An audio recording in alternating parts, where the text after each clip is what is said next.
The story opens on May 19, 2025. In a desolate, overgrown area, a dilapidated building stands under a dark, gloomy sky. Inside, a man is tied to a chair, his face bruised and streaked with tears. A soldier in full tactical gear looms over him, holding a pistol.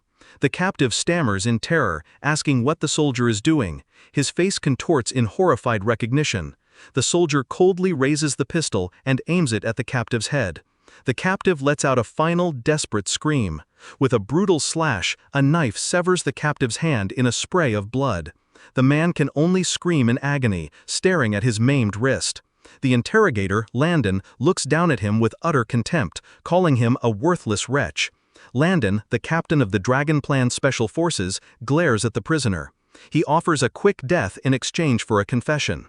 Suddenly, another soldier places a hand on Landon's shoulder, telling him to stop. The subordinate reminds his captain that this kind of interrogation is a violation. Landon explodes in rage, screaming to hell with the rules. He grabs his comrade by the vest, his face twisted in fury. He furiously demands to know how many of their brothers have already died.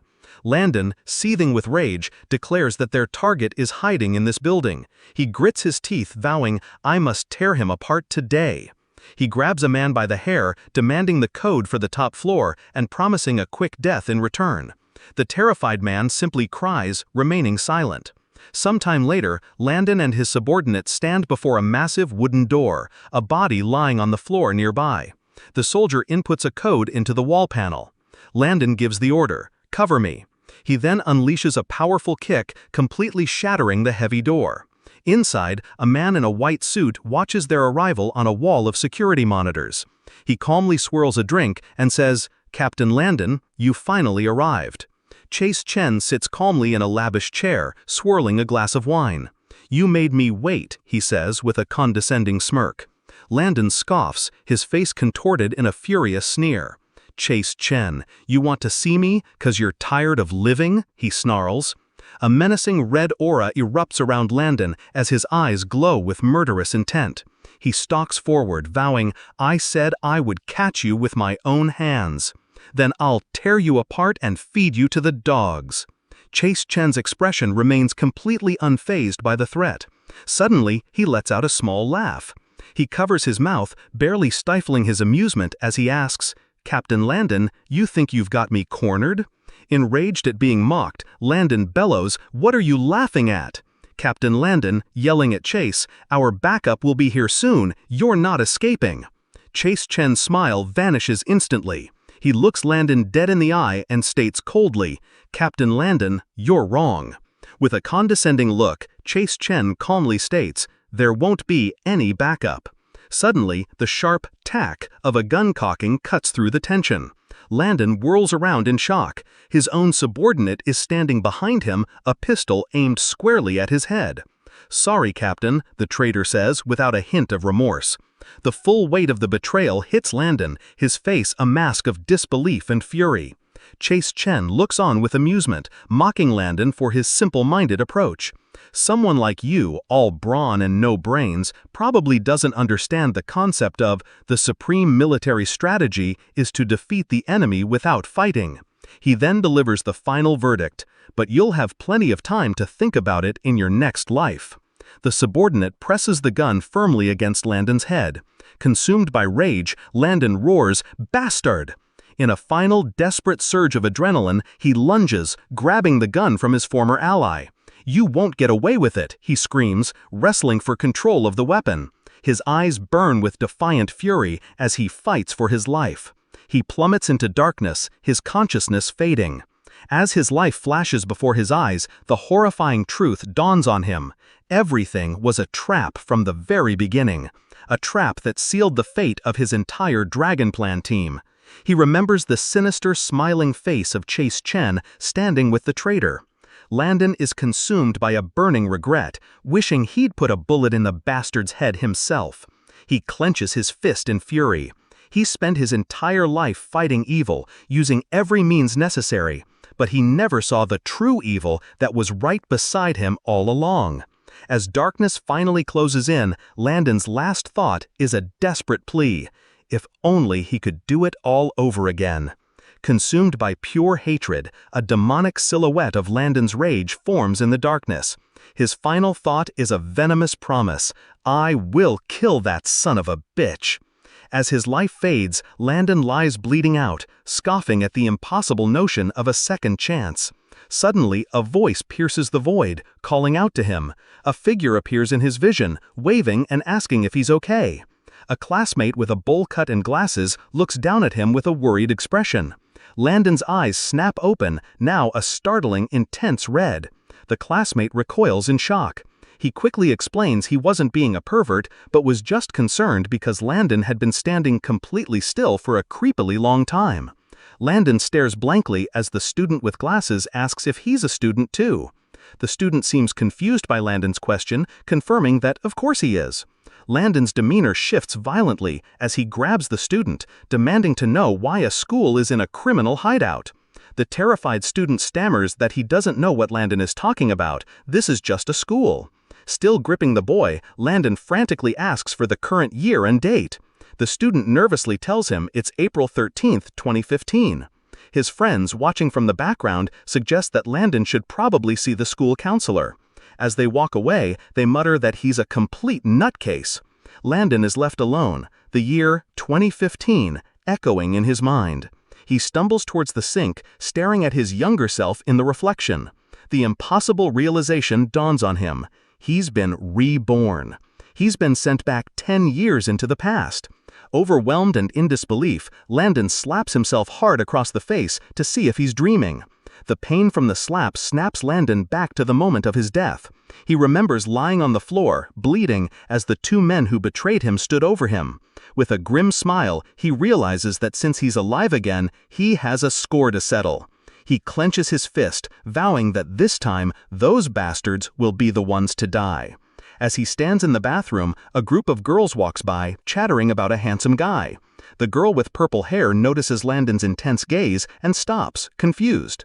Landon, however, is simply staring at his reflection, still processing his return to the past. His staring doesn't go unnoticed, as one of the girls angrily confronts him, calling him a creepy guy. They quickly clarify that he is absolutely not the one they were calling hot. As they walk off, they mutter in disgust about him having a nosebleed outside the bathroom. Landon is left alone again, the date solidifying in his mind. April 13th. Landon's mind flashes to a gruesome scene on a tiled floor, showing a blood-splattered slipper with a heart on it. He remembers that something terrible is supposed to happen on this very day. The memory solidifies, revealing the lifeless body of the purple-haired girl he just saw in the hallway, lying in a pool of her own blood. The scene is marked off with "Caution, keep out" tape. Back in the present, Landon's eyes glow a menacing red as a fiery aura erupts around him. He declares that he is rewriting his life. With grim determination, he realizes this moment is where it all begins. Next day. In a classroom, Landon overhears two girls talking about thugs at the school gate. Landon knocks on the door. He asks to come in for water, explaining that the main academic building's supply is out again. Inside, the protagonist is with two female classmates who are wrapped in towels. One of the girls warns him not to look around too much. He coolly dismisses her as he turns to fill his own large water bottle. As the water fills, the protagonist's expression darkens. He's struck by a memory, recalling a significant event that happened in this very room. Meanwhile, other girls are heard waiting outside, complaining about how long their friend is taking in the shower. Landon's eyes narrow as a memory surfaces. He glances at his watch, which reads 1:15 p.m. His thoughts drift to the nature of coincidence and cowardice. Suddenly, a girl's scream rips through the air, accusing a pervert of peeking. A man in a brown sweater is seen fleeing the scene. Landon's eyes snap wide with shocking realization. He remembers this exact event. He watches the man running away, the time flashing in his mind, 1:15 p.m. The memory becomes clearer, the man in the brown sweater rushing past him in a blur. A dark, intense grin spreads across the Landon's face. He remembers this as the single moment that decided his entire fate. The date flashes in his mind, April 12, 2015. Landon's mind flashes back to the grim consequences of that day. Police cars surround the school building, which is cordoned off with police tape. A rape case had occurred. He remembers the beginning of the incident. A peeping Tom, looking panicked, is discovered by screaming female students in the bathhouse. He realizes this was his one chance to prevent the tragedy. The peeping Tom's face, however, is a mask of crazed desperation as he tries to escape. But Landon recalls his own state at that critical moment. He was completely frozen. He remembers collapsing into a corner, hugging his knees, utterly consumed by fear. A broken bottle lies on the floor next to him as he trembles, his eyes wide with terror. The peeping Tom used that moment to flee into the girls' bathroom. Inside, a lone, blood-splattered sandal on the floor tells the story of the horror that unfolded. The man had assaulted a girl who was showering. Later, the girl who was attacked transferred schools and was never heard from again. While everyone else seemed to forget, the incident became the Landon's inner demon. The guilt and trauma haunted him so much that in the end, he couldn't even graduate. Instead of staying in a place full of painful memories, he makes a drastic choice. He drops out of school and joins the army. He doesn't stop there, pushing himself to join the elite special forces. There, he unleashes all the pent-up rage from his past trauma. He becomes a whirlwind of violence on the battlefield, cutting down his foes without hesitation. His brutal methods get him in constant trouble, and he's repeatedly warned for violating discipline. But the anger burning inside him, born from that day at school, can't be extinguished. His mind still struggles to understand the injustice he witnessed. He can't comprehend how the beasts who destroy lives can be so brazen. He channels this burning question into his missions, becoming increasingly ruthless. Gradually, his ferocity and solitary nature earn him a reputation. He becomes known as the Lone Wolf. Back to reality. In the middle of the chaos, the Landon stands calmly observing the scene unfold. He thinks to himself that logically, after his rebirth, he should be going after Chen Xiao and smash his dog head. Criminal, cornered and frantic, brandishes a knife to keep people away. But Landon has a different plan in mind before he deals with Chen Xiao. He's determined to make up for some of the regrets from his past life. He grabs a water bottle, deciding that the best way to deal with scum is to fight fire with fire. With a cold look, he vows that this time he won't let them get away with it. He shouts for everyone to clear a path. With a furious expression, he swings the heavy water bottle with all his might. He brings it down with a devastating, bone-crushing impact. Water bottle's nozzle impales the floor right beside the thug's head, splashing its contents everywhere. He lets out a piercing scream, clutching his shoulder in agony. Stumbling to his feet, he roars, "Who was it? I'm going to kill you!" But his threat is cut short as his expression shifts to one of pure confusion. Reflected in his eye, he sees the Landon soaring through the air towards him. Before he can react, the Landon delivers a devastating kick right to his head. The two women watch in stunned silence. The sheer force of the impact sends the thug flying backwards. He crashes hard against the far wall. Amazingly, the thug isn't completely knocked out. He groans, struggling back onto his knees, still clutching his knife. Landon is shocked, realizing the thug managed to endure his powerful attack.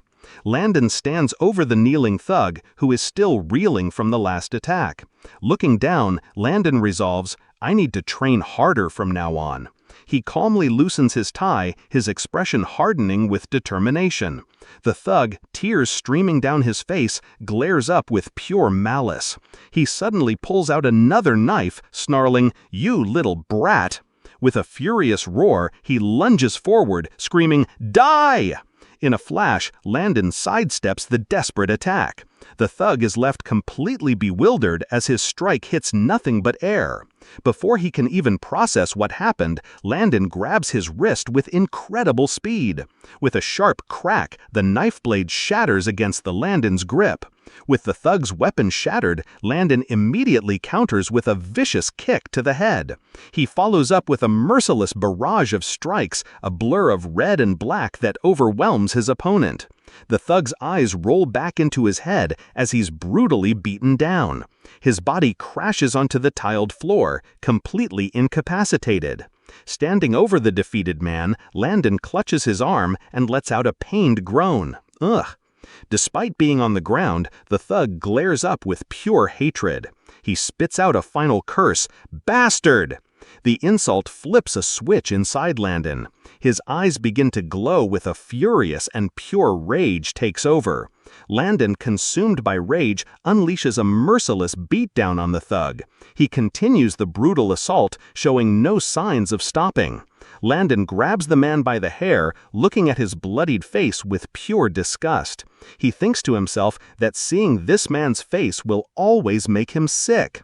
Suddenly, a woman's voice calls out to him, "Classmate." She warns him, "If you keep hitting him, you'll kill him."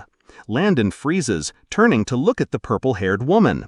A flash of recognition hits him as he stares at her. His mind races, "That's right, it's her." He recalls her previous actions, thinking, "Even though you acted bravely." A woman with purple hair sits on the floor, clutching a white towel around her body. She looks up at the man standing over her, her face flushed and sweating. "Could you please not stare at me like that?" she says. "It's a bit embarrassing." Landon simply looks down at her, his expression unreadable. The scene opens with the flashing red and blue lights of a police car. Inside a building, Landon is surrounded by officers, his hands cuffed behind his back. He calmly asks an officer if he can go to the bathroom. Another cop immediately shouts at him to be quiet. However, a senior officer observes Landon with a thoughtful gaze, calling him a little student. He remarks that Landon's joint locking technique was surprisingly professional. Looking at criminal's cuffed hands, the officer asks him directly, "Have you trained?" Landon simply stares back. Landon remains silent for a moment, a thoughtful expression on his face. He calmly replies, "I learned it from TV, just flashy moves." The officer's eyes narrow with suspicion, unconvinced by the simple explanation. "Ordinary scouts don't even learn skills like that," he presses. "They teach this on TV?" To test Landon further, the officer demonstrates a complex hold. "Then, what about this kind of situation?" he challenges. "Would TV teach you that too?" Landon's demeanor shifts, his face hardening as he observes the move. In a flash, he intercepts the officer's arm, his grip firm and precise. A dangerous red light flares to life in Landon's eye, crackling with raw power. "Officer," he begins, his voice low and menacing. Landon tightens his grip, his voice low and threatening. "Choking a civilian like that isn't really appropriate, is it?" The officer freezes, overwhelmed by the intense, murderous aura pouring off the young man. He stares at Landon, wondering who this kid could possibly be. Suddenly, a beautiful woman with purple hair gently pulls on the officer's arm. She pleads with him, "Officer, don't make things hard for him. I can testify, that thug pulled a knife first." Landon looks over at his unexpected defender. The woman gives him a sly wink. Officer continuing, "Even so, you still can't beat someone half to death." Landon remains silent. Landon stares, a bead of sweat on his face as he processes the woman's unexpected help. Later that night, he returns to his dark, imposing apartment building. He quietly unlocks the door, the weight of the day's events heavy on his shoulders. Inside, his mother is at the dining table, setting out a warm meal. Landon's wary expression softens as he calls out to her. "I'm back." Landon's mother immediately scolds him for coming home so late. She points out that they've been waiting to eat and that he doesn't even have his school bag. She continues her lecture, blaming his father for spoiling him, before ordering him to wash his hands. Overwhelmed with emotion, Landon quietly calls out to her. He walks up behind his mother and pulls her into a tight hug. Completely surprised by the sudden embrace, she lets out a confused, Landon's mother pulls back, her face a mask of pure panic. She asks what's wrong, her voice filled with concern as she wonders if he was bullied. She quickly tries to soothe him, telling him not to cry. A little later, they sit down for the dinner she prepared. But Landon's strange behavior hasn't escaped her notice. She continues to probe, asking if he's feeling unwell or if the pressure from school is getting to him. Landon quietly dismisses her concerns, telling her not to worry and that he's doing fine. Landon makes a solemn promise to his mother that he'll listen to her from now on. She just laughs, playfully telling him she'd be happy if he'd just stop making her worry. She reassures him that they don't have grand expectations for him. All they want is for him to finish school and get a safe government job with his dad's help. The memory fades, and Landon recalls how his mother used to nag him like this when she was still alive. He remembers the feeling as something truly nice. The scene shifts to the present, where Landon sighs while looking out at the moonlit night. Lying awake in bed, he admits just how much he misses that life. He yearns for the days when the threat of a bullet to the head wasn't his constant reality. Landon recalls his mother's smiling face, reflecting on how it takes everything for ordinary people just to hold on to simple happiness. But that memory is quickly tainted by a darker one. He remembers kneeling in anguish before a cruel, smirking man who destroyed everything with ease. Back in the present, Landon's hand clenches into a tight fist as he looks at a framed photo of his family. He declares that with this second chance at life, he will change the world. Looking at the reflection of his younger, happier self with his mother, he vows to leave no regrets behind. The next morning, the scene opens on a large institutional building with a prominent clock tower. As Landon arrives at school the next morning, an elderly man rushes up to him. He enthusiastically praises Landon for a heroic act he performed the day before. Other students begin to recognize Landon, gossiping about the fight. The girls in the crowd blush, remarking on how cool and handsome he is. Another man, possibly a teacher, gives Landon an energetic thumbs up. He excitedly informs Landon that the principal plans to give him an award. Landon, looking weary and slightly flustered, is taken aback by all the attention. He can't believe that simply saving someone has caused such a huge stir. Landon walks into his classroom, realizing the news of his fight has spread here too. His classmates immediately surround him, recognizing him as the one who kicked down the door. They excitedly chatter about his heroic actions, comparing the scene to something straight out of a movie. One student enthusiastically praises Landon's insane moves from the day before. Just then, a blonde-haired student with glasses cuts through the crowd, staring Landon down with a hostile expression.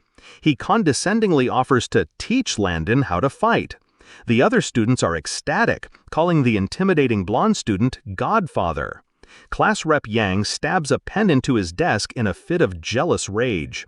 He scoffs internally, annoyed that everyone is treating Landon like a hero for a simple fight. He mutters for Landon to quit showing off. Suddenly, a hand slams down hard on Landon's desk. Landon looks up from his work, his crimson eyes completely unfazed. He calmly asks what business Class Rep Yang has with him. One of Yang's cronies smugly announces that it's about yesterday's English homework. Class Rep Yang leans in, stating that Landon is the only one in the entire class who failed to turn it in. He ends the threat by saying Landon's name with pure contempt. Landon smirks, completely unfazed. He sarcastically asks if he's something special for getting a personal visit from the class rep. A nearby student looks on with admiration, calling Landon Godfather and Master. Suddenly, Class Rep Yang snatches the paper from Landon's desk and rips it in half. With a malicious grin, Yang holds up the tattered remains of the assignment. He declares that Landon's homework doesn't count. Looming over him, Class Rep Yang orders Landon to rewrite the whole thing right now. Landon's crimson eyes flare with anger as he glares up at the bully.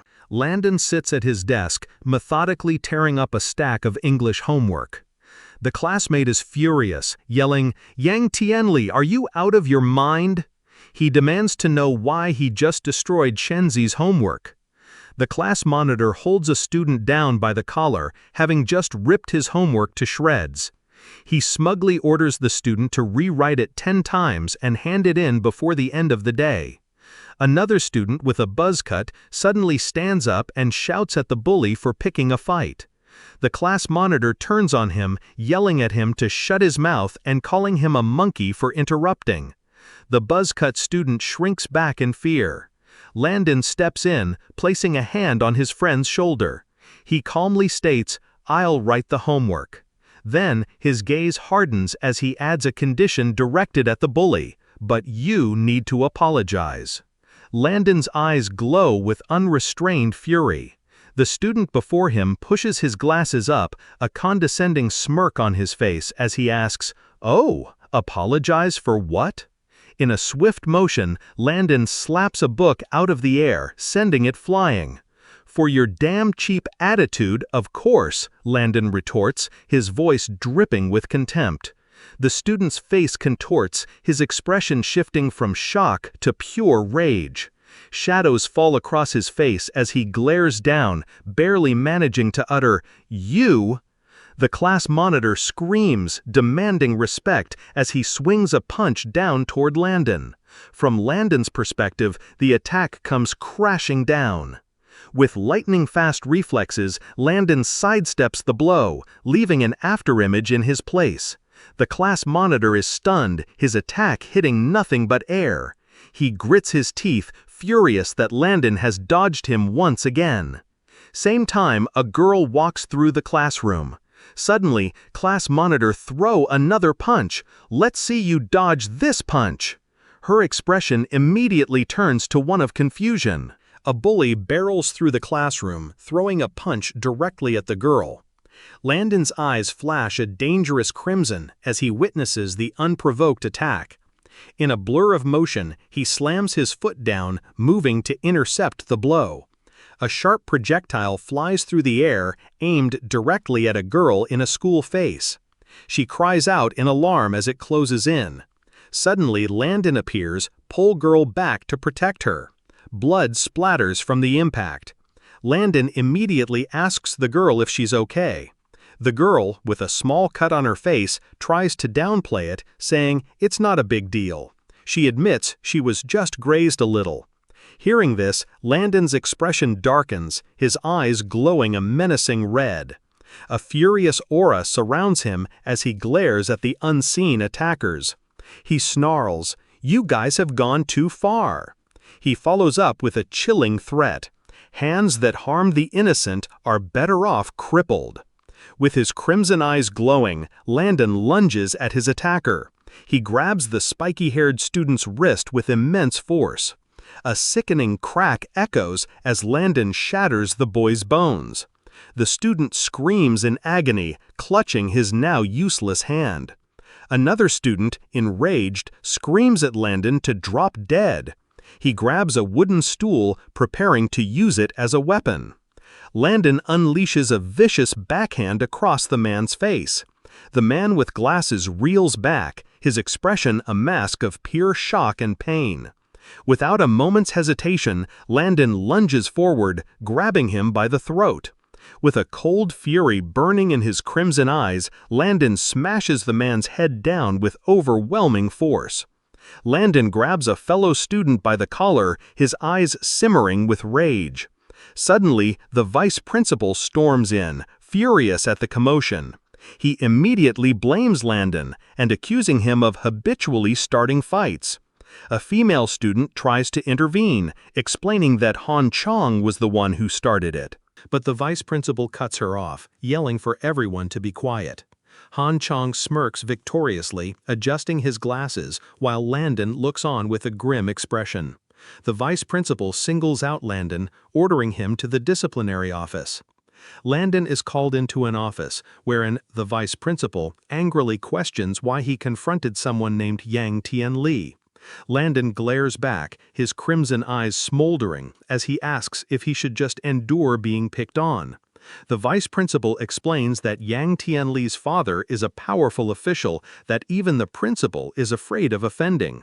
He warns Landon that resisting will only lead to his own suffering. Trying to sound wise, he tells Landon that calm leads to clarity, and that sometimes one must simply endure. He dismisses Landon, telling him to go write a self-criticism and behave from now on. As Landon leaves, the word endure echoes in his mind with clear disdain. Landon gazes at the sky, his crimson eyes filled with a weary resolve. He reflects on the situation, thinking, "I'm afraid the tree may crave calm, but the wind will not subside." Having dealt with the threat, he walks back towards his school. As Landon enters the classroom, a student spots him and excitedly shouts that he's back. The entire class immediately erupts into a massive cheer. They crowd around him, hailing him as a hero and celebrating his incredible victory. Landon looks aside. A female classmate approaches him, a grateful look on her face as she says, "Thank you, Landon." Landon replies humbly, "As long as you're okay." Watching from a nearby doorway, another student scowls with intense jealousy. His companion remarks, "Damn, he stole the spotlight again." Filled with rage, the jealous student slams his fist down hard on a desk. Monitor's companion furiously asks if they're just going to take the humiliation. He pulls out his phone, suggesting they get friends to ambush their opponent after school. He declares that their enemy can't possibly take on 10 people at once. Monitor, with a calm and serious expression, simply says, "No need." He explains that he was too impulsive earlier. After calming down, he has realized that relying on brute force is the behavior of lower beings. His friend is left completely dumbfounded by this unexpected response.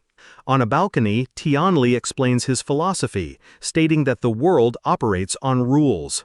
From the floor below, Landon listens in, his crimson eyes focused. He knows that only those who can use the rules can truly dominate everything. As if to prove his point, Tianli makes a call to someone named Secretary Zhao. The man on the other end, Uncle Zhao, answers the phone. With a serious expression, Tianli tells him he has a question. A blonde student makes a serious phone call, his expression grim. In the background, Landon overhears the conversation, a knowing smirk on his face. Inside the classroom, a student with a buzz cut squares up, laughing maniacally.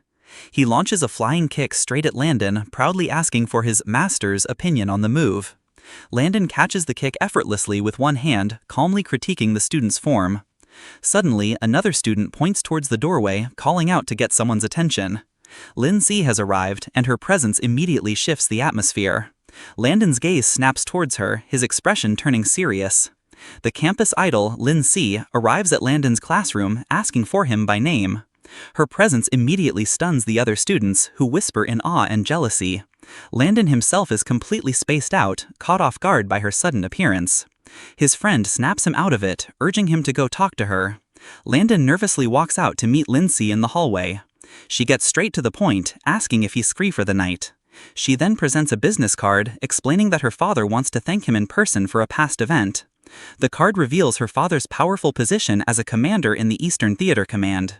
Landon reads a note bearing the name Lin Zhenbang of the Eastern Theater Command. His eyes widen in shock as he realizes who this person is. He recalls that Lin Zhenbang was the youngest major general and a prominent leader among the young officers. However, due to a past incident, Lin Zhenbang withdrew from his high-ranking position. Back in the present, Landon hands a note to Lin Si, declaring that eliminating evil is his duty. He asks her to deliver a message to General Lin. As Lin Si turns to leave, Landon tells her to let the general know there's no need to worry. Landon watches her go, his expression filled with grim determination. A student eagerly questions Jiang Shan about his conversation with Lin Si. He bluntly tells him that Lin Si's dad wants him as a son-in-law. The student scoffs, accusing him of bragging. Suddenly, another student interrupts them. He informs Landon that the principal wants to see him in his office immediately. A blonde-haired man with glasses smirks from a distance. The scene shifts to the principal's office, where the principal is yelling. He slams his hand on the desk, shouting at Jiang Shan. The principal warns him that if Han Chong dies, Landon will be a murderer. Landon smirks, questioning the diagnosis of a skull fracture. The principal furiously slams the freshly printed hospital report on his desk, shouting at Landon for questioning it. Reading the report, Landon realizes he's being framed. He thinks to himself, I didn't even touch his head yesterday, it must be Yang Tianli's doing. As the principal screams for an answer, Landon's demeanor darkens. He menacingly suggests visiting the student, Han Chong, in the hospital himself. Landon looms over the principal's desk, his red eyes glowing with intensity. He wants to determine whether the injury was his mistake or the principal's oversight. Leaning in close, Landon delivers a chilling warning, advising the principal not to get involved. He plants a seed of doubt, asking how the principal can be so sure Yang Tianli's father can cover this up. An enraged teacher points at the student, shouting in disbelief. He's stunned by the student's sharp retort. The student turns his back and storms out of the office, slamming the door behind him. His crimson eyes burn with cold determination. In the hallway, 2 police officers immediately apprehend him. They inform Landon that he is a suspect in an intentional injury case and must come with them. As he's being led away, class president Yang watches with a smug expression. Yang taunts him, "Playing games with me? Are you sure you can afford it?" "Farewell, Landon," he says, confident in his victory. Landon stops and turns, a chilling smirk on his face. "Don't rush, class president Yang," he warns. The show is just beginning. Landon sits calmly in a police interrogation room. An officer slams a report on the table, yelling that someone named Han Chung has 3 broken ribs. He furiously demands Landon confess to attempting to kill a classmate. Unfazed, Landon tells the officer to check the transfer records on Han Chung's phone instead. The officer shouts that Landon is the one being interrogated. Landon's eyes glow a menacing red. He calmly states that he won't say anything else until his lawyer arrives. As the officer sputters in disbelief, Landon points out that since there's no arrest warrant, the surveillance must be off. Landon calmly dismantles the officer's interrogation, pointing out every single procedural error they've made. The 2 officers are stunned by his knowledge, whispering to each other about his mysterious background. Unfazed, Landon demands to see their superior, expecting someone who will at least follow the rules.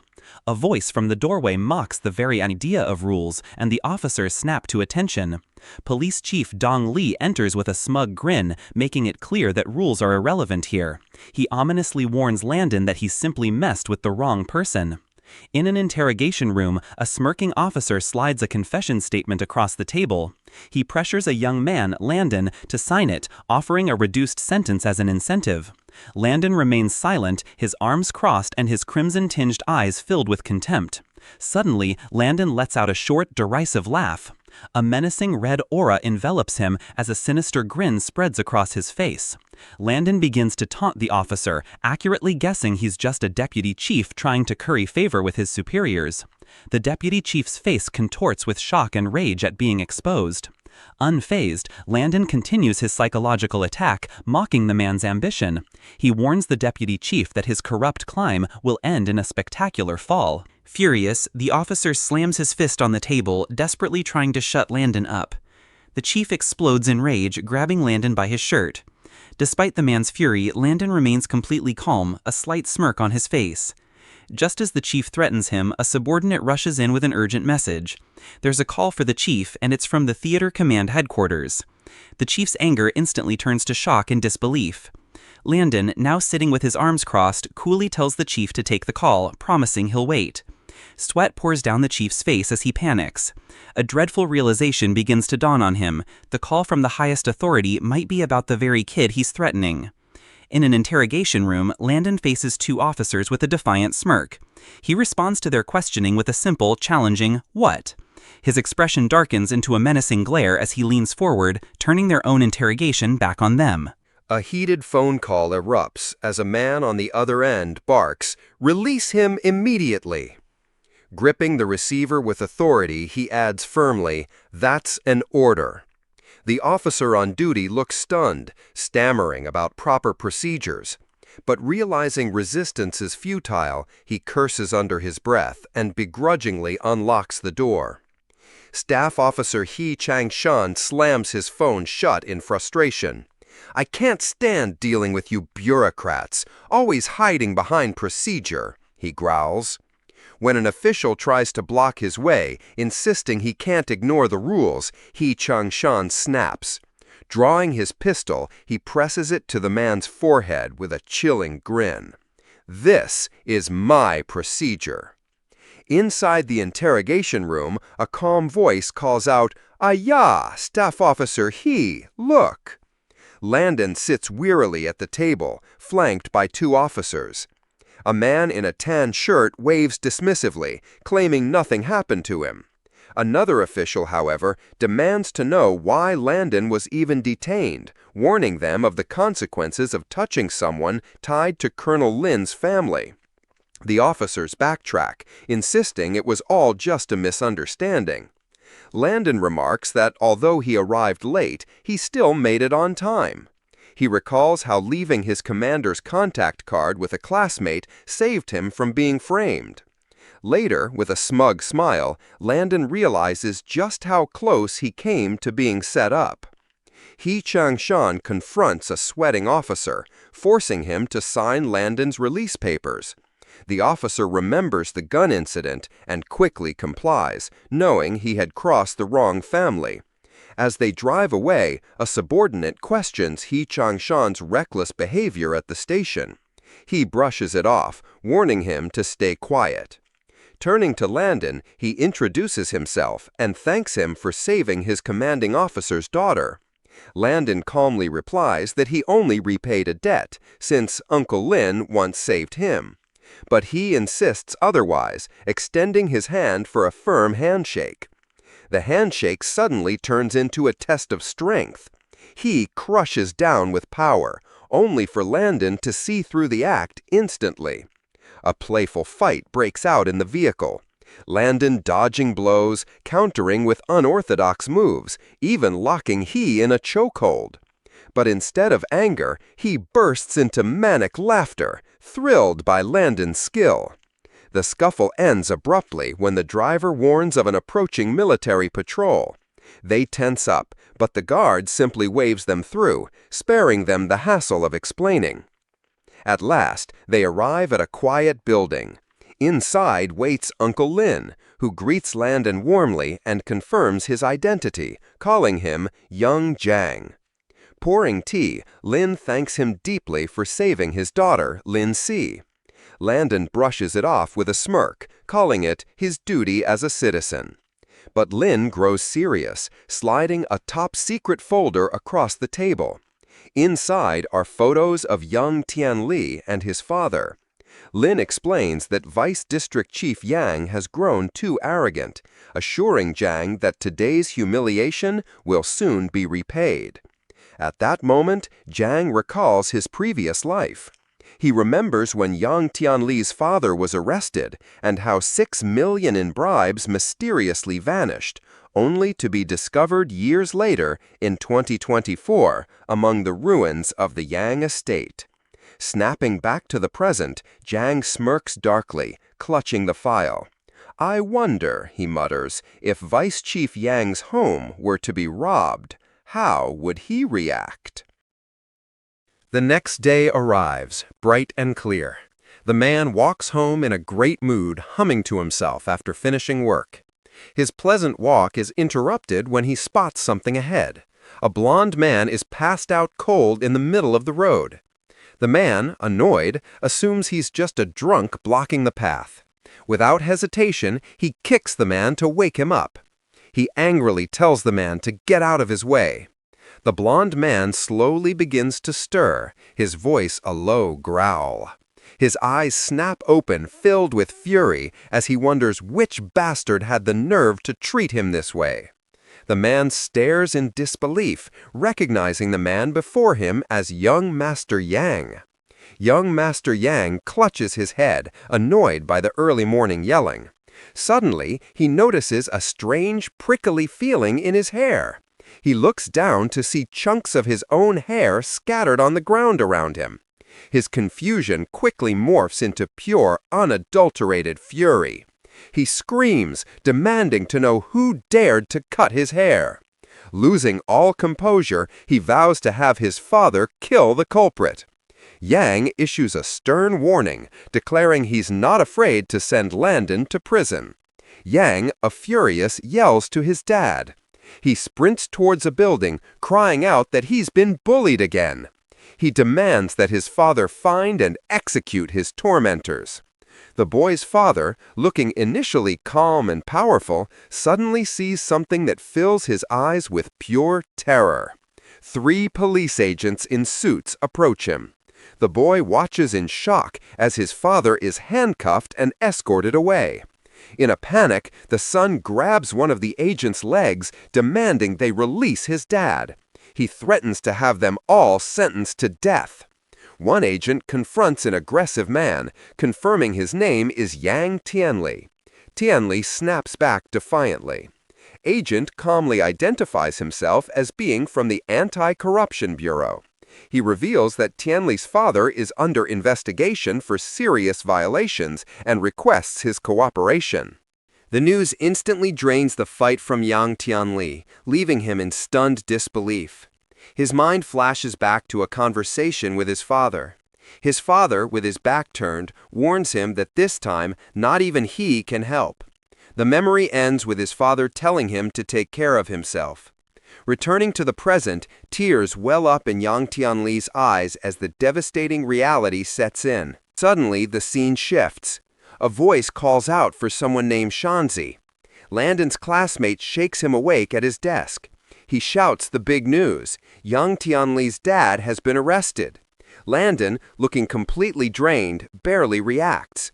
His classmate is baffled by his calm response. With a crimson glint in his eye, Landon cryptically states that bad people eventually pay for their actions. He dismisses his friend, saying he's just really tired. The classmate presses him, asking what he was doing last night to be so exhausted. He also points out that Landon smells damp.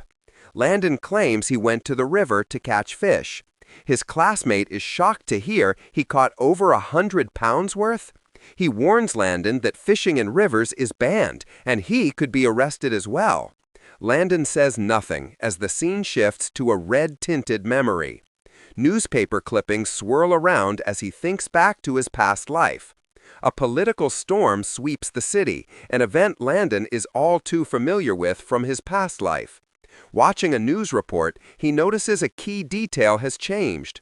The arrest in the Yang case happened earlier this time. Landon realizes his rebirth is like a butterfly's wings, already creating ripples that alter the timeline. He pushes aside the complexities of his situation to focus on a more practical issue. Landon now has $6 million and must decide how to spend it. His mind flashes with dark silhouettes as he reaffirms his single-minded goal: revenge. However, he knows $6 million is a paltry sum for building a force capable of taking on young Master Chen. Landon considers making investments to multiply his capital. A bead of sweat forms as he desperately searches for a plan. Landon's mind drifts as he considers his financial situation, thinking about buying a building to rent out. He scoffs inwardly, frustrated by his long-standing poverty. He concludes that becoming a landlord is the most reliable path to wealth he can imagine. Walking through a building, he feels a pang of regret, wishing he'd studied harder. His thoughts trail off as he walks into a darker area. Suddenly, he comes across a group of thugs beating a man on the ground. Landon watches from a distance, noting the awful security in the old district. Despite the violence, he decides this is still his shortest route home. With a detached expression, Landon crosses his arms, choosing to wait for the beating to finish. The thugs continue their assault, screaming at the man for not having any money. The victim cries out, begging them to stop and insisting he's broke. A man in a suit cowers on the ground, pleading with his attackers. Landon watches from the side, his red eyes narrowed as he identifies the man as a bureau director. He internally scoffs at the pathetic sight of a high official being beaten by street thugs. One of the thugs, wielding a pipe, viciously insults the director. Another attacker screams in frustration. The thug swings the pipe, striking the director hard across the head. The director grunts in pain as he's hit. He collapses to the ground, motionless. A group of thugs look down at director's seemingly unconscious body. One of them asks, "Dead?" His bald companion replies, "No idea." A third thug in a green jacket grins maliciously as he raises a metal pipe. "Let's test it and find out," he says. He swings the weapon down with vicious intent. Suddenly, a foot stomps down, shattering the end of the pipe just before it can connect. The attacker looks up in complete shock. Landon is on his feet, having blocked the attack. With blinding speed, Landon unleashes a furious counterattack. He lands a brutal strike, overwhelming his opponent. A thug is struck down in a single, swift motion. His underlings rush to their fallen boss's side in a panic. They look up to see Landon standing over them, the source of the attack. One of the men, Director Dong, stares up in disbelief. A look of horrified recognition flashes across Director Dong's face. Landon greets him coolly. "We meet again, Director Dong." With a smirk, Landon mockingly asks if his office wasn't comfortable enough that he had to come hide in the sewers like a rat. In a dark alley, several men lie beaten and unconscious on the ground. Landon stands amidst the chaos, looking down at the groaning figures. One of the men, Dang, looks up in shock and disbelief. "Jang? Jang Shan?" he stammers, before demanding to know what Landon is doing here. With a confident smirk, Landon says he was about to ask Dang the same thing. Landon points out that Dang is a director and questions how he ended up in such a state. Flustered, Dang claims he was gauging public sentiment on an undercover inspection. Landon scoffs at the poor excuse, pointing out that Dang was beaten to a pulp. He sarcastically remarks on how under Dang's undercover work truly is. Desperate, Dang grabs Landon's arm, lecturing him for having no sense of danger. With a look of desperate inspiration, Dang's attitude completely shifts as he tries to recruit Landon into the police force. He even offers to hire the boy as his personal bodyguard. Landon, unimpressed, tells Dang to stop joking, stating he has something serious to discuss. A relieved Dang quickly agrees and leads him to his nearby car. As they get in, Dang complains about the little punks who beat him up, grumbling that impulsive teenagers never think about the consequences. From the passenger seat, Landon coolly asks if Dang's comment is a jab at him. Dang freezes, suddenly realizing his blunder. Landon is also a teenager. He immediately backpedals with a nervous laugh, calling Landon a young hero who is nothing like those thugs. Landon sits stone-faced with his arms crossed, clearly not buying the flattery. As Dang starts to thank him again, Landon cuts straight to the point. He tells Dang that the security in the old district is a huge problem that needs a complete overhaul. Dang agrees wholeheartedly, but then his expression shifts slightly. He brings up a potential complication, asking what they should do about Officer Lin. Landon reveals he knows about Uncle Lin's concerns for local security.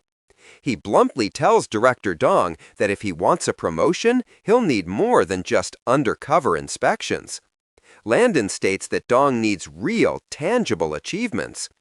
Director Dong, shocked by the teenager's audacity, asks what he's getting at.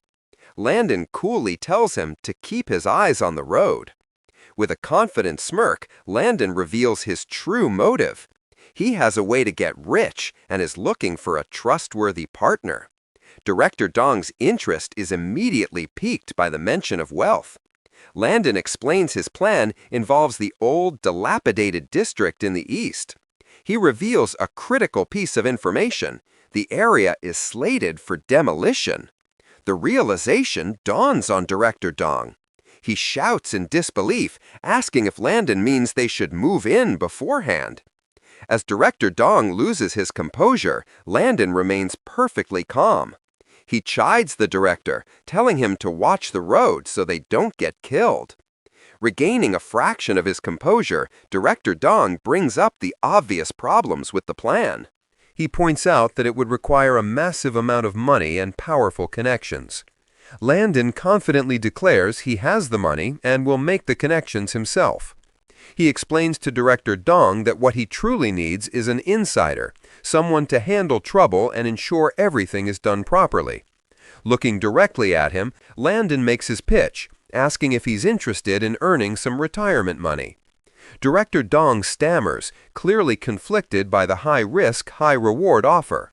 Sweating and gritting his teeth, he weighs the life-changing decision.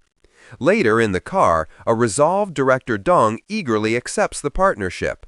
He tells Landon to think of him as an uncle, ready to do whatever is needed. Landon smirks, pleased as he addresses him as Uncle Dong. As they drive, Director Dong asks how Landon found out about the demolition, questioning if the Lin family told him. Landon deflects with a sly smile, telling him to take a guess. Director Dong laughs, amused by his new mysterious partner. The scene shifts to the next day. Landon arrives at school, blending back into his life as a student. The quiet morning study session is shattered by a loud slam. A hand hits a desk, startling everyone in the classroom. A hooded figure suddenly appears, calling out for Landon.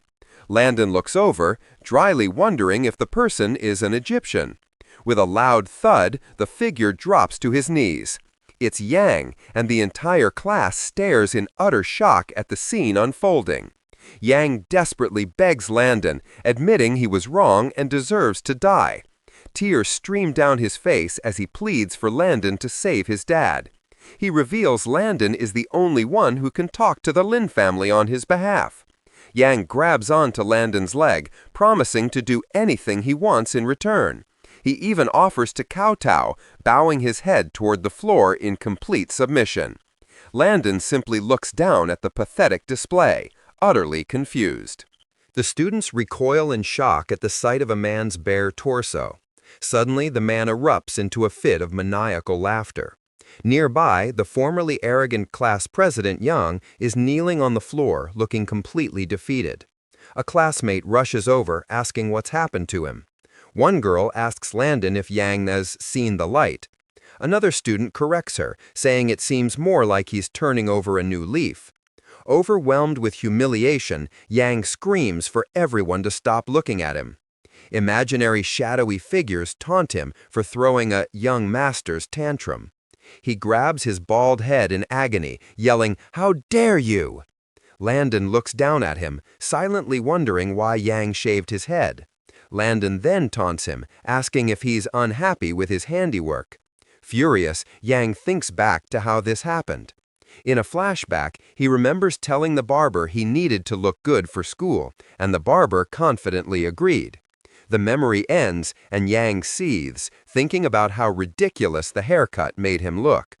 Landon tells a kneeling student to stand up, reminding him that a man doesn't kneel so easily.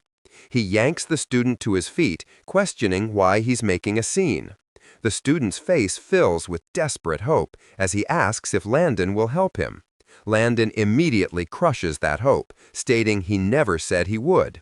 He reveals that the Yang's father was arrested according to the law. Landon coldly adds that the student should already know what his father has done. He advises the student to cooperate with the investigation rather than trying to use connections. With a sharp, crimson-eyed glare, Landon orders him to stop making a scene before class starts. The student's face contorts in a mask of pure despair and fury. He lets out a single bitter "heh." As Landon turns his back and walks away, the student glares after him, vowing revenge. Kneeling on the floor, he thinks of everything he's lost. Clenching his fists, he promises that Landon is going to lose everything too. In the school hallway, Yang points at Landon in disbelief. He asks his friend if Landon is cursing him to go bald, but Landon simply stares back in silence. Later that night, a group of thugs gathers in front of an apartment complex, one of them nervously asking their leader, Brother Yang, if they have to go through with the plan. He reminds Yang that they just got beaten up and some of their crew are still in the hospital. Furious, the bald-headed Yang screams at them to shut up and prepare the supplies. The thugs light up Molotov cocktails, their hesitation growing. One of them pleads with Brother Yang, saying that while fighting is one thing, arson is a felony. Yang grabs him, his face contorted with rage, and yells at him for being scared. He declares that this will be ruled an accidental fire and orders his men to burn everything down. Watching from the shadows is the student who had confronted Landon earlier. He reflects on everything he's lost, his family, wealth, dignity, and future. With a look of pure hatred, he whispers Landon's full name, Jiang Shan. Let's experience hell together. Brother Yang looms over his target, a lit Molotov cocktail in his hand. He sneers, "Welcome to nothingness." Suddenly, a new voice cuts through the night, calling out to the terrified student. "Well, well, Class President Yang, can't sleep." The student, Class President Yang, whips around in a panic, shouting, "Who's there?" His eyes widen in sheer terror as he recognizes the figure perched on a branch above him. He stammers in disbelief, Jiang Shan!" Landon looks down, a predatory grin on his face as his crimson eyes glow in the darkness. "That's me," he says coolly. "We meet again." A voice rang out, spotting someone perched high in a tree. It was Landon, looking down with a calm, imposing presence. The man on the ground, Yang, recognized him with shock. Landon smirked, his crimson eyes glinting in the dark. Yang panicked, questioning why Landon wasn't asleep. He immediately ordered his 2 henchmen to attack. One of the goons hesitated, reminding Yang that Landon was the one who had beaten them up the day before. Furious, Yang demanded they repay his kindness by fighting now. He pointed to one of his lackeys, ordering him to go first. Terrified, the goons scrambled for excuses. One faked a sudden headache, while the other tried to push his partner forward. They argued, each refusing to be the first to face Landon. Landon let out a weary sigh. He said there was no point arguing over who went first because they were all going to die anyway. His calm demeanor shattered as his face twisted into a feral snarl, his eyes glowing a menacing crimson. With explosive speed, he launched himself into the air. Before Yang could react, Landon was upon him. He unleashed a devastating spinning kick that connected squarely with Yang's head. The brutal impact sent blood flying from Yang's mouth. Landon looked down coldly, his red eyes devoid of emotion, scanning impassively over his defeated opponent. On the ground, a shattered Molotov cocktail burned itself out. Nearby, a bald man cursed in frustration and turned to his terrified subordinate, Yang. "Shit! Useless! Your turn!" he barked. Stammering in disbelief, Yang pointed to himself. "Me? You want me to fight him?" Landon's crimson eyes glowed ominously as he simply stared back. Suddenly, Yang made a ridiculous excuse about leaving the gas on at home and bolted away. The bald man shouted after him, "Ungrateful bastard!" He turned back to the lit bottle in his hand, lost in bitter thoughts. Landon's cold voice cut through his anger. "What are you looking at?" The bald man froze as Landon towered over him, radiating terrifying pressure. His crimson eyes burned with cold intensity. Sweating profusely, Yang brandished a lit Molotov cocktail in desperation. Before he could finish his threat, Landon closed the distance in a flash. With impossible speed, he seized Yang's wrist, stopping the attack cold. Yang was stunned by Landon's speed and overwhelming strength. Realizing he stood no chance, his bravado collapsed into fear. He quickly changed his tune, pleading that he was only joking, reminding Landon that they were classmates.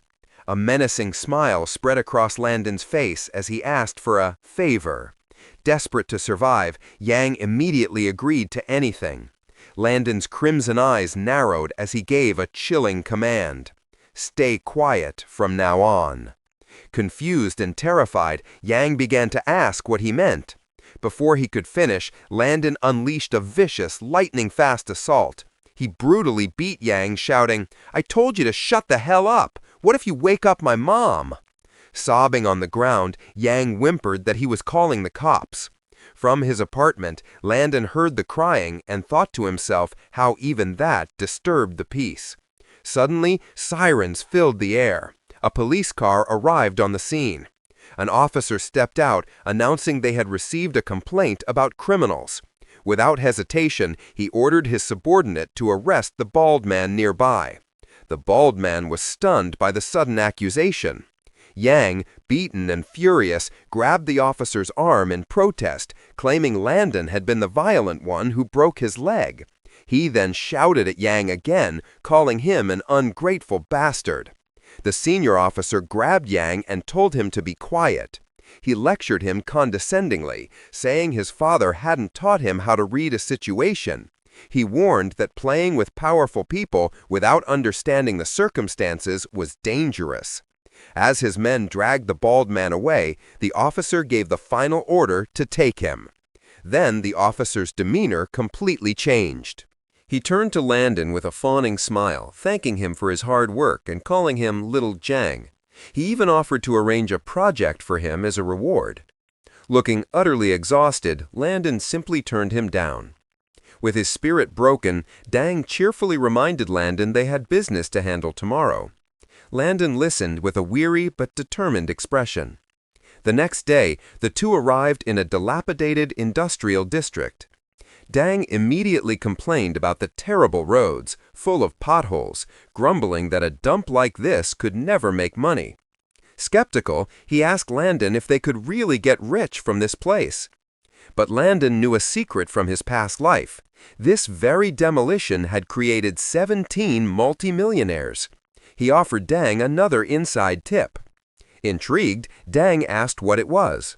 Landon revealed the area would be included in the Satellite City expansion plan. The name left Dang completely confused. Landon explained that a new high-tech industrial zone would send land prices soaring and demolition compensation would skyrocket. Dang was floored by Landon's foresight. Overjoyed, he exclaimed that he had really backed the right person.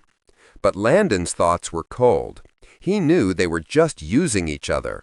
With a confident smirk, he considered his partnership with Director Dong, seeing a path to immense profit in demolition.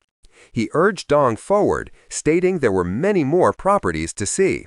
As Landon walked briskly through an alley, Director Dong struggled to keep up. They arrived at their destination, the Slow Time Bar, with an urgent sale sign posted on the door. Inside, Landon sat across from the elderly owner with a contract and $150,000 in cash on the table. As the owner prepared to sign, Landon complimented the establishment and asked why he was selling. The old man explained that his son had racked up massive gambling debts and collectors were threatening him daily. Facing the loss of the entire building, he reluctantly signed it over. Dang exploded with rage over the son's actions. But Landon's crimson eyes narrowed in suspicion. The timing of the debt collection, just before demolition, was too convenient. He turned to the old man for answers.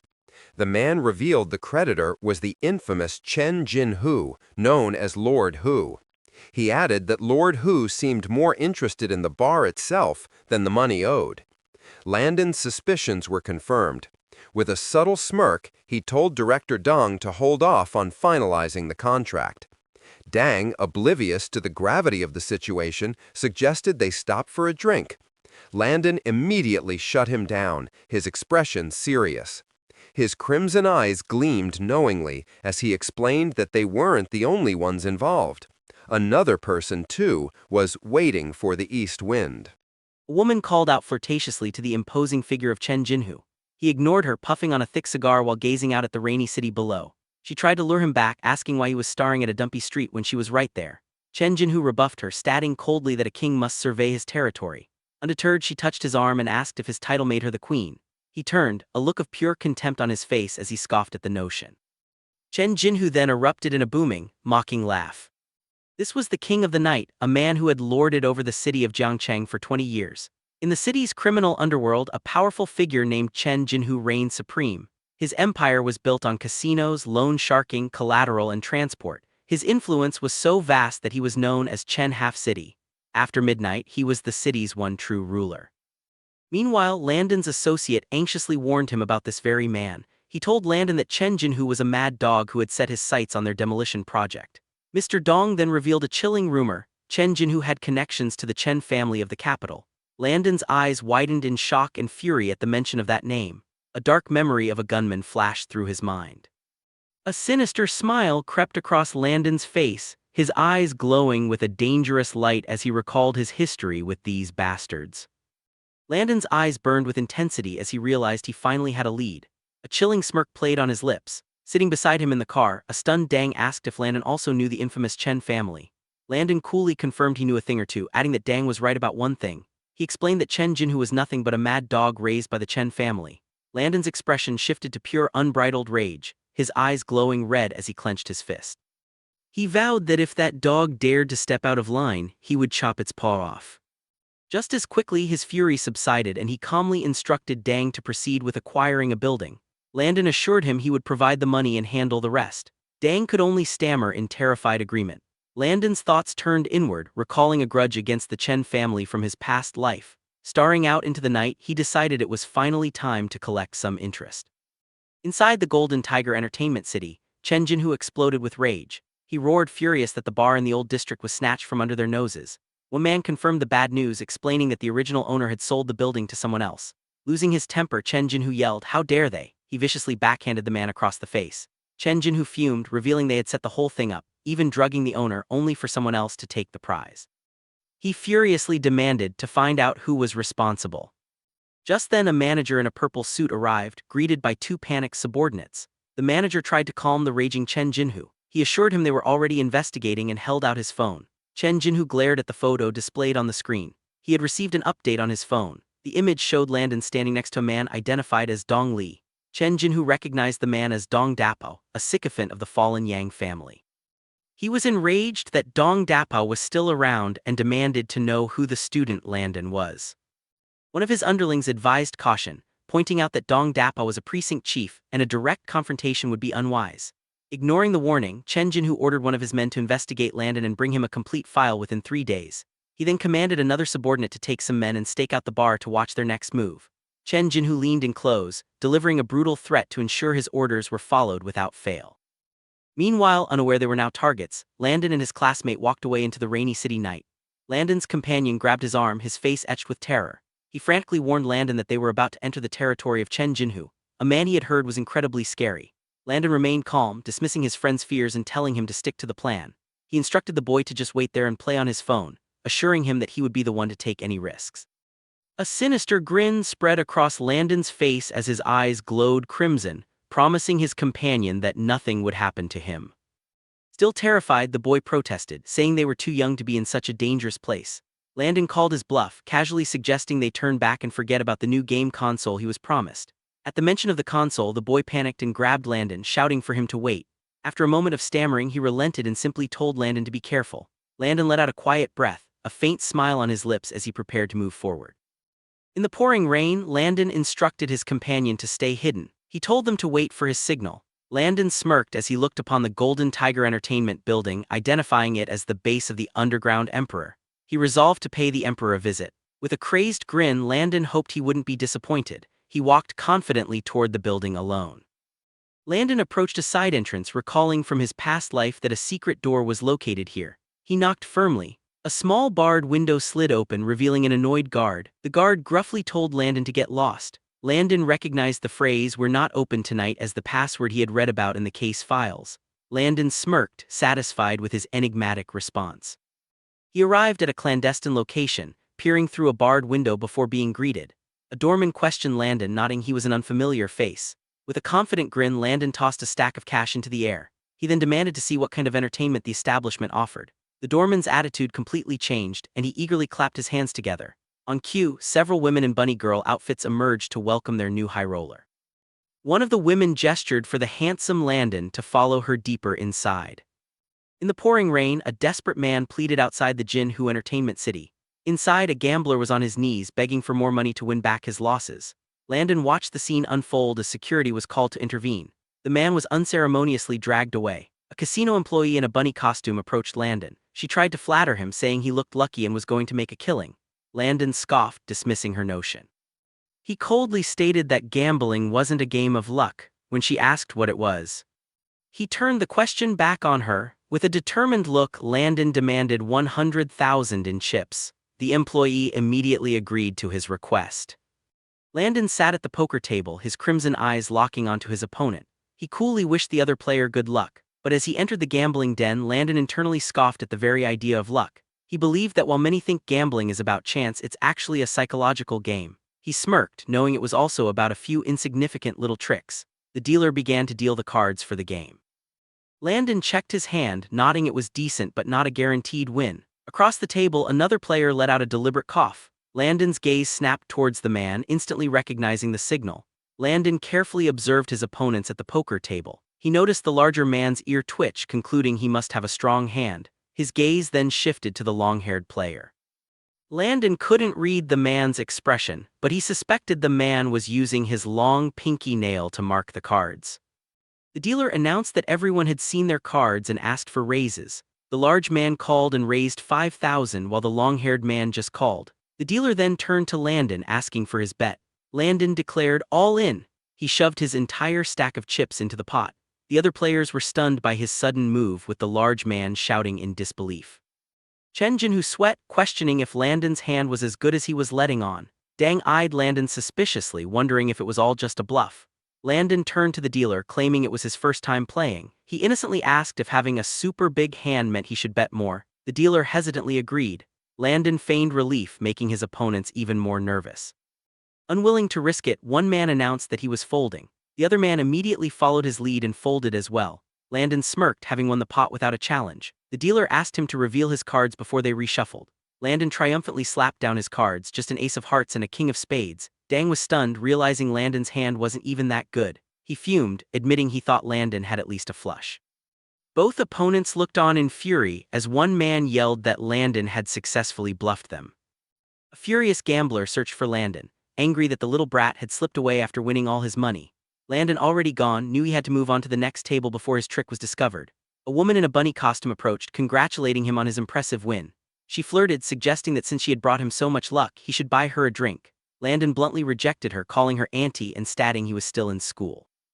The woman was completely stunned by the insult. Ignoring her shock, Landon asked if there were any faster-paced games he could play. Recovering, she smirked and suggested a more thrilling game. The scene shifted to a chaotic sick bow table with gamblers shouting their bets for big or small. Landon calmly placed his chips on small. Another player anxiously pleaded for his bet to come through. The dealer shook the dice cup with practiced ease. Landon listened with intense focus, his eyes analyzing every subtle sound. He deciphered the collision frequency and the landing spots of the dice inside. With a final sharp thud, Landon's eyes widened in realization. He had it. Just as the dealer made the final call for bets, Landon shoved his entire stack of chips into the middle of the table. He bet everything on big. The other players were stunned as Landon went all in again, having already won several hands in a row. The dealer lifted the cup, revealing the results. The dice showed a 4, 5, and 6, a big win. The onlookers were in disbelief, attributing Landon's impossible streak to insane luck. Dang stared at Landon, his face a mask of pure disbelief. He internally questioned how Landon kept winning, wondering if he was using some kind of X-ray glasses. Landon, holding a single chip, calmly told him to continue. With a weary expression, Landon stated he was tired and wanted to win quickly so he could go home and sleep. The terrified man could only stammer in agreement. His mind raced, panicking at the thought of Landon winning even faster. He fretted over how he could possibly explain this to his boss. In a back room, Chen Jinhu watched the game on a security monitor. Furious, he snapped his cigar in half, screaming that this wasn't a charity. Chen Jinhu fumed that Landon didn't know the simple rule of quitting while he was ahead. He barked an order to his subordinate to bring him that Japanese broad. The subordinate quickly responded, yes. Landon's winnings piled up on the gambling table, a mountain of chips growing with every round. A man and his companion stared in disbelief. The companion gasped, "Whoa, he's won several million by now, right?" Bystanders were in awe, wondering if Landon was the god of gamblers. Another gambler noted that this was the first time he had ever seen the house cry. The dealer was indeed wiping tears from his eyes. The man smirked, "He's their daddy now. Guess the boss is about to change, huh?"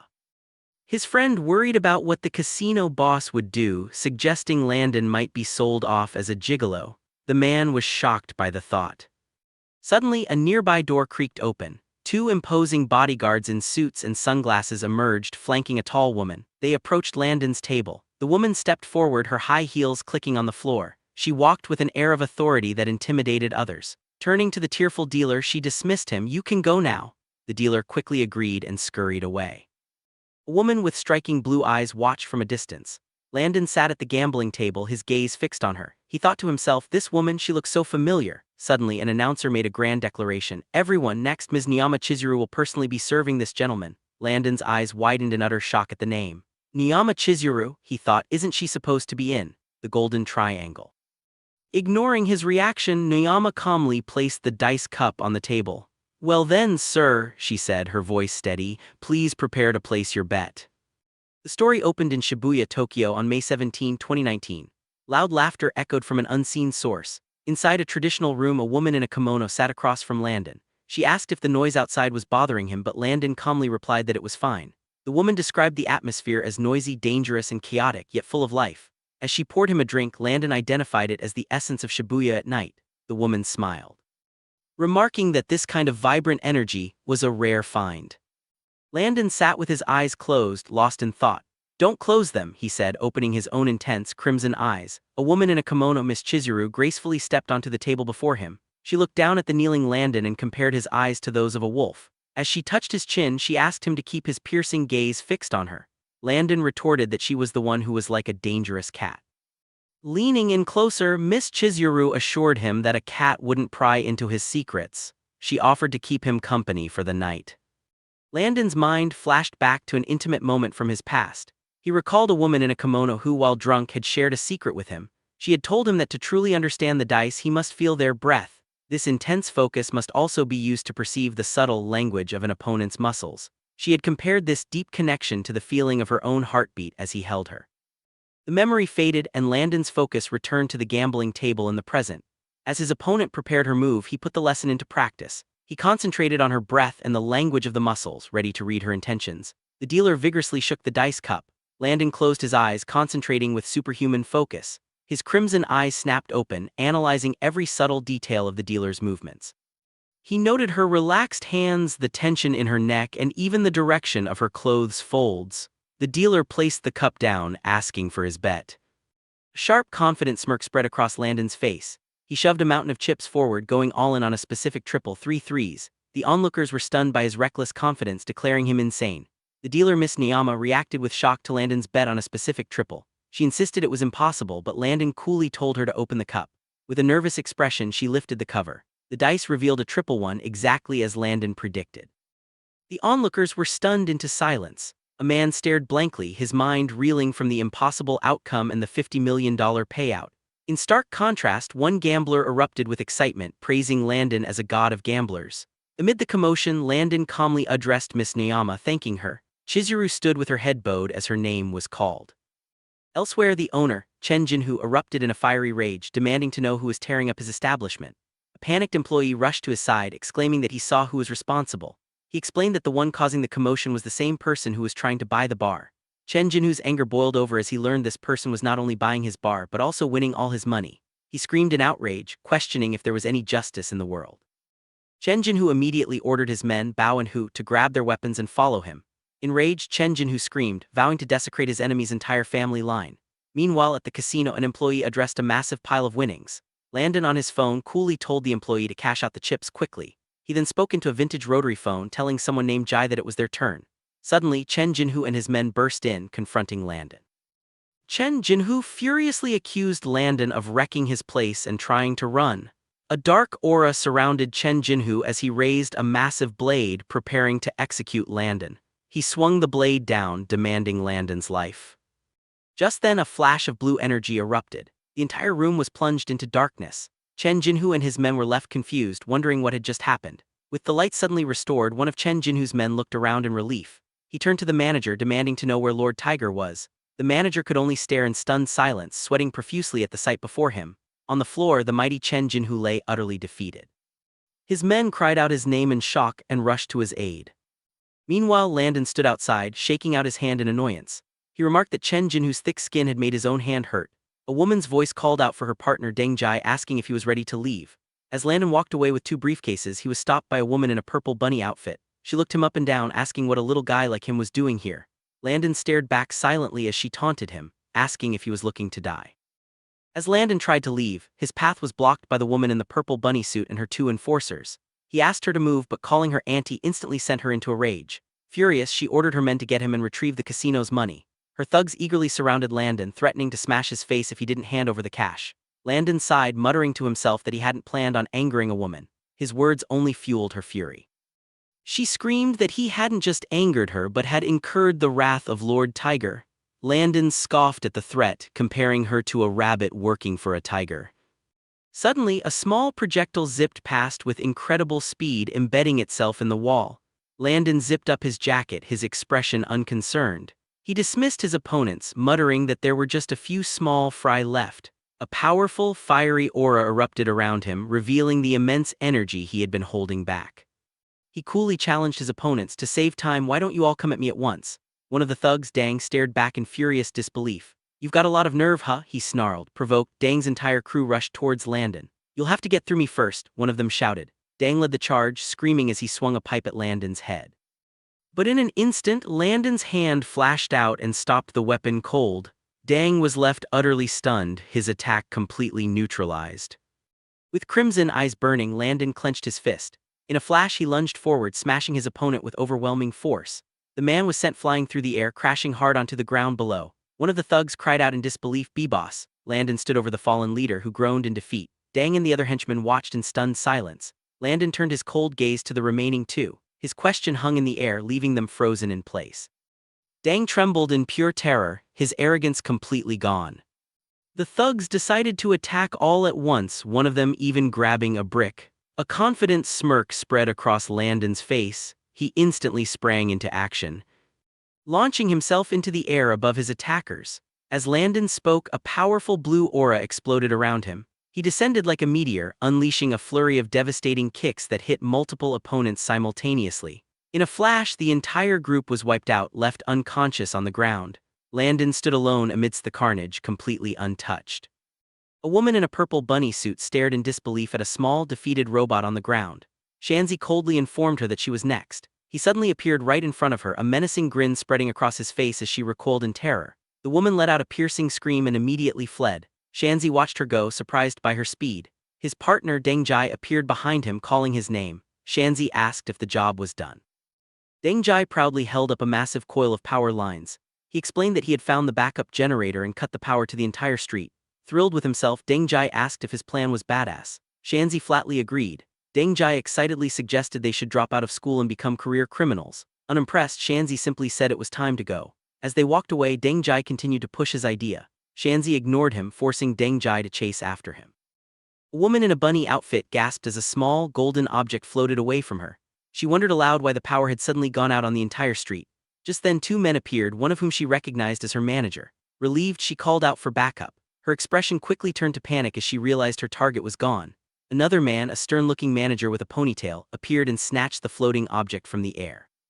He viciously slapped the woman across the face, calling her a thief.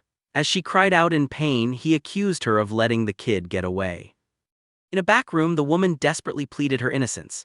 The manager was unmoved, claiming he had seen everything on the surveillance footage. He accused her of working with the kid, getting close to him all night to set up the escape. The woman was horrified by the accusation. With tears in her eyes, she proclaimed her unwavering loyalty to Master Hu. The manager coldly replied that he didn't care. The manager menacingly told the bunny girl that someone needed to take responsibility for the night's events. He ordered his men to interrogate her, convinced she knew Landon. The two men cornered the terrified woman as she collapsed to the floor, pleading with him. Meanwhile, Landon made his escape, leaping from the building into the night. The next day, Landon was back in class, but his mind was far from the lesson. He mulled over his strategy, thinking that Chen Jinhu must be too busy to deal with the old district acquisition now. Landon reviewed a map, acknowledging the progress being made but reminding himself not to get greedy. He knew that once news of the demolition leaked, prices would skyrocket and competitors would swarm in. Landon decided he had to quit while he was ahead. With his newly acquired cash, he planned to start his own security company and find a few helpers. A memory flashed, showing Chen Jinhu and his crew standing before an ominous, blood-red backdrop. The scene abruptly shifted to a classroom where a teacher was in the middle of a lecture. He singled out a student, demanding, "Landon, you answer this question." The teacher leaned over Landon's desk, aggressively quizzing him on the intersection of sets F and A. Landon, whose weary eyes were identical to Landon's, stared back in complete confusion. He hesitantly responded, "Huh, bananas." The teacher's face twisted in exasperation, calling Landon a lost cause. He scolded Landon for ditching class and not paying attention, questioning if he even wanted to pass the college entrance exams. Landon argued back, insisting he was listening and that the topic was about bananas. Furious, the teacher slammed his hand down, yelling that the monthly exams were just around the corner. He got right in Landon's face, vowing not to let him drag down the class average. As punishment, the teacher sentenced him to remedial classes after school. Landon protested, pointing to the student next to him who was sound asleep on his desk. He complained that the sleeping student was obviously worse and was even talking in his sleep. The teacher responded with biting sarcasm, telling Landon to listen to what the sleeping boy was saying. Landon slept soundly in class, muttering complex geometry proofs in his dream. A classmate pointed him out, whispering to a friend that Landon got away with sleeping because he was ranked 4th in their grade. The friend was stunned by this revelation, his eyes wide with disbelief. Later, Landon wearily made his way to a tutoring center. A voice called out, "Landon, you're late." Landon sighed, annoyed that they even took attendance. Suddenly, a familiar girl's voice chided him about forming good habits. Landon's eyes widened in shock as he recognized the speaker. He stared at her, demanding to know what she was doing there. A purple-haired girl sat confidently on a desk, looking down at Landon. "And why can't I be?" she asked coolly. Landon, taken by surprise, mistook her presence for a coincidence. She quickly corrected him, announcing that she was actually his teacher for this class. Landon was stunned, stammering that they were both students. He demanded to know what gave her the right to be his tutor. With a self-assured smirk, she revealed she was the top student in their grade. She then explained that she had the courage to specifically ask the principal to be his tutor after hearing he would be there. Leaning in close, her expression softened as she gave him a final warning. "You'd better work hard, Landon." A purple-haired girl approached Landon, declaring that she had come to the school just for him. Without warning, she aggressively grabbed him by the tie. She then snapped a wooden pointer under his chin, forcing his head back with a sharp crack. Landon yelped in surprise as she leaned in close, teasingly telling him to listen to his teacher. He was completely flustered by her sudden proximity, his mind racing. The girl smirked, noticing that his ears were bright red from embarrassment. Confused and overwhelmed, Landon could only wonder what she was planning. The purple-haired girl leaned in close again, teasing Landon about his blushing face. She found it amusing that the usually stoic boy was capable of showing such an expression.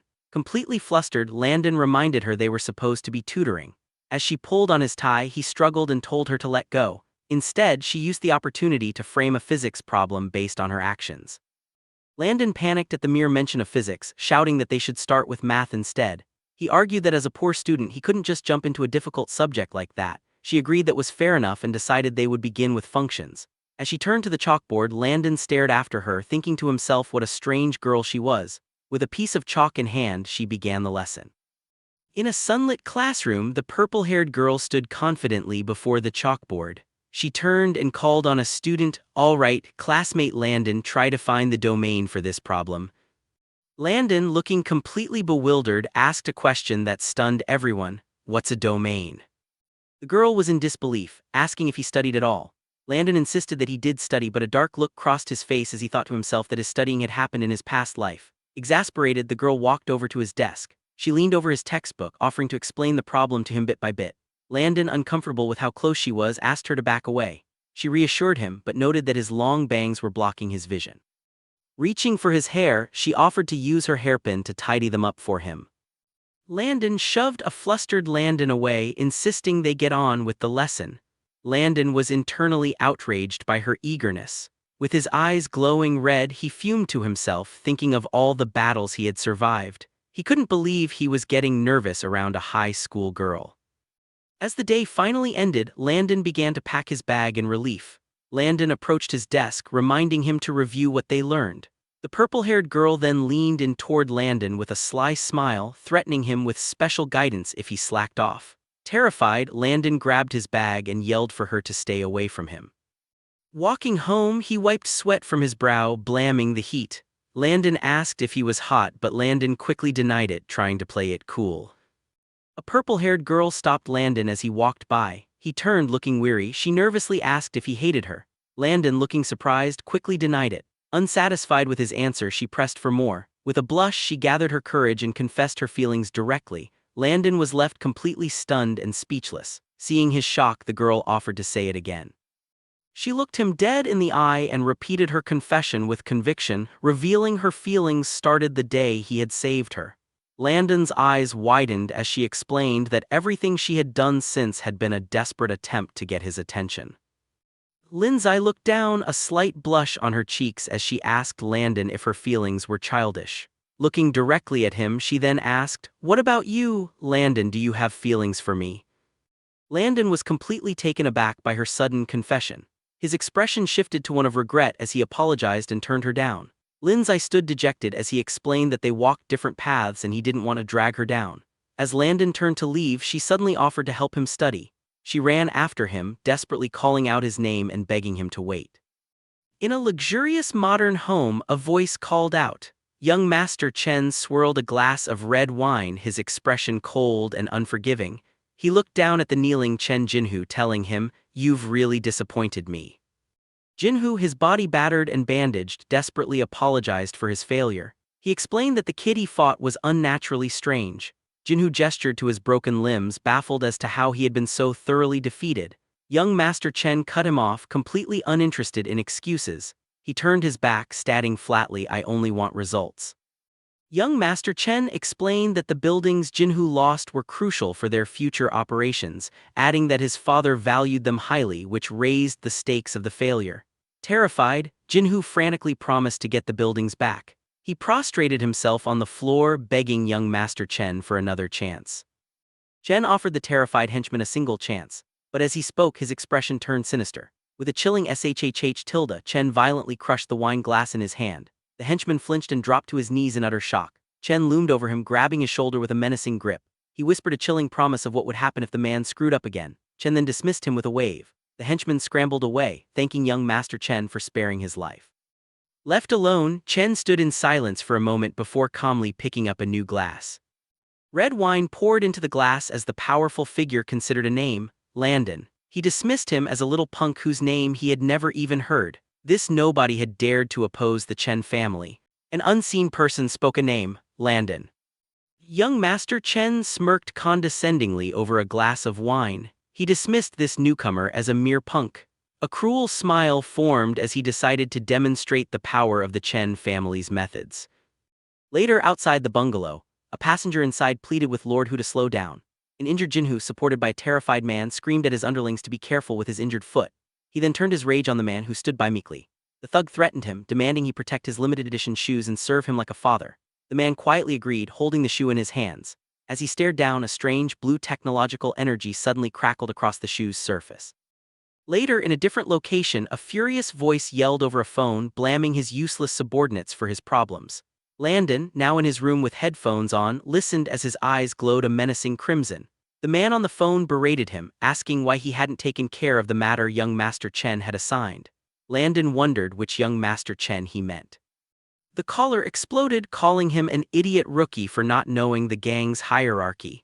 He explained that the Chen family only had one young master. The man was revealed to be Chen Yu, the sole son of the Chen family. With his face twisted in a grimace, Landon glared at something off-screen. He shouted, "You bastard, I've finally found you!" Consumed by rage, Landon shot up from his chair. He declared his intent for revenge, blood for blood. "I'll go kill you right now," he vowed, tossing his headphones aside. He immediately bolted towards the door. Suddenly, Landon skidded to a halt, his hand outstretched. He clenched his fist, realizing he couldn't act on impulse. He understood that acting rashly would only get him caught. He reasoned that simply killing his enemy was too easy a fate. Landon forced himself to calm down, taking a deep breath to control his anger. His eyes snapped open, now glowing with a dangerous crimson energy. He came to a new resolution. Revenge required absolute strength and patience. Landon stood in his room, his fists clenched with determination. He sat on the edge of his bed, a bag overflowing with cash beside him. With his startup capital secured, Landon's first step was to build an absolutely loyal force. His eyes glowed a menacing crimson as he vowed to take the Chen family and wipe them all out at once. The next day, Landon was at a shooting range. He fired a pistol with expert precision, the sound of the gunshot echoing through the range. Two officers watched him from behind. Officer 1 smirked, telling Officer 2 that Landon's stance was even better than his. Furious at being compared to a student, Officer 2 told him not to be so harsh. Officer 1 scoffed and told him to take a good look at Landon's target. The target showed the result of Landon's shooting. a single perfect hole right through the head. A staff officer stared in utter disbelief, exclaiming that every single shot had gone through the exact same hole. Officer 1 was ecstatic, praising Landon's incredible marksmanship. The staff officer was so impressed he questioned if Landon was even a high school student, suspecting he was from a special forces unit. But Landon was completely unfazed by their praise. He dismissed the challenge, comparing shooting a fixed target to a simple carnival game. With a bored expression, Landon told Officer 1 that the test was too simple and asked for a new game. Landon turned his attention to Officer 2, mockingly calling him Mr. Defiant. He challenged the soldier to toss a shell casing into the air for him to shoot. Furious at the nickname, Officer 2 yelled back at Landon. Despite his anger, Officer 2 prepared to throw the casing, calling Landon an arrogant brat. With a powerful kick, Officer 1 sent a massive bullet casing flying into the air. Landon's crimson eye narrowed with intense concentration. He leaned out from behind a wall and fired a single, precise shot from his pistol. His bullet streaked through the sky, perfectly intercepting the tumbling casing. The bullet struck the primer, triggering a massive, fiery explosion. Officer 2 stared in utter shock and disbelief. Officer 1, however, just smirked, completely satisfied with the result. Officer 1 scoffed, calling Landon's incredible marksmanship a fluke. He then turned to Officer 2, telling him to stop being so stubborn. Landon, unfazed, challenged them to another round, boasting that he could do it with his eyes closed. Suddenly, Officer 1 appeared, completely convinced of Landon's skill. He enthusiastically smacked the other officer on the back of the head, calling Landon a god of guns descended to earth. Officer 1 then asked Landon if he had ever practiced with a firearm before. Landon coolly replied that his only experience was shooting balloons at an amusement park. Internally, Landon realized he may have overdone his nonchalant act. Officer 1, however, completely bought the story and mused about taking his own soldiers there for practice. Landon was shocked that his ridiculous lie was actually believed. Changing the subject, Landon got Officer 1's attention. He revealed the true reason he had come that day was to ask for help. Officer 1 eagerly agreed to help with anything that didn't violate his principles. Landon looked him in the eye and stated his request. He wanted to establish a security company. Landon made his pitch to Officer 1. He declared his intention to recruit veterans, giving them a place where their skills, pay, and dignity would be respected. Landon's crimson eyes were filled with conviction as he spoke of their sacrifices. Officer 1 listened, his expression somber and contemplative. Landon continued, explaining that with such a reliable force, they could also maintain peace and eliminate corrupt elements. Officer 1 scoffed, but a grin slowly spread across his face, impressed by the young man's grand ideals. His demeanor shifted completely, his eyes lighting up with a crazed energy. "What do you need me to do?" he asked, leaping to his feet. With a wild grin, he pointed to the sky and yelled, "Just say the word." A confident smirk formed on Landon's face. He told Officer 1 exactly what he needed, a reliable source for manpower. Officer 1 asked Landon to put in a good word for him regarding some approvals. In return, Officer 1 promised to handle all of Landon's qualifications personally. He also offered Landon the address of a veterans contact station, promising access to top-notch recruits.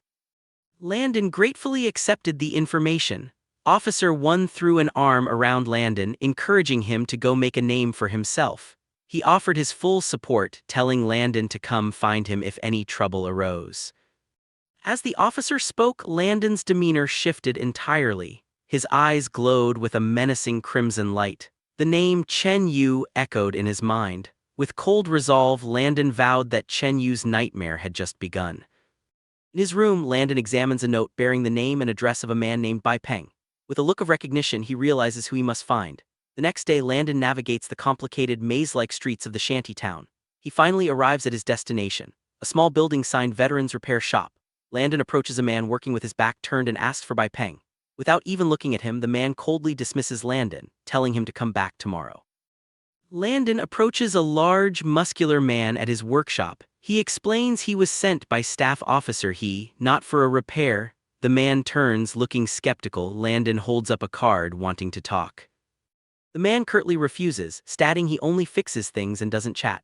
Landon presses on, offering a job that he claims can change the man's current situation. Confused, the man asks what he means. Landon lists off the man's supposed issues: unrecognized talent, being like gold that doesn't shine, and simply being short on cash. The man's eyes narrow in anger. He aggressively grabs Landon's arm, questioning his nerve. Unfazed, Landon insists he's being sincere.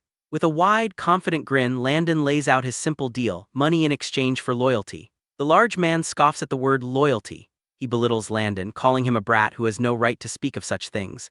Landon's expression turns serious as he begins to question the man's relationship with someone named He Changshan. Landon's crimson eye glares with cold focus. He launches himself into the air, aiming a powerful kick at Bai Peng. Bai Peng catches the kick with his forearm, stopping Landon's momentum cold. As he holds Landon's leg, Bai Peng pulls out a pair of chopsticks that begin to glow with golden energy. He grits his teeth, preparing to snap them, but his eyes widen in sudden shock. A burst of blue energy erupts from Landon as he breaks free from the hold. Landon spins around and lands a devastating kick directly into Bai Peng's side. The force of the blow sends Bai Peng staggering backward. Landon lands on his feet unimpressed. Not a bad defense, Landon says before gesturing towards his opponent. How's your offense? Bai Peng smirks, holding two thin sticks as a makeshift weapon. He challenges Landon, asking, "Wanna try?" Without waiting for a reply, Bai Peng whips the sticks through the air with blinding speed. Landon stands his ground, effortlessly raising a hand to block the attack. The sticks shatter against Landon's palm, the impact sending a shockwave up Bai Peng's arm. Stunned, Bai Peng stares at his tingling hand, thinking, "This kid." Suddenly, a young boy named Xiao Fei appears in the doorway, happily announcing, "Bro, I'm back." As he starts to talk about his day at school, Bai Peng screams his name in terror. Xiao Fei looks back, confused. Bai Peng desperately yells for him to get out of the way. Reacting in a flash, Landon stomps his foot down, cracking the ground as he prepares to move. With blinding speed, Landon flicks his wrist, sending a chopstick flying like a dart. It zips past a young boy named Xiao Fei who is about to run into danger. A woman rushes to his side, calling his name in a panic. Xiao Fei, completely unharmed, tells his older brother he's fine. He's in awe of Landon, exclaiming how fast he was.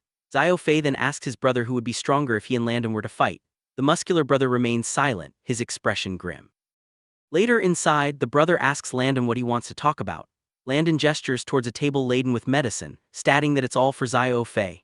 Gazing out the window, the brother concedes that Landon was right and that he needs to change his and Xiao Fei's current situation. However, he clarifies that this isn't an admission of defeat. He claims he could have caught the chopstick if Xiao Fei hadn't appeared and startled him. The real reason he's decided to join Landon is because Landon saved his little brother. He pledges his life to Landon, acknowledging the code.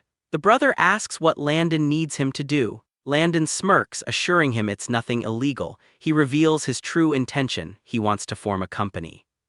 Landon explains to Officer that he needs a team that is absolutely loyal and can handle tough battles. He continues, stating the team needs a blade to command respect and train them. Landon formally offers the position to Officer. A single bead of sweat rolls down Officer's face as he considers the proposal. With a determined look, Officer accepts, declaring it's time for him to be unsheathed. Landon observes a framed photograph from Bai Peng's military days. He points out how full of hope and drive the younger Bai Peng looked in the picture. With a knowing smirk, Landon cynically remarks that ideals and reality are practically opposites. Bai Peng takes a drink, his expression weary as he explains how chasing debts at construction sites has ground away all his hope. He quickly dismisses the painful topic. Landon invites the older man to sit and have some tea. As they sit, Landon notes that Bai Peng seems to have suffered a lot in life. He points out the bitter irony that the people Bai Peng once risked his life for turned out to be scum who trample on others' dignity. Landon's eyes glow as he directly challenges Bai Peng, asking if he's truly resigned to this fate. The question strikes a deep nerve, leaving Bai Peng visibly stunned. Landon passionately explains his vision to Bai Peng, insisting that veterans who have sacrificed everything deserve dignity. He wants to build a place where men like Bai Peng can belong and be respected. Landon proposes they form a security group, taking legitimate jobs to make a living. But when faced with injustice, they will act as a shield for the common people. He looks Bai Peng in the eye, telling him he needs his battlefield experience and leadership to unite the team. Bai Peng smirks, seemingly turning him down with a simple no. Landon is visibly stunned by the rejection, but Bai Peng clarifies his stance, slamming his fist on the table. He declares that because Landon trusts him, he will follow his lead anywhere he points. A determined Landon says, "Come," and extends his fist. Bai Peng meets it with his own, sealing their new partnership. Landon tells him to handle his family matters first. He promises that they will find a way to deal with Xiao Fei's illness together. An agreement is sealed with a firm fist bump. The scene shifts to a quiet neighborhood at dusk. The sound of children's voices cuts through the evening air. A brother and sister playfully chase each other across the rooftops as Landon walks by. The boy, out of breath, calls out to his sister, and the simple scene catches Landon's attention. Suddenly a memory seems to flash before Landon's eyes, his expression shifting to one of shock. A sudden noise from a nearby alley snaps him out of his daze. Landon's focus sharpens as he realizes he's being followed. He immediately suspects it's men sent by Chen Jinhu. Annoyed by their persistence, Landon turns to face his pursuer. He calls out, demanding the stalker reveal themselves. To his surprise, a flustered Linzai peeks out from her hiding spot, taken aback by his harsh words. Zhongshan is shocked to see Linzai has found him. He immediately demands to know why she's following him. Linzai playfully corrects him, saying following is a harsh word. Zhongshan insists this is no place for her, but she retorts that he shouldn't be here either. She reminds him that as his tutoring teacher she can't just let him skip class. Her expression softens as she admits she was genuinely worried about him. Zhongshan tries to warn her away, telling her their paths are different and he has to face danger. Suddenly his attention is caught by something down the street. Linzai screams a warning as a truck speeds directly towards them. With no time to think, Zhongshan yells at Linzai to dodge and shoves her out of the way. But in a shocking twist, Linzai throws herself in front of him, pushing him to the ground instead. She takes the full impact of the vehicle to shield him. Zhongshan can only look up in horror as Linzai protects him with her own body. Landon is startled as a girl suddenly stumbles and falls in front of him. He rushes over to help her. Landon calls out her name, Linzai, in concern. She insists she's fine, trying to appear brave, but Landon is clearly exasperated. Suddenly a van screeches to a halt beside them. A group of armed thugs emerge, led by a man with a large blade. The leader accuses Landon of offending a Lord Hu and having the nerve to be on a date. As the leader lunges forward to attack, Landon shields Linzai, telling her to stay down. Linzai, however, is flustered by the thug's assumption. In a blur of motion, Landon springs into action.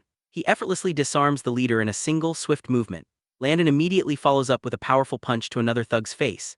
As Landon continues to fight off the attackers, Linzai spots a new threat and screams a warning. An attacker swings a pipe at Landon's head.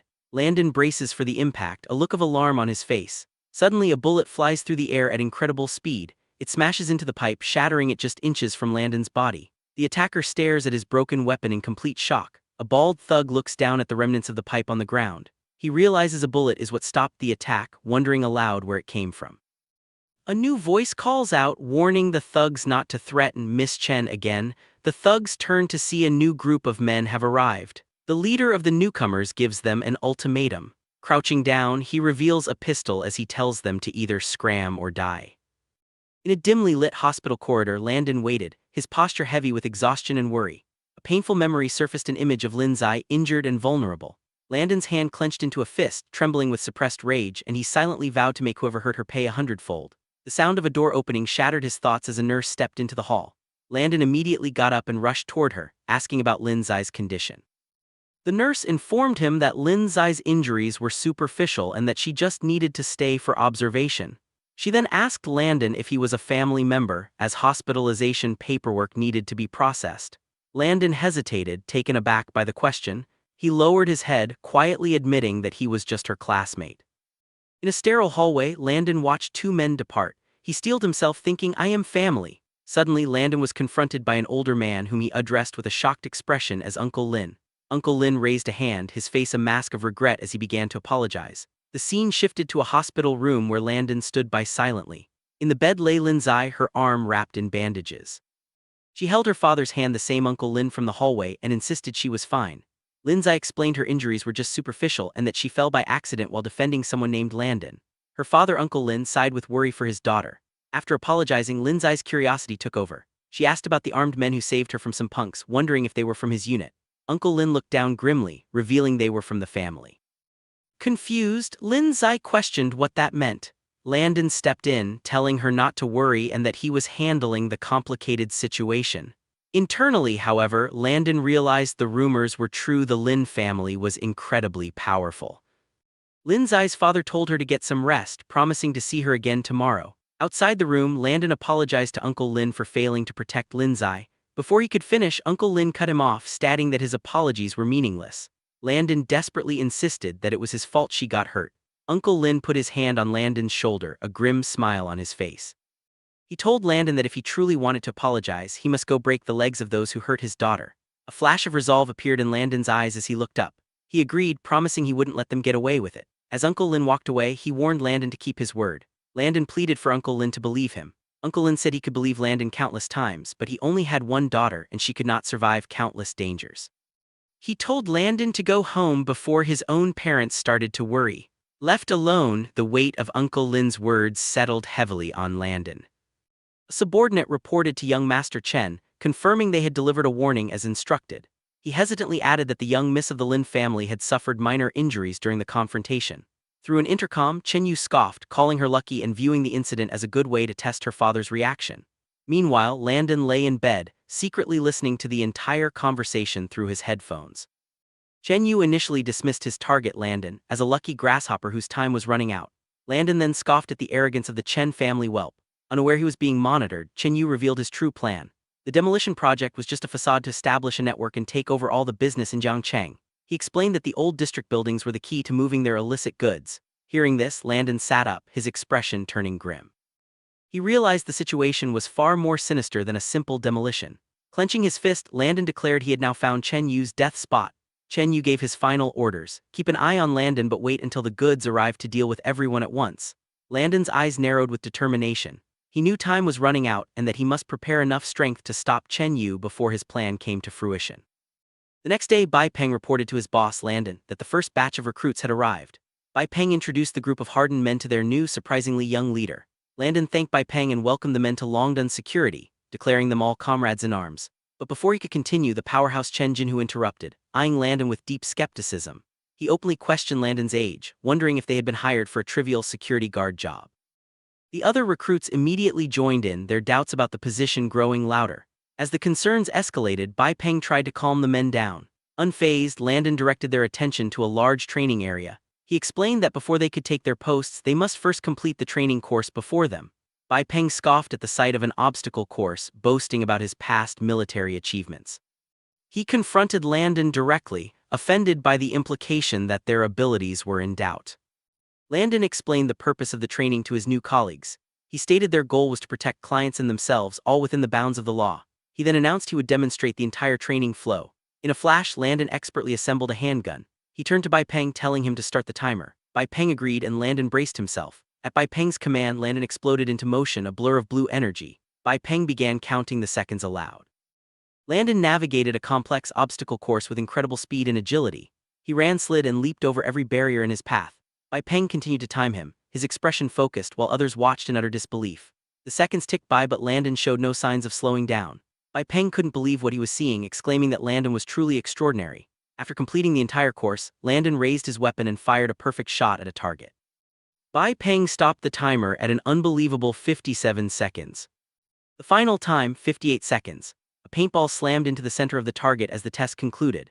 Bai Peng and others stared in absolute shock. Bai Peng couldn't believe it, nodding that the routine wasn't any shorter despite the course's size. Bai Peng reminded himself that he already said Landon's explosive power was impressive. Bai Peng was still skeptical, pointing out that Landon just looked like a high school student.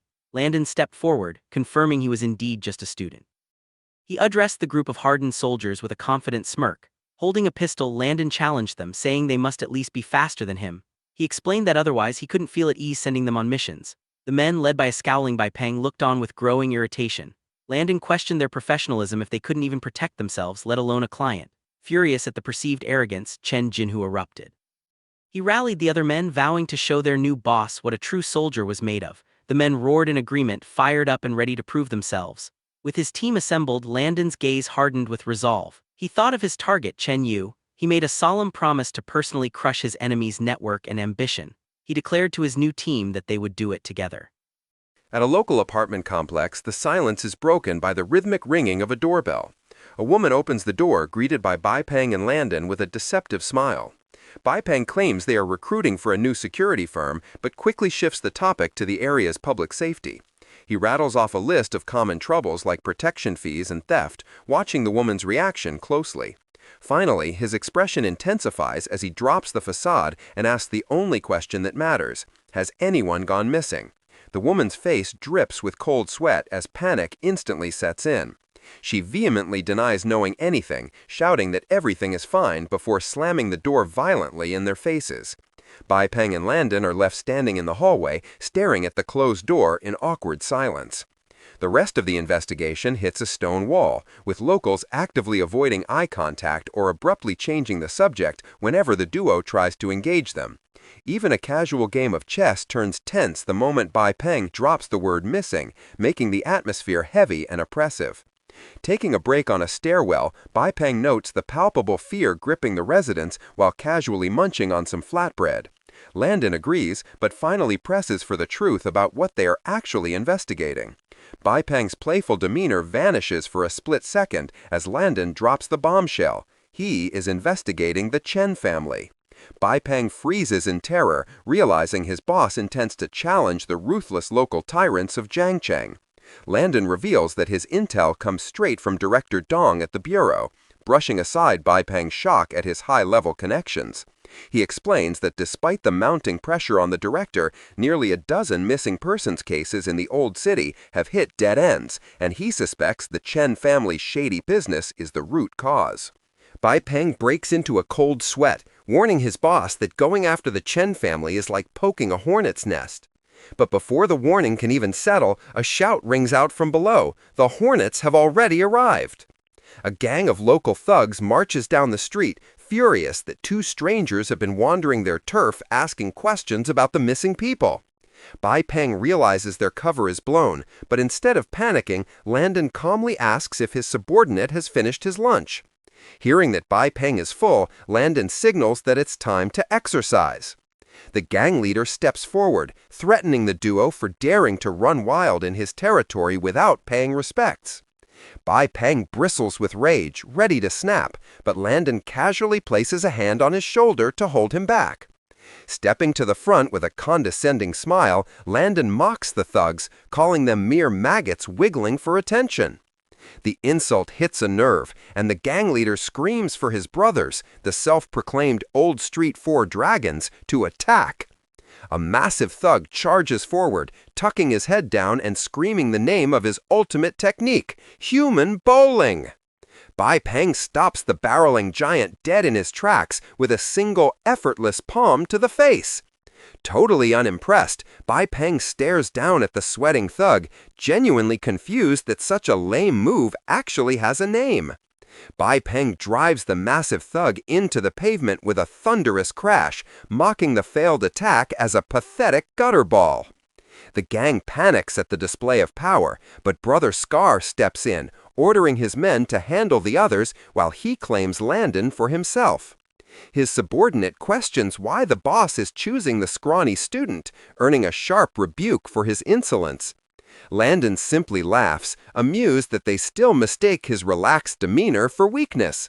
With a fearless grin, he taunts the veteran to come and try his luck. Brother Scar snaps, roaring in fury as he rushes forward to kill. Landon's smile vanishes instantly, replaced by cold focus as he unleashes a devastating counterstrike. Landon's fist connects with explosive force, crumpling the thug's face and sending shockwaves rippling through the air. The impact launches the man high into the sky, his body flailing helplessly before gravity takes hold. He crashes into the pavement with a bone-shattering thud right between the fighters, prompting a horrified scream from his allies. Landon calls out to the two remaining thugs, his voice calm but commanding enough to freeze them in their tracks.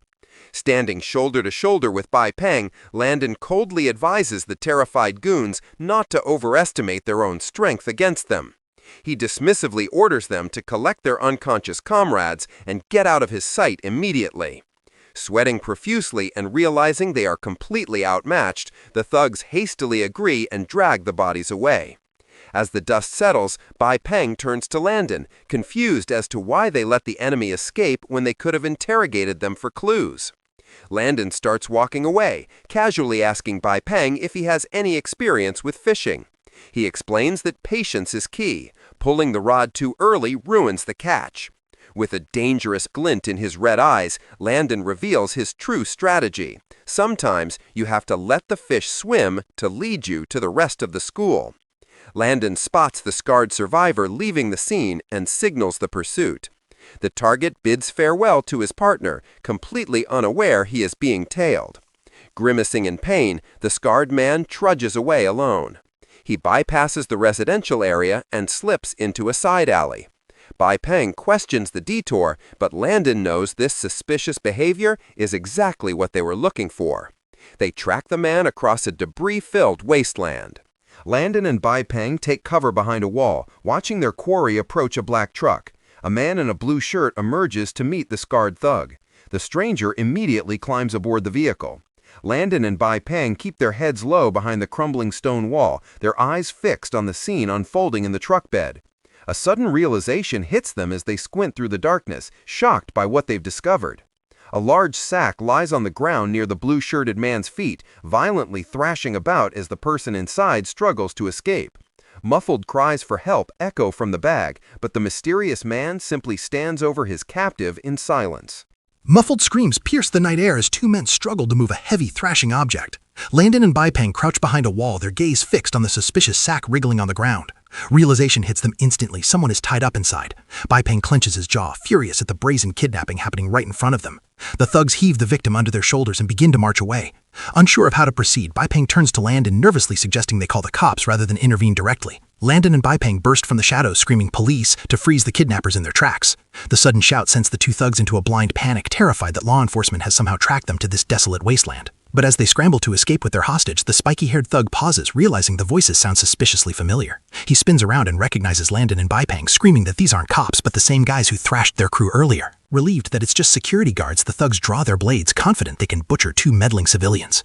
Landon answers their arrogance with immediate violence, launching a flying kick that smashes the knife wielder into the dirt before he can even swing. The thugs realize too late that titles are irrelevant as Landon and Bai Peng descend upon them with bone-crushing force. The thug in the polo shirt frantically warns the partner, realizing these are the same monsters who dismantled the four dragons earlier that day. He screams that they are completely outmatched, yet desperation drives him to swing his dagger anyway.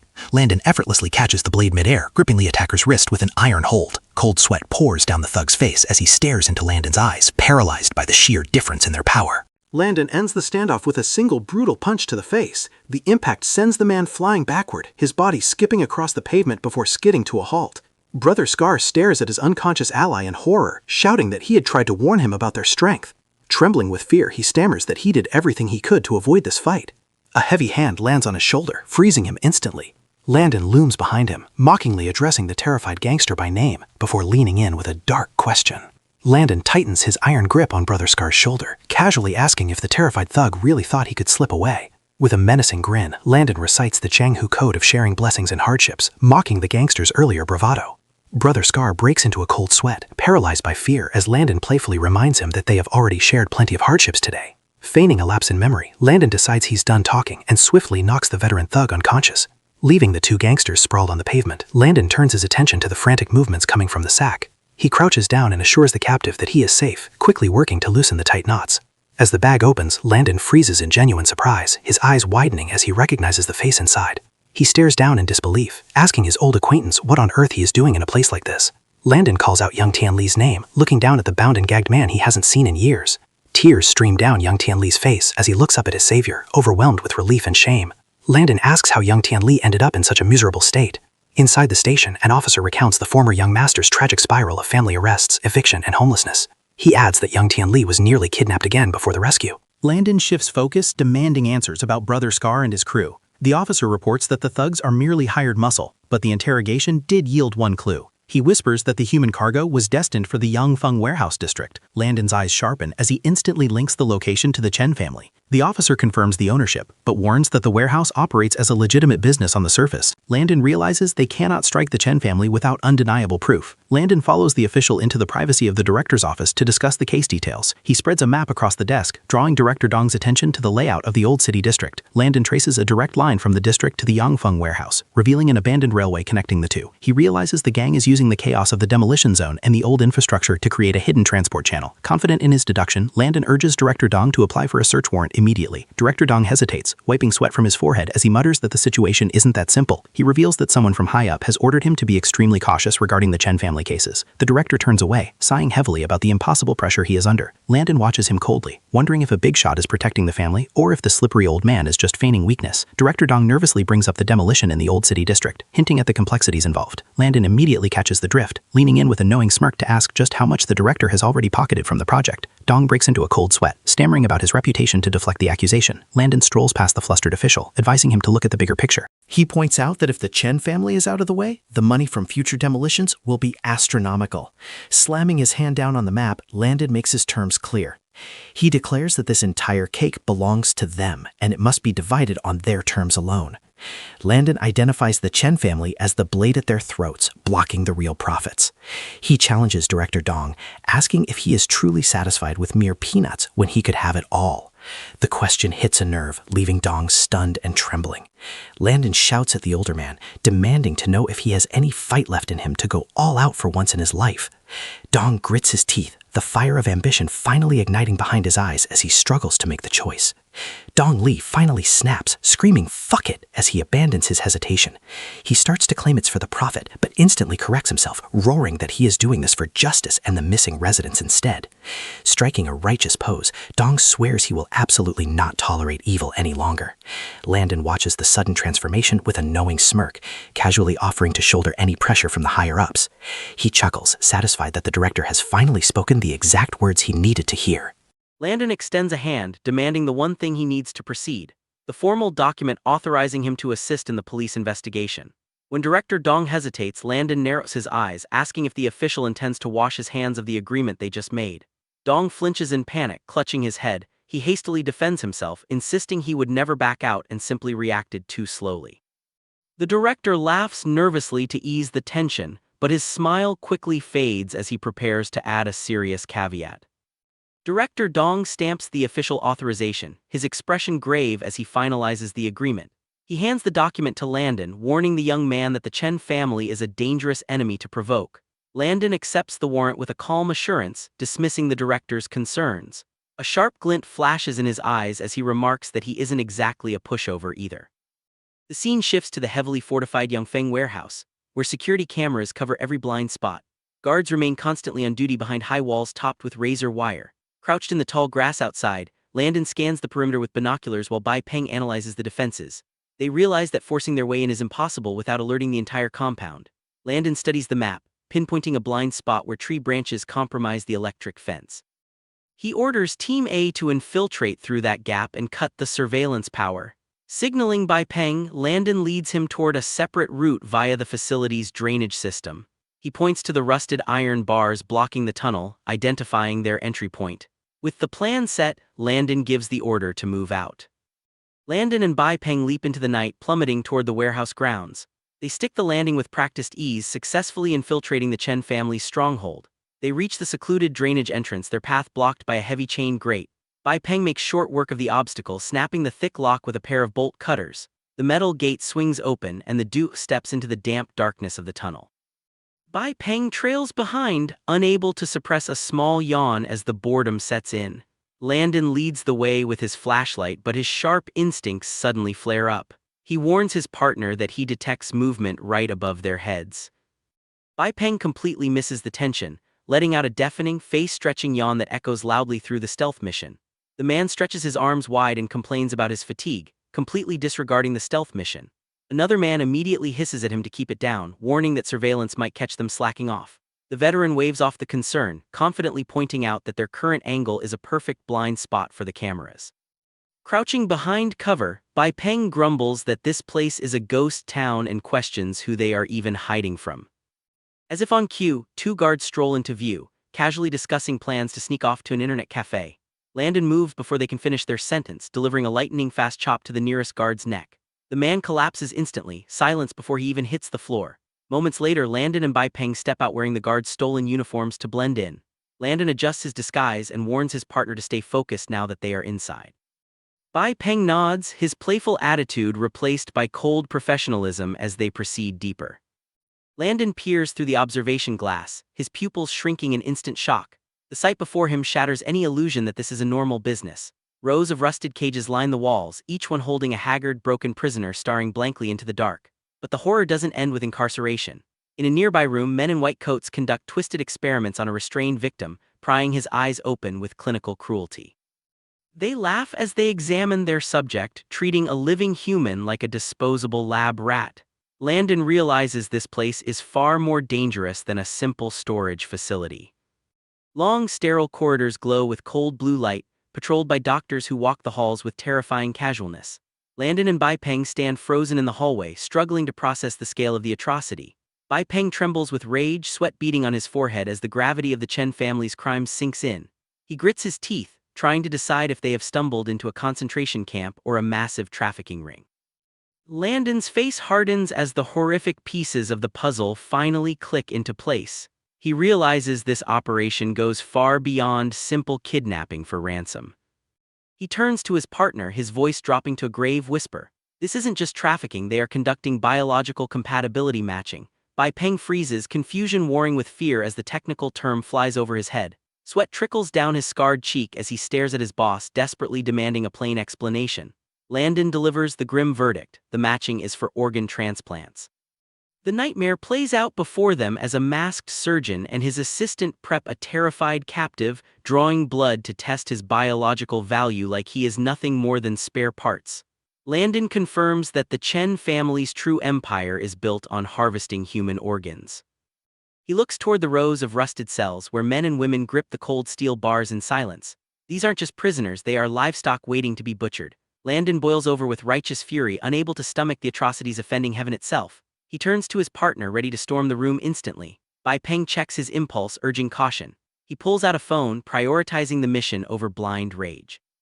Through the crack in the door, he captures every second of the gruesome operation, locking in the evidence they need to destroy the Chen family legally. With the recording complete, the time for stealth ends. Landon gives the signal. They unleash their pent-up power, kicking the door into splinters as they burst onto the scene. The sudden crash sends the laboratory into immediate chaos. Researchers in white coats scream in panic, realizing their secret operation has been breached. The head scientist barks orders, prioritizing the research over their safety. He commands his subordinates to secure the data while he holds the line. Landon wastes no time. He shouts for Bai Peng to round up everyone in a white coat and ensure no evidence is destroyed.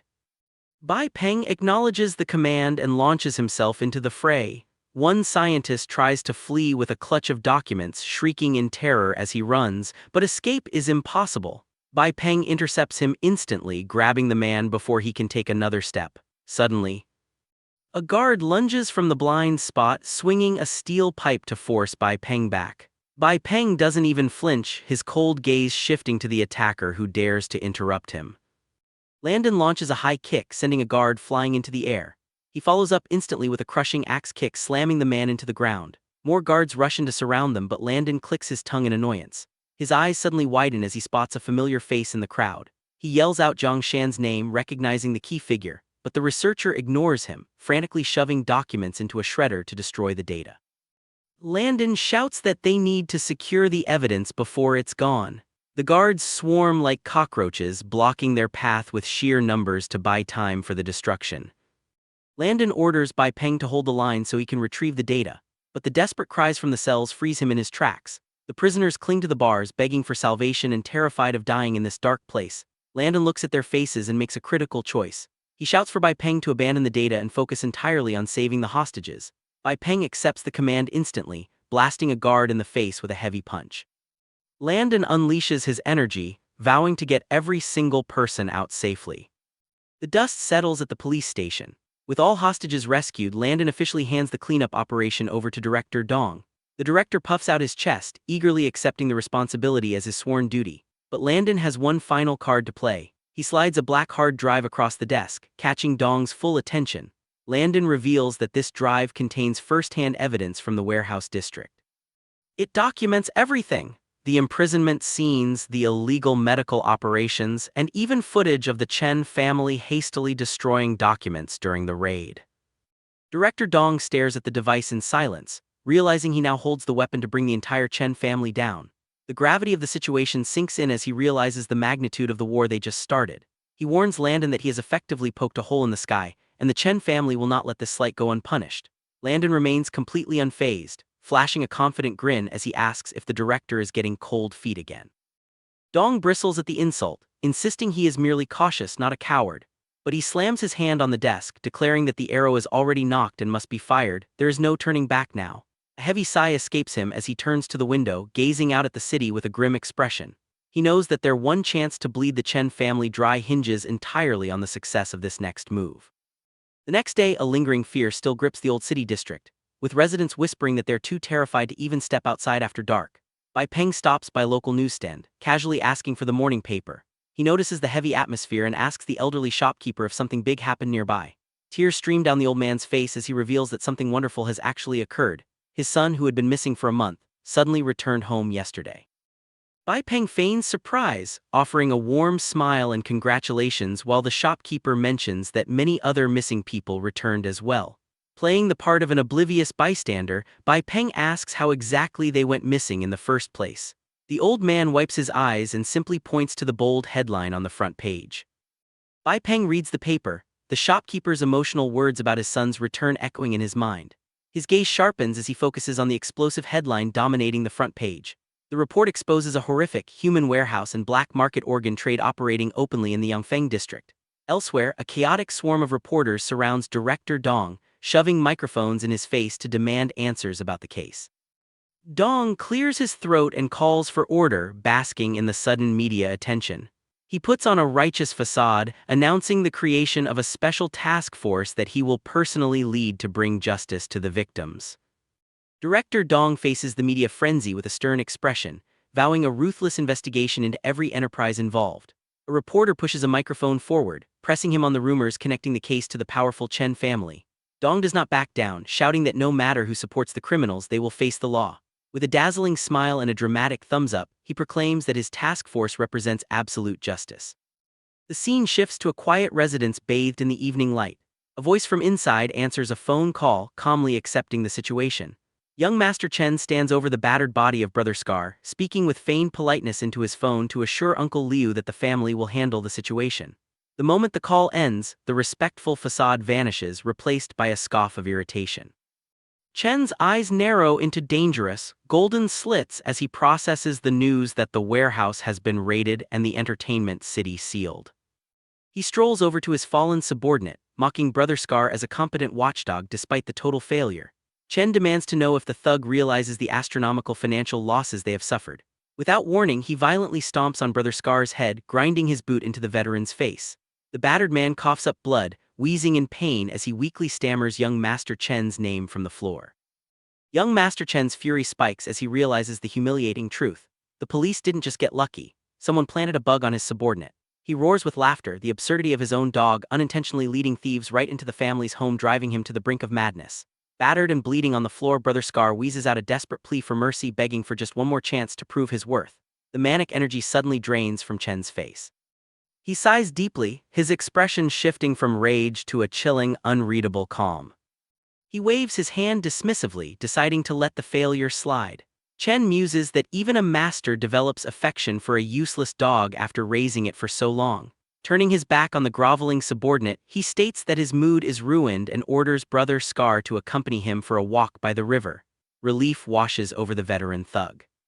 Brother Scar scrambles to acknowledge the command, stammering out his gratitude, completely unaware of the darkness hiding behind his master's sudden mercy. Young Master Chen commands his subordinates to handle the cleanup, demanding they make it quick and thorough. The men immediately acknowledge the order. Preparing to scrub away the evidence of the night's violence, Chen pauses, glancing back over his shoulder with a look of cold indifference. He adds one final instruction before leaving the room. He orders them to replace the carpet, sneering that it is now filthy. The subordinates stare down at the lifeless body of Brother Scar, who lies discarded on the floor, his loyalty rewarded with death. The promise of a walk by the river reaches its grim conclusion. Brother Scar's body is tossed into the dark, stormy waters, sinking rapidly into the abyss to ensure his silence is permanent. Under the cover of a storm, Chen's men heave a heavy barrel to the edge of the cliff. With a synchronized shout, they toss Brother Scar's makeshift coffin into the raging sea. The drum smashes through the surface and plummets into the dark depths. A single shoe drifts loose, the final trace of a loyal servant discarded like trash. On the shore, a subordinate bows to young Master Chen, confirming the disposal is complete. Chen yawns, bored by the night's work, and tells the crew to scatter. He slides into the backseat of his car, ready to leave this dreary scene behind. But the driver pauses, urging the young master to look at a disturbing report. Chen glances at the screen, viewing internal surveillance footage from the warehouse that demands his immediate attention. The subordinate hands a tablet to young Master Chen, displaying the surveillance footage from the warehouse. Chen's eyes lock onto the figure on the screen, instantly recognizing the man who caused the chaos. He taps the display, trying to recall the intruder's identity. The memory surfaces and he names the enemy, Landon. Chen's expression twists into a mock sneer as he comments on the sheer arrogance of a name that implies ruling the world. The subordinate reports that Jiang Shan owns a security company and has established ties with the police. He confirms that the warehouse raid was a direct attack orchestrated by this group. The driver turns to ask for instructions, but Chen cuts him off with a stifled snort. Laughter bubbles up from the young master, echoing in the car. He cackles with delight, finding the challenge more entertaining than threatening. Laughter convulses young Master Chen's body, his maniacal cackles filling the silence of the car as he doubles over in his seat. He suddenly stops, a chilling smile remaining on his face. He finds this unexpected resistance genuinely interesting. Demonic purple light glows in his eyes as the realization hits him. Landon wasn't just a pawn used by the police. The authorities were actually the ones dancing in Landon's palm.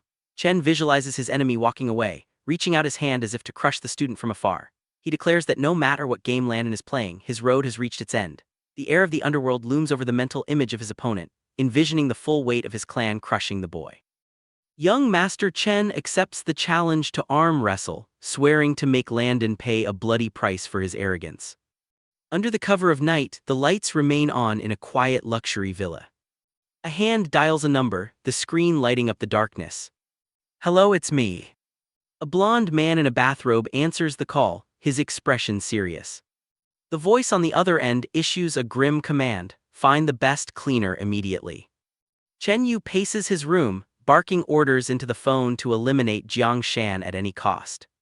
But the command dies in his throat as a furious voice on the other end cuts him off.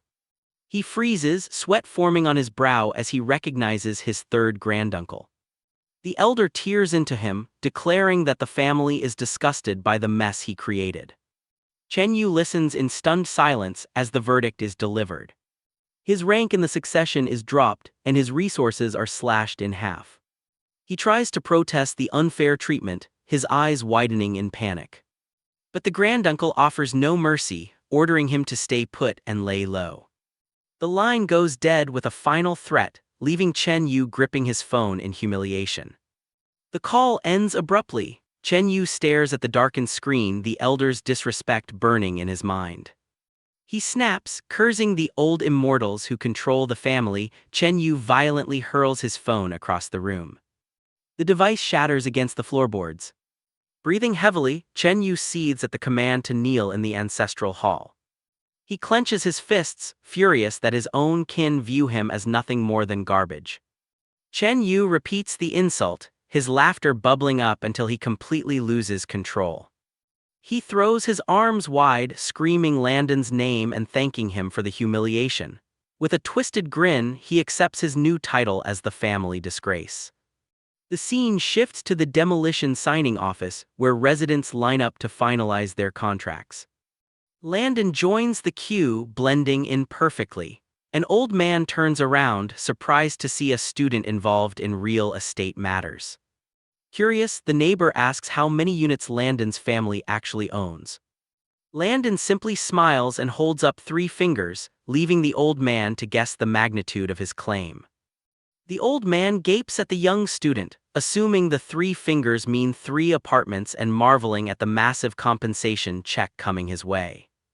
Landon starts to correct the misunderstanding but quickly decides to keep his mouth shut. He realizes that if he confessed to owning 3 entire asterisk buildings rather than just units, the shock might actually kill the poor neighbor. Stepping up to the counter, the clerk hands over the demolition agreement for confirmation. Landon takes the documents, maintaining his polite facade while the old man continues to stare in awe. With a few quick strokes of the pen, the deal is sealed. Clutching the contract, Landon feels a wave of relief wash over him. The dangerous raid on the Chen family has finally paid off with tangible security. Time passes quietly in the wake of the signing. With the demolition deal signed, Landon officially launches his security company, sealing the partnership with a firm handshake. Bai Peng throws himself into rigorous training, ensuring the team's physical capabilities match their growing reputation. Life settles into a frantic rhythm of business management and combat drills. Yet amidst the chaos, the university campus remains Landon's only sanctuary for peace. Footsteps crunch against the pavement as a familiar voice calls out his name. Landon turns to find a classmate approaching him with a bright smile. She marvels at his ability to balance running a company with his studies, impressed that he still managed to crack the top 10 in the midterms. Landon flashes a smug grin, dismissing the praise with a wave of his hand. He closes his eyes and arrogantly claims his success relies entirely on his superior intelligence and wisdom. The girl snaps at his narcissism, delivering a swift kick to his shin. She shouts that he is ungrateful, reminding him that her tutoring is the real reason he passed. Landon stumbles back, rubbing his leg and complaining about her violent outburst. She leans in with a teasing smile, mocking the powerful fighter for being afraid of a mere girl. He turns his head, stammering a weak denial as he tries to retreat from the conversation. Nearby students stare in shock, instantly recognizing the girl as the famous school beauty. The onlookers tremble, confused why their usually cold-faced idol is smiling at a guy like him. They watch with envy, wishing she would look their way just once. Landon pushes through the crowd, muttering a quick apology as he brushes past a stunned student. The boy freezes, his eyes locking onto the emblem stitched into Landon's sleeve. The badge glints in the light, marking him with the authority of the student council. Landon and the school beauty are interrupted by a stern voice listing off his accumulated truancy records. 3 members of the student council block their path, officially notifying Landon that he is receiving a public warning for his absence. The girl immediately steps forward to defend him, pleading with Chairman Joe that Landon's situation is special. Joe cuts her off cold, staring them down with a rigid expression. He declares that exceptions must be filed in advance and that no privilege overrides school rules. The girl tries to argue, but Landon cuts in, placing a protective arm in front of her. He stares at the chairman with total indifference and asks a single, dismissive question. Landon stands with his hands in his pockets, looking completely unbothered by the authority figure looming over him. Chairman Joe issues his ultimatum, a public apology in front of the entire school after the flag-raising ceremony. Joe stares down his nose at the delinquent, demanding a guarantee that this behavior stops immediately. Whispers ripple through the crowd as students question if the council even holds the authority to issue such punishments, but they are quickly silenced by fear. Landon meets the threat with a cold smirk, asking a simple question: what happens if he refuses? Joe's expression darkens. He warns that defiance will escalate the matter to the academic affairs office. His eyes narrow into slits as he drops the ultimate threat: this could cost Landon his graduation. Landon realizes the truancy charge is just a flimsy excuse. This man has come with the intent to hurt him. Chairman Joe steps forward with his enforcers, shedding his disguise to reveal the dangerous aura of a veteran fighter. Jiangshan can't stay silent, shouting that the chairman is being completely unreasonable. Joe merely chuckles, shifting his threatening gaze directly onto her. He asks if she intends to follow the rules, or if his men need to physically help her learn obedience. Landon interrupts the bullying, unimpressed by the long-winded speech. Landon calmly asks for the official paperwork, demanding to see a disciplinary file stamped with the principal's seal. Chairman Joe stiffens, insisting that the student council has the full right to execute school rules without it. Landon cuts through the bureaucracy, concluding that this is nothing more than a unilateral power trip. He warns Joe that making a fuss over a fake pretext is a dangerous game when he doesn't know his target. Landon looms over the student leader, his presence darkening as he whispers a terrifying question: did the person pulling Joe's strings forget to mention that some people are untouchable? His eyes glow crimson as he stares the group down, silently daring them to continue their charade. Landon leans in close, his voice dropping to a cold whisper as he brushes past the student leader. He asks if anyone ever warned Chairman Joe that some predators are simply too dangerous to provoke. Joe freezes, his pupils trembling as the sheer weight of Landon's aura crashes down on him. He stammers, asking if this is a threat, but the cold sweat on his face betrays his bravado. Jiang Shan rushes between them, desperate to defuse the volatile situation before it explodes. She nervously laughs, assuring the chairman that it was just a misunderstanding while begging both men to maintain their composure in public. Landon abruptly drops his killing intent, his expression shifting back to that of an innocent student. He turns to leave, casually remarking that he needs to get home before his dad gets worried, ending the intense standoff with a bizarrely mundane excuse.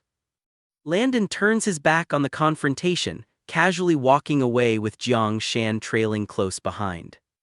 Chairman Zhou screams at their retreating figures, swearing to crush Landon's arrogance, but he is left trembling with rage as his threats fall on deaf ears. The scene shifts to the teaching building. Outside the Academic Affairs office, a stern voice booms from within, complaining about the unruly behavior of the current generation. Inside the Academic Affairs office, a furious instructor stands over the desk, screaming at Jiang Shan ***. He lists off a litany of offenses, accusing the veteran of chronically skipping classes, disregarding school discipline, and publicly humiliating a student council cadre. The instructor's face flushes with rage as he declares that this rebellious atmosphere absolutely cannot be encouraged. Jiang Shan *** sits awkwardly in the chair, clutching a mug of tea like a shield. He winces at the volume, muttering his own name in confusion as he tries to process the sudden verbal assault. Looking more like a tired uncle than a truant student, Jiang Shan *** takes a nervous sip of his drink. He clears his throat, desperately trying to find an opening to de-escalate the situation. He finally manages to speak up, suggesting that the specific situation needs to be understood further before passing judgment. Jiang Shan *** meets the instructor's glare with a weary expression, reasoning that one cannot simply listen to only one side of the story. Before the argument can continue, a dark silhouette looms in the doorway. Landon * arrives just in time, his voice cutting through the tension as he calls out to the director. Director Xiao Kai slams the confession on the desk, sweating profusely as he yells that the evidence is undeniable. Jiang Shan sits back with a bored expression, condescendingly lecturing the furious administrator that handling students requires a more delicate approach.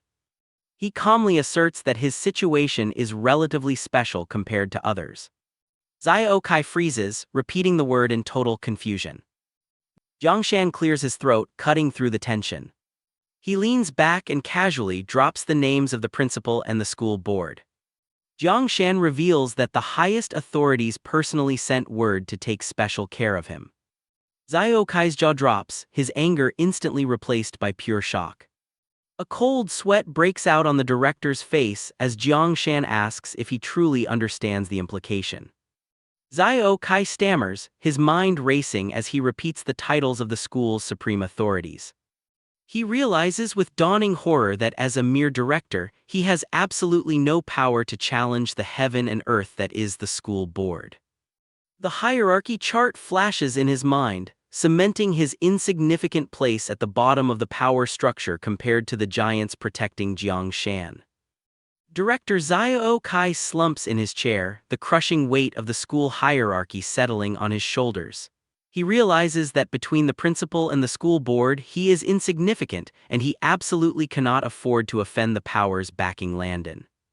He stares into space, sweating profusely as he struggles to accept the terrifying reality that a mere delinquent actually possesses such a monstrous background. Xiao Kai turns to his nephew, placing a heavy hand on the student's chest to stop him from doing anything rash. Speaking as family rather than an administrator, he offers a grave warning to never provoke Jiang Shan. He brings up the fallen Yang Tianli, reminding the young man that even a powerful family like that was erased overnight. Xiao Kai leans in close, his face pale with fear, emphasizing that they are both well aware of the miserable end that awaits anyone who crosses the wrong people. The nephew grits his teeth, his face twisting in rage as he refuses to let it go. He screams back at his cousin-uncle, furious about the humiliation he suffered today. Xiao Kai tries to pacify his nephew, but the student refuses to let the grudge go, screaming that the humiliation is too great to ignore. The director cuts him off, ordering him to stop talking immediately before he makes things worse. The nephew trembles with suppressed fury, veins popping on his forehead as he fights the urge to scream. He curses in frustration, his pride unable to accept the defeat. Ignoring the warning, he storms out of the room, determined to punish Landon regardless of the consequences. Zyokai sighs helplessly, watching the boy leave with a heavy heart. He laments that the young are too blind to see the cliff they are walking off. The scene shifts to the night, where the name Young Master Joe echoes through the darkness amidst the sounds of revelry. Laughter echoes from a rooftop bar as young Master Joe tries to drown his rage in alcohol. He slams his glass down, screaming curses at the air, unable to let go of the insult he suffered earlier. His female companions try to soothe him, urging him to drink more and forget his troubles. The blonde woman wraps her arms around him, cooing that she can make him feel better. Joe snaps, violently shoving her away. He roars at the woman, demanding to know who gave a nobody like her the right to touch him. But before he can strike, a hand clamps onto his arm. Landon steps into the light, calmly telling the drunkard to open his eyes. Joe freezes, his vision clearing enough to see the one face he hates most. He screams in recognition, realizing his enemy has walked right into his party. Landon wears a mocking grin, observing the drunkard's meltdown and noting just how deep his hatred for Jiang Shan runs. Young Master Joe spins around in a sweat-drenched panic, searching the room for the source of the voice and demanding to know who is laughing at him. Landon stands calmly in the shadows, stating that his identity is irrelevant. The only thing that matters is that they share a common enemy. The words cut through the alcohol fog, leaving Joe stunned and muttering the phrase in confusion. He looks at the stranger with suspicion, asking if he is really talking about Jiang Shan. Joe narrows his eyes, his curiosity piqued as he demands to know exactly what grudge this stranger holds against his nemesis. Landon takes a slow, deliberate step forward, his shoe clicking against the floor. He dismisses the question with a shrug, claiming the cause of the grudge is boring but promising that the consequences will be very interesting. Landon leans in close, his voice dripping with venom as he preys on the drunkard's bruised ego. He asks if Joe wants to make his enemy taste the same bitterness he is feeling right now. Joe stares back, flushed and confused, unsure what to make of the sudden offer. Landon twists the knife deeper, admitting that their target is difficult to handle, which only fuels Joe's desperation. The manipulation works instantly. Joe looks up with pleading eyes, asking if the stranger truly has a way to win. Landon flashes a charming, dangerous smile. He invites Joe to chat, confirming that he has exactly what the young master needs. His grin widens into a cunning sneer, signaling that the fish has officially taken the bait. The scene shifts to the following morning. The sun hangs high over the school grounds as the bell tolls rhythmically across the campus. A loud shout breaks the peace, yelling at Shanzai to finally wake up. The teacher's roar shatters the classroom peace as he screams at the sleeping figure in the back row. Landon remains face down on his desk, groggily mumbling for 5 more minutes as if he's back in his own bed. The teacher nearly pops a vein, yelling that he certainly isn't his mother. He snaps at the rest of the class to settle down, finally revealing that they have a transfer student joining them. A blond young man strolls in with his hands in his pockets, instantly capturing the class's attention. He introduces himself as Yu Chen, flashing a charming smile that doesn't quite reach his sharp, golden eyes. The sound of that voice hits Landon like a bucket of ice water. He wakes up instantly, staring in disbelief as he realizes exactly who just walked through the door. Landon freezes, the name Chen Yu echoing in his mind as he stares at the new arrival. He scrutinizes the transfer student, struggling to accept the impossible reality standing before him. The student's features align perfectly with the ruthless crime Lord Landon declared war against. Landon's shock turns to horror. He would recognize that face even if it burned to ash, but he cannot fathom why the enemy is in his classroom. The teacher scans the room for a spot, oblivious to the tension, and points to the empty desk directly behind Landon. Landon sits stiffly as the teacher cheerfully instructs him to get along with the new classmate. Yu Chen settles into the seat behind him, letting out a low, menacing chuckle that only Landon can hear. Yu Chen smiles menacingly, satisfied with his new vantage point directly behind his prey. He leans over the desk, his voice dripping with false politeness as he greets the stiffened student. Landon sits frozen as the crime lord asks for his guidance, the weight of the threat clear in every word. Landon stares blankly at his textbook, cold sweat running down his face as he realizes the monster is now breathing down his neck. Deng Jai catches up to the undercover villain, beaming with a secretive smile. He leans in close and whispers that he has fresh intel on Landon. With a sly finger pressed to his lips, he asks if Yu Chen is interested in the exclusive scoop. Yu Chen scoffs, quickly reminding the student how badly he was scammed during their last arranged meeting. He glares at Deng Jai, stubbornly refusing to swallow the bait a second time. The crime lord dismisses his previous bribe as nothing more than feeding a stray dog and turns to leave. He spits a final insult, harshly ordering Deng Jai to get lost. But Deng Jai drops the ultimate bait, whispering about a secret inspection from the military district. He flashes a confident grin, asking if the transfer student is finally interested. Yu Chen freezes, his skepticism shattering into pieces the moment he hears those high-level keywords. Desperation immediately takes over, and he violently seizes Deng Jai by the collar, screaming at him to stop speaking in riddles. Yu Chen threatens to crush him if he stays silent, but Deng Jai remains completely unfazed.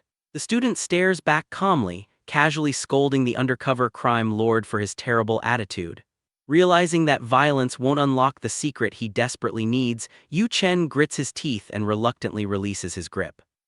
Deng Jai halts the interrogation with a greedy demand, stating flatly that his information comes with a price tag.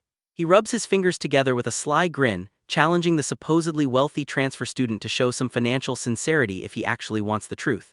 Yu Chen snaps, shouting that he already bought him an expensive game console and demanding to know what more could possibly be required.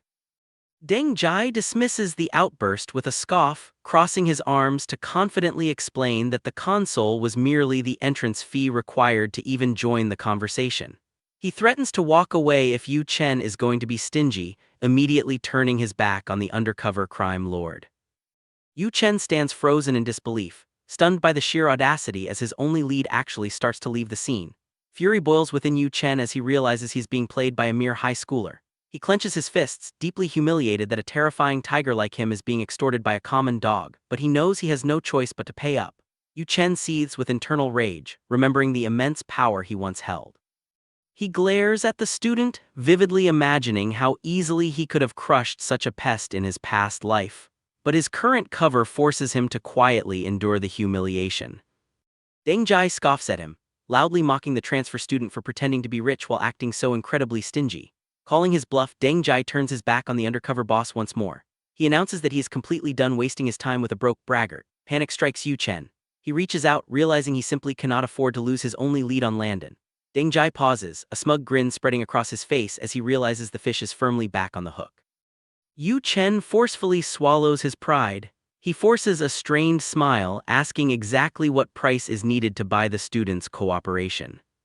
Deng Jai doesn't hesitate for a second. He casually demands the latest high-tech smartphone, listing off the exact specifications like he's just ordering lunch. He sighs, feigning sadness about his own inability to afford such a luxury, waiting patiently for Yu Chen to open his wallet. Yu Chen forces another strained smile, agreeing to the blatant extortion just to keep his cover intact. He immediately pulls out his phone and processes the transfer. Deng Jai leans in closely, scrutinizing the screen to ensure every single digit is correct. The screen flashes green, 12,000 yuan is sent instantly. Yu Chen glares at the boy, impatient for the promised intel. Deng Jai beams with absolute delight, feigning shock at the massive amount he just successfully demanded. Yu Chen analyzes the boy's greed, convinced that this petty, money-hungry behavior perfectly matches the intel he originally gathered. He clears his throat, signaling that the transaction is done and it is finally time to talk. Deng Jai leans in, carefully shielding his mouth as he spills the beans. He whispers that Landon came to him earlier asking for help to cover his absence from class so he could handle urgent company business out in the western suburbs. He then drops the bombshell. The military district is coming to inspect a new logistics center. Yu Chen's eyes widen as the pieces seamlessly click together. The location, the machinery factory, and the military involvement, it all aligns perfectly with his own intelligence network. The undercover crime lord runs the data through his mind, completely convinced that the intel is authentic. However, a flicker of suspicion suddenly crosses Yu Chen's face. He glares at his informant, questioning why Landon would casually entrust such sensitive military secrets to a loose-lipped student. He narrows his eyes, directly asking if this is a trap. Deng Jai puffs out his chest, scoffing at the mere suggestion of suspicion. He crosses his arms and arrogantly declares that as Landon's good brother, he is naturally the first person to know all of the company's secrets. Yu Chen suppresses his annoyance, forcing a polite smile to stroke the useful idiot's ego. He agrees that they are two peas in a pod, playing along smoothly to keep the information flowing. But the pleasantries vanish instantly. Yu Chen's gaze sharpens as he demands the critical details, the specific time of the inspection and the rank of the military officers involved. Deng Jai looks at the undercover crime lord like he is a complete moron. He retorts that asking for such specific military details would have immediately exposed him as a spy. He reminds Yu Chen that Landon isn't stupid, and pushing for that much detailed information would have blown his cover instantly. Yu Chen sneers, visibly disappointed by the lack of actionable intelligence. He mocks Deng Jai's espionage skills, prompting the student to snap back and tell him to just give up if he finds the task too hard. Deng Jai picks his nose with total indifference, warning Yu Chen not to overreach and lose everything in a blind panic. He heavily mocks the crime lord for being too hasty, clearly enjoying the rare chance to lecture a predator. Yu Chen snaps, his limited patience wearing entirely thin as he screams at the subordinate for daring to look down on him. Deng Jai strolls away, casually claiming he is just looking out for his business partner's interests. Yu Chen calls after him, aggressively demanding immediate updates and warning that any lies will be met with severe violence. Deng Jai feigns absolute terror, waving his hands frantically and promising absolute honesty to keep the charade alive. Yu Chen grips Deng Jai's shoulder, staring him down intensely to cement their new alliance. He insists that their secret deal makes them closer than Deng Jai ever was with Landon. Deng Jai waves goodbye and leaves the undercover boss standing alone on the street. Yu Chen watches him walk away, a lingering shadow of doubt crossing his face as he briefly wonders if this greedy student is truly reliable. But his own arrogance quickly suppresses the suspicion. Yu Chen scoffs, easily convincing himself that a nobody like Deng Jai wouldn't ever have the guts to play tricks on him. A message suddenly flashes across his phone screen, sealing the deception. The text confirms a secret military inspection in the West City suburbs, instructing his subordinates to prepare a lethal welcome ceremony for the target. Yu Chen stares at the screen, his face twisting into a triumphant, manic grin. He mutters Landon's name under his breath, utterly convinced that without the military's protective shield, his enemy is nothing more than a fish waiting to be butchered on his chopping board. Confident that his grand scheme has succeeded, Yu Chen stands alone in the open air, deeply savoring his imminent victory. But he is being watched. High above the city, Bai Peng lowers his binoculars, carefully observing every single move the crime lord makes. He notes that Yu Chen is already relaying orders to his men, confirming that Deng Jai is safe for now. Perched precariously on the edge of the rooftop, Bai Peng reports in, asking for his next command. Landon's voice comes through the secure line, thanking the veteran for successfully closing the net around their target. Landon's voice crackles through the earpiece, strictly ordering his partner to hold his position. He explains that the more their enemy prepares for this ambush, the more he will expose his own critical weaknesses. Bai Peng acknowledges the command, perfectly ready to continue his surveillance from the shadows. A sudden vibration in his pocket breaks the quiet silence. Bai Peng glances down, quickly informing his boss that he has an incoming call and needs to temporarily disconnect the secure line. He answers the phone with a calm greeting, fully expecting a routine update, but the voice on the other end freezes him dead in his tracks. Bai Peng's eyes widen in absolute horror and he screams into the receiver, entirely unable to believe what he is hearing. Cold sweat pours down his scarred face as the initial shock rapidly turns to sheer panic. He demands to know exactly when the incident happened. Realizing there is no time to waste, Bai Peng shouts that he is coming immediately. He stands alone on the rooftop, binoculars still in hand, forced to abandon his vital post as a sudden, terrifying emergency pulls him away from the mission. A long, agonizing scream tears through the heavy silence of the industrial district. Landon rushes around the corner, his expression tightening the moment he spots Yu Chen in the distance. Beside him, Linzai, the school beauty, gasps in horror, visibly terrified by the transfer student's battered and disheveled appearance. Yu Chen sells the performance with practiced perfection, violently coughing up a spray of blood to feign a critical, life-threatening injury. In a brief moment of hidden reality, Yu Chen stares down at a bloody tooth resting in his open palm, casually complimenting the hired thug on the accuracy of the strike. He suddenly reaches out and grips the terrified gangster by the hair, forcing the man into submission with sheer physical dominance. Yu Chen coldly orders the man to continue the assault without hesitation until Landon arrives to play the savior. His voice drops to a chilling, razor-edged whisper as he threatens to personally extract every single tooth from the thug's own head if the performance stops a second too early. Trembling in genuine fear, the gangsters frantically agree to the twisted plan. Yu Chen instantly switches back into character, wailing at the top of his lungs about his broken teeth to ensure his cries carry all the way down the street. The agonizing scream reaches the main street where Lin Zai stands. She gasps, unable to ignore the desperate plea for help any longer. Ignoring the danger, she breaks into a full run, refusing to let a fellow student suffer on her watch. Landon reaches out in an attempt to stop her, shouting her name in frustration as she rushes straight into the carefully laid trap. Back in the alley, the hired goons stick to the script, ruthlessly kicking Yu Chen while he cowers and grovels on the pavement. But before the act can go any further, a sharp, authoritative voice cuts through the violence. Lin Zai storms onto the scene, pointing an accusing finger at the attackers and demanding they stop their assault immediately. The gangsters pause, looking visibly confused. They were paid to ambush a black-haired boy, not a schoolgirl. Annoyed by the interruption, they sneer at Lin Zai and bark at her to get lost before she gets hurt herself. However, Lin Zai refuses to back down. Her eyes burn with a righteous anger as she declares that she has a duty to protect a student from her school. She steps forward, her body trembling slightly with nerves, but she stands firm against the criminals. Lin Zai spreads her arms wide, shielding the injured Yu Chen with her own body. Though she stammers, she refuses to retreat, declaring herself to be his protection. The lead thug scoffs at her bravery, mocking her for trying to play the hero. His expression twists into a snarl as he warns her to move, threatening that they won't show any mercy just because she is a girl. Lin Zai holds her ground, shouting back that retreating now would only feed their arrogance. She glares at them with fiery eyes, swearing she will never compromise with scum. The gangsters simply laugh, shamelessly claiming that their extortion is just an honest way to support their families.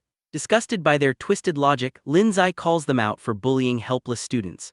The thug finally snaps, deciding to shut her sharp mouth by force and launches a vicious punch. His fist rockets toward her face, but a sudden blur of motion cuts him off as a new challenger steps into the fray to block the blow. The thug's fist had been plummeting toward Lin Zai with enough force to shatter bone, but a hand shoots out from the void, intercepting the violent strike with a thunderous smack. The gangster freezes, sweat breaking on his brow as he realizes his wrist is locked in an iron grip. A shadowed figure looms over him, a single red eye glowing with predatory malice as Landon effortlessly halts the attack.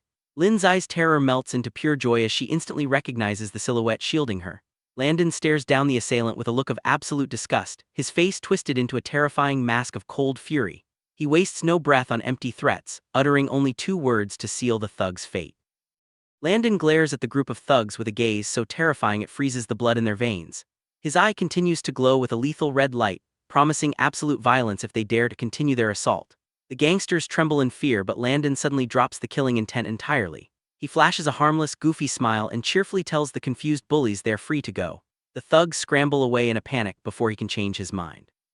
Landon turns back to Lin Zai, his voice softening as he checks to see if she was hurt during the chaos. Lin Zai assures him she is fine, though she gently scolds him for always trying to be the brave hero. Landon leans in with a teasing grin, asking if she was actually worried about him. Before she can offer an answer, a loud wail ruins the moment. Yu Chen throws himself at Landon, clutching his hand and sobbing uncontrollably to thank his savior. The undercover crime lord drops to his knees, putting on a pathetic, over-the-top performance. He wipes away a fake tear, whining that the bullies only targeted him because he is a lonely transfer student. Lin Zai stares in disbelief as the pathetic display unfolds before her eyes. Yu Chen clings to Landon like a lost puppy, shamelessly begging for protection against any future bullies. He practically glues himself to his target, forcing an awkward bond between them. Landon plays along with the charade, loudly announcing that he will personally look after the transfer student from now on. But beneath the friendly mask, Landon's blood boils. He realizes the crime lord isn't just targeting him, he is using Lin Zai as bait to get closer. Yu Chen beams with a sickeningly sweet smile, gripping Landon's hand and celebrating his new safety net. The 2 enemies lock hands in a firm shake, their smiling faces hiding the lethal killing intent radiating from their bodies. Over the next few days, the atmosphere at the school shifts.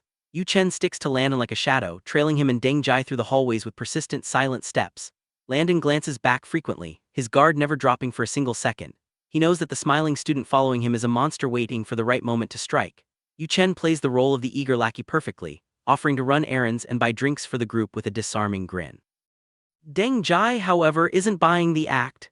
He makes a face and eventually starts sprinting away, screaming at the clingy transfer student to get lost, but Yu Chen simply chases after them with relentless, annoying cheer. Yu Chen reflects on the sheer amount of effort he is putting into this deception, determined to close the distance between himself and his prey. Later, outside a quiet apartment complex, a cheerful humming echoes through the evening air. Yu Chen waves enthusiastically, greeting Deng Jai as if they are lifelong friends. Deng Jai jumps in fright, realizing the clingy transfer student has followed him all the way to his home. He screams in confusion, demanding to know why Yu Chen is lurking downstairs. Yu Chen jokingly claims to be a professional stalker before laughing it off to ease the tension. He stands casually with a gift bag, revealing his supposed true motive. He thanks Deng Jai, claiming that the protection from him and Landon has finally kept the bullies away. Yu Chen offers a high-end gift box as a token of his gratitude. Deng Jai takes the box, his jaw dropping as he recognizes the expensive item inside. He stares at the high-end portable power station in his hands, trembling with excitement. He can't believe he finally owns the expensive gadget he has been dreaming of but could never afford. Yu Chen wraps an arm around Deng Jai's shoulder, playing the role of a generous friend to perfection. He casually steers the conversation toward his real target, asking if Deng Jai is close to Jiang Shan. Deng Jai puffs out his chest, bragging that they are the closest of homies. Yu Chen smiles, digging for details on Jiang Shan's daily routine and whereabouts. Deng Jai lists off a boring schedule of classes, exercise, and company management, but he suddenly stops. His expression hardens as he realizes the questions are becoming far too specific. He glares at the transfer student, demanding to know why he is prying so deeply into Jiang Shan's life. Yu Chen masks his dark intentions with a quick laugh, brushing it off as simple curiosity. However, he soon leans in, his smile turning sharp and predatory as he corners Deng Jai with the weight of the expensive gift. He immediately pivots back to his real objective, demanding the internal details of Landon's operation. He disguises the interrogation as ambition, claiming he just wants to join the payroll, and using the allure of shared profits to trick Deng Jai into spilling Landon's secrets. A shout of pure disbelief echoes from a lit window in the rundown apartment complex, cutting through the evening air. Outside, a friend stares at the expensive box clutched in Deng Jai's hands, immediately accusing him of either striking it rich or stealing from his father again just to afford the latest game console. Deng Jai breaks into a cold sweat at the mere mention of his father, terrified of the prospect of enduring another brutal beating from a leather belt. He desperately clarifies the situation, insisting that he didn't spend a single dime, this treasure was completely free. Deng Jai flaunts the expensive power station high in the air, bragging loudly that he managed to acquire such high-end technology without reaching into his own pockets. His friend stares back in confusion, skeptical that such a thing could really be free. The classmate assumes this windfall must be related to their boss, asking what kind of investment channels Landon has that would allow him to afford such lavish gifts for his underlings. Deng Jai looks down at the box with a smug grin, purposefully avoiding the question to maintain his air of importance. The friend narrows his eyes, nodding that Deng Jai is starting to sound exactly like the arrogant transfer student, Yu Chen. Deng Jai simply laughs it off, claiming he is fully aware of Landon's business secrets but refuses to spill the details just yet. His friend watches him walk away, realizing the bribe has gone straight to Deng Jai's head. He calls out the obvious trap, warning Deng Jai that Yu Chen is clearly just fishing for information. Deng Jai freezes, sweat beading on his forehead as the accusation hits home. He stammers a defensive reply, insisting that Yu Chen just wants to make money like everyone else. Once he regains his composure, Deng Jai swears that he won't leak any critical information, regardless of how expensive the gift was. The friend lets out a dark chuckle, realizing that Yu Chen has severely underestimated Deng Jai's loyalty if he truly thinks a simple toy is enough to buy him off. Later, Deng Jai wraps an arm around Landon, proudly showing off the bribe he accepted. He laughs heartily, declaring himself the king of taking advantage of others for scoring such free gear. He eventually reveals the catch, explaining that he promised to meet the donor by the riverside to exchange intelligence in return for the gift. Landon calmly asks what time the meeting was supposed to happen. Deng Jai replies that it was set for 9, but Landon deadpans the reality of the situation. It is already past 11 at night. Deng Jai waves it off, admitting he never planned to go in the first place. He grins, finding it absolutely hilarious to leave the annoying transfer student hanging in the cold. Meanwhile, Yu Chen stands alone in the dark woods by the river, waiting patiently for a contact that will never arrive. The wind howls through the trees as the temperature drops, but the crime lord remains frozen in place, determined to see his plan through. Back in the city, Landon and Deng Jai walk home under the stars. Landon glances back toward the river, sarcastically hoping his enemy doesn't catch a cold while waiting for them in the dark. Suddenly, Yu Chen lets out a deafening sneeze that echoes through the empty park. He shivers uncontrollably on the bench, hugging his own body for warmth while cursing Deng Jai for keeping him waiting in the freezing night. Unable to watch from the shadows any longer, his bodyguard emerges from the bushes. The subordinate drapes a warm coat over Yu Chen's shoulders, expressing concern for his master's health. Yu Chen snaps instantly, screaming at the man to get lost and asking if he hired a bodyguard or a nanny. He glares at the subordinate with a lethal threat, warning him that one more slip-up like this will cost him his life. Panic sets in as Yu Chen scolds the man for exposing himself, terrified that Deng Jai might arrive at any moment and see through his disguise as a regular student. The subordinate urges his master to give up, convinced that their target has stood them up in the freezing cold. Yu Chen scoffs at the doubt, claiming to be a master of human nature. He describes Deng Jai as a brainless brat who values a game console over his own father. Yu Chen remains certain that a little bribery is all it takes to turn such a fickle person into a traitor against Jiang Shan. But the cool mastermind persona cracks as the bitter wind cuts through him. Yu Chen explodes into a violent fit of sneezing, his body betraying him as he continues to wait in the night air. The sun rises on the school grounds the next morning. A shout rings out across the campus calling for Deng Jai. Deng Jai pauses in the hallway, noticing a dark aura approaching rapidly from behind. Without warning, Yu Chen lunges forward and grabs him by the collar. He screams in frustration, demanding to know why Deng Jai stood him up after he waited in the cold all night. The crime lord violently shakes the confused student, losing his composure completely.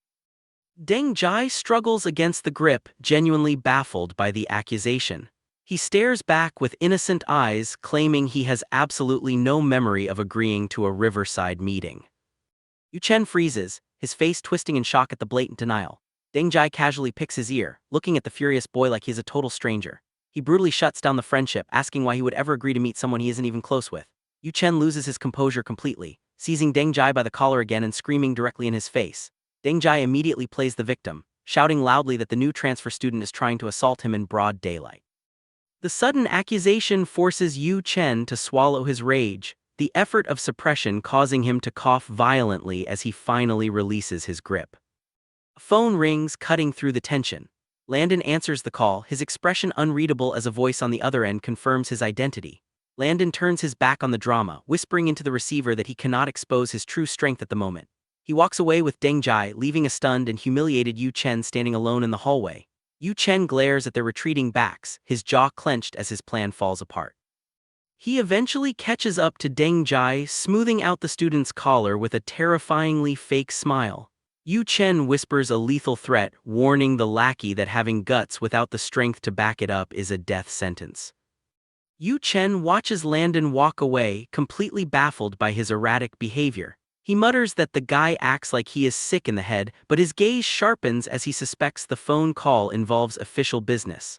Landon strolls down the hallway, completely ignoring his surroundings as he agrees to the terms on the phone, confirming that he will prepare the cooperation details immediately.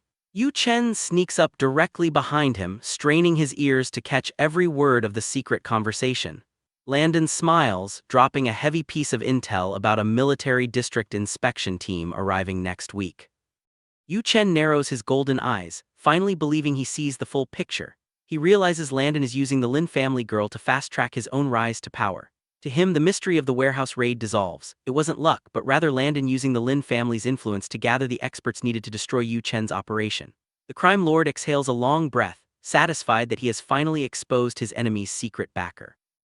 Landon suddenly lets out a violent sneeze, the force of it interrupting his call. He whips his head around in irritation, glaring at the empty air, convinced that someone is badmouthing him behind his back. Landon continues down the hallway, glued to his phone and completely ignoring the blonde figure sprinting away in the background. Yu Chen flees the scene, a twisted grin stretching across his face as he believes he has finally cracked the code of Landon's success. He mocks his enemy from afar, convinced that Landon's confidence stems solely from the Lin family's protection. Yu Chen vows to burn that safety net to ash, his eyes glowing with malice as he plots to strike the snake at its weakest point. Back in the corridor, Deng Jai watches the retreating figure with confusion, asking why the new transfer student looks so wretched. Landon watches the escape with a knowing smirk, joking that Yu Chen runs like a man fleeing from lone sharks. He rests a hand on his friend's shoulder, his voice dropping as he confirms that the debt Yu Chen owes is indeed heavy. Deng Jai blinks, unable to grasp the double meaning behind the words. But inside Landon's mind, the truth is far darker. He recalls the insidious monster Chen Yu became in his past life, contrasting that demon with the greenhorn running away today. Landon's eyes glow with a terrifying red light as he realizes that crushing this immature version of his nemesis will be all too easy. Landon's lips curl into a predatory smile, his satisfaction far from complete. He isn't interested in a simple victory, he wants total retribution. He whispers the true name of his enemy, acknowledging the blood debt that hangs between them. Chen Yu owes him a life and Landon intends to collect with interest. Dark energy radiates from Landon's body, casting a terrifying shadow over the vision of the arrogant heir. He vows to drag not just Chen Yu but his entire corrupt family down to hell to settle the score once and for all. Night falls over the luxury villa, but Yu Chen is wide awake and demanding answers. He furiously orders his men to investigate Landon to the very end, targeting every single asset registered under the name Jiang Shan. Leaning intensely over his desk, his obsession deepens. He demands the transaction records with the military and Lin Zhengbang, desperate to trace the flow of funds and uncover the entire personnel structure of his enemy. Behind him, a subordinate in a suit nervously speaks up. He warns young Master Yu that the brothers are currently struggling because the police heat from the warehouse incident hasn't died down. Yu Chen snaps, slamming his hands onto the table in a violent fit of rage. He accuses his man of making pathetic excuses, his eyes wild with frustration as the subordinate stammers in sheer fear. The subordinate presses on, warning that Director Dong is watching them closely, and that creating Yu Chen's new identity has already severely drained their resources. Yu Chen explodes, screaming at the man to shut up about the cost. He storms across the room, roaring that money is absolutely not the problem. He calls his men a bunch of useless trash, furious that they can't even function without a massive payout. Dropping to the floor, Yu Chen violently rips back the red carpet. He shouts at them to stop whining as he reveals a hidden compartment. With a few quick movements, he cracks open a secret floor safe buried beneath the rug. Yu Chen walks away with a sullen expression, effectively silencing the excuses with his private reserve. The heavy door swings open, revealing massive stacks of cash and gleaming gold bars hidden securely within the floor. Yu Chen points a trembling finger at his secret hoard, screaming that he still has the means to wage a full-scale war. He demands to know if his personal fortune is enough to buy their loyalty for one final, desperate strike. The subordinate raises a hand in protest, his face paling with worry as he frantically tries to reason with his unhinged boss. He stammers that the danger involved is far too great, regardless of the hefty payment. Yu Chen snaps again, his eyes wild with desperation as he roars that he is already backed into a corner. He realizes aloud that destroying Landon is the only way left to salvage his crumbling future. Pointing aggressively, he fiercely orders his man to use any means necessary to get the job done. Yu Chen demands a full, comprehensive investigation into Landon's alleged military connections, clearly terrified of the immense power seemingly backing his enemy. He firmly warns the man not to miss a single detail. Terrified by his master's fury, the subordinate bows frantically and agrees to the mission. He hastily scrambles out of the room, leaving the unhinged young master completely alone. Yu Chen lets out a long, shaky breath as the adrenaline finally begins to fade. His face falls, the manic energy quickly replaced by a cold, exhausting dread. He turns away, muttering Jiang Shan's name with a chilling, cold obsession. He stares blankly at his hanging clothes, vividly imagining his enemy laughing at him as if he were nothing more than a stray dog.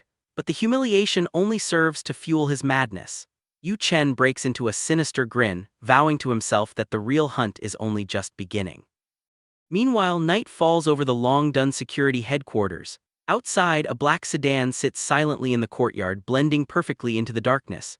Hidden securely in the shadows, a camera lens zooms in. A shutter clicks quietly, successfully capturing the scene inside. The spy lowers the camera, confident that his target has finally taken the bait. Up above, Landon and Baipeng stand by the window, peering carefully through the blinds at the spy lurking below. Landon breaks the heavy silence, describing Chen Yu as a desperate gambler who has completely lost his mind to the thrill of the game. He predicts that the cornered heir is about to go all in with his final chip. Baipeng stares at his boss, still trying to process the sheer absurdity of the situation. He openly admits that if he hadn't seen the hard evidence himself, he never would have believed the ruthless Chen Yu was hiding in plain sight at a university.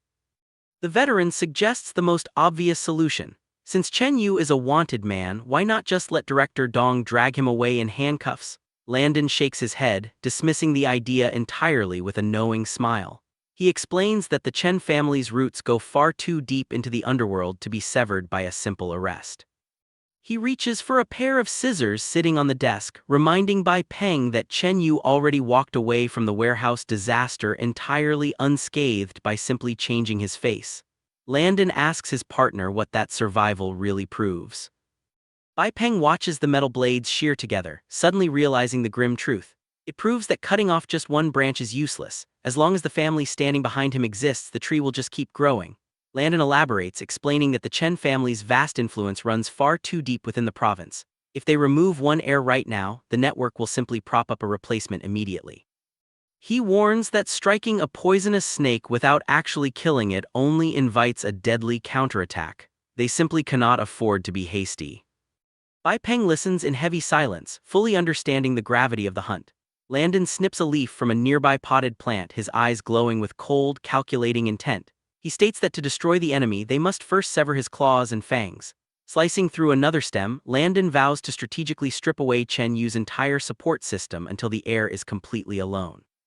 He explains that once the heir becomes a massive liability, the family itself will voluntarily abandon him. Landon directs Bai Peng's attention to a detailed map of the suburbs resting on the desk. He points to a specific location, officially preparing the final stage for Chen Yu's ultimate downfall. Landon outlines a fake military inspection plan specifically designed to entrap their enemy. He explains that before Chen Yu can strike at him, he must first desperately try to dismantle the military protection Landon faked alongside the Lin family. Landon walks thoughtfully through the room, absolutely confident that this temptation will be impossible for the crime lord to resist.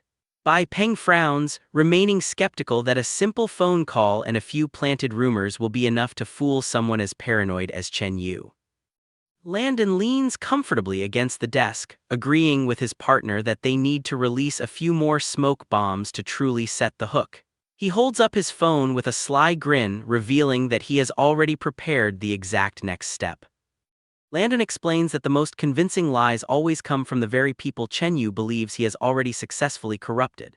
He displays a recent social media post from Deng Jai, showing the student proudly showing off the expensive game console he supposedly bought with hard work. Bai Peng stares intently at the screen in realization, finally understanding that Deng Jai is the key to the entire deception. Landon dissects his enemy's mindset flawlessly, explaining that Chen Yu genuinely believes he has successfully bought off Deng Jai and found a critical breakthrough point. He predicts the crime lord will eagerly swallow the bait, utterly convinced that he is receiving top-secret leaks straight from the inside. Suddenly Bai Peng snaps, shouting that this plan is far too dangerous. He fiercely argues that Deng Jai is just a civilian student who could be completely crushed if Chen Yu ever sees through the deception. Landon counters the veteran calmly, stating that Deng Jai's harmless identity is exactly why the plan will work. Chen Yu will completely lower his guard precisely because his target is just a naive kid. He assures his worried partner that he absolutely won't let the student get hurt. Deng Jai only needs to flawlessly play the role of a greedy fool who simply can't keep his mouth shut. Landon flashes a dark, confident smile, telling Bai Peng not to worry. He praises his classmates' intelligence, knowing Deng Jai is sharp enough to pull this off seamlessly. The plan goes into action immediately at the school. Deng Jai spots the undercover crime lord and waves enthusiastically at him. He cheerfully calls out to student Yu Chen with a bright, naive smile, perfectly playing the part of the unsuspecting, easily bought friend. Yu Chen recoils in absolute disgust, having absolutely zero patience for the clinging lackey. He aggressively barks at Deng Jai to get out of his sight immediately. However, Deng Jai doesn't flinch at all, instead challenging the harsh rejection with a knowing smirk. He presses a finger to his lips, signaling that what he has to say requires absolute secrecy. The trap is officially set. Deng Jai leans in and whispers the magic words, revealing that he has brought fresh intel on Jiang Shan. Maniacal laughter shatters the silence of the night, echoing sharply from the upper floors of a luxury villa. Outside, startled birds scatter into the darkness as the unhinged cackling continues without a moment's pause. Inside the residence, two bodyguards rush toward the source of the noise, panic written across their faces as they burst into the room. They call out to their young master, terrified that he has finally snapped or is under an active attack. However, Yu Chen simply stands by the floor-to-ceiling window, staring out at the moonlit city while his subordinates watch his back in a state of utter confusion. Yu Chen snaps at his subordinates, demanding absolute silence while he focuses on what he calls his homework. The bodyguards freeze, watching their ruthless boss hunch over a notebook with scholarly intensity.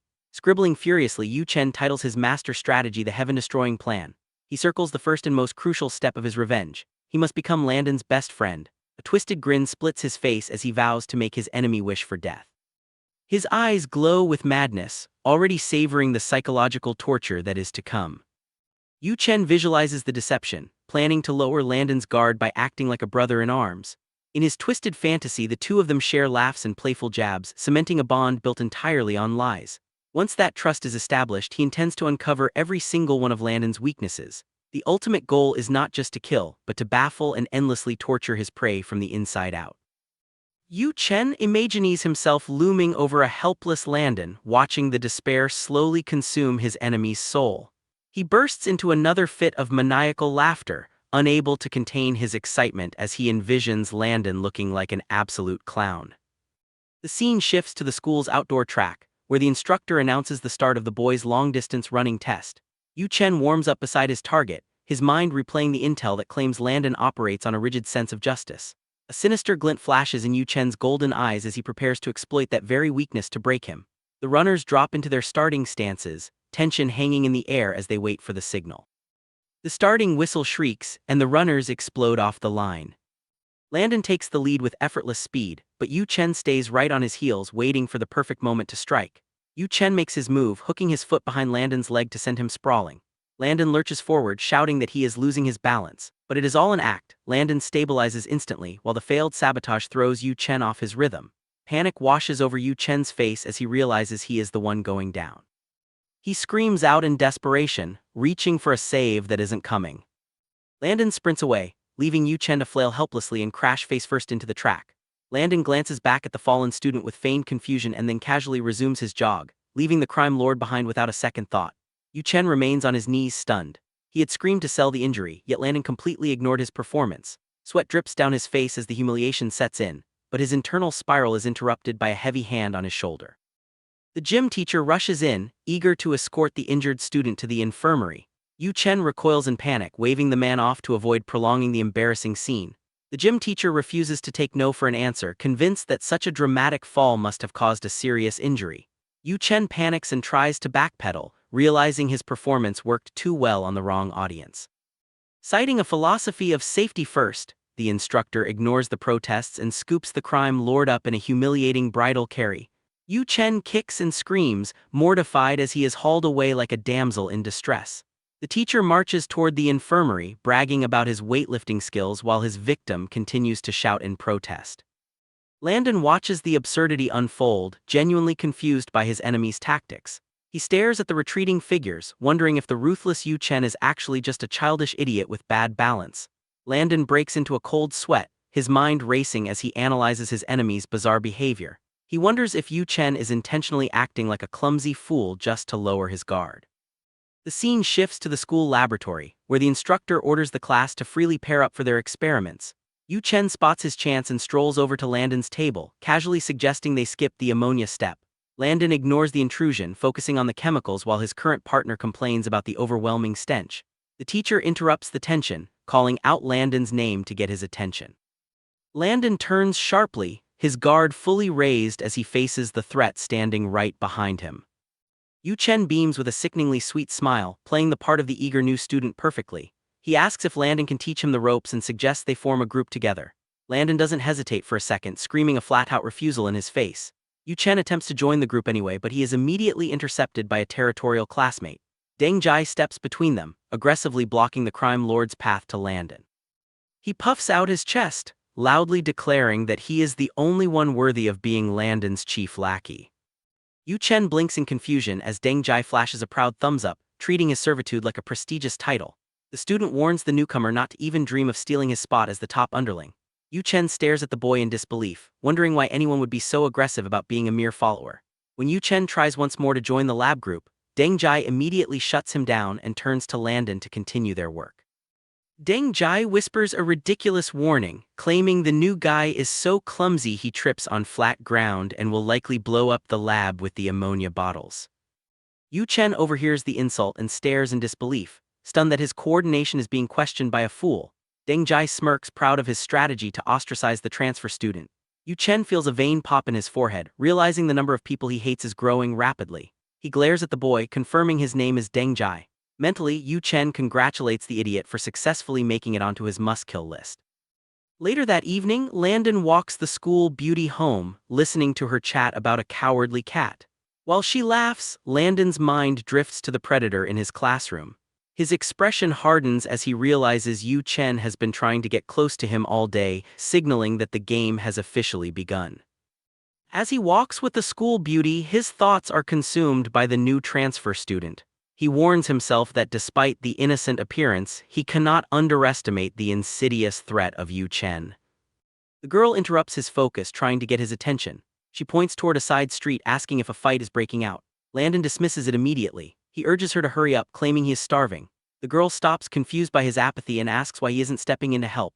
Landon doesn't look back, coldly stating there is no reason for him to get involved. She stares at his retreating back, nodding that this heartless attitude is completely unlike him. In the alley, thugs corner the blonde transfer student, Yu Chen. They grab his collar, demanding he pay the protection fee for walking on their turf. Yu Chen plays the victim perfectly, pleading poverty and claiming he has no money. When a thug takes a swing, Yu Chen leans back, feigning terror. He screams for help, crying out that he is too fragile to be hit. The school beauty hears the extortion and questions Landon again, shocked that they are walking away.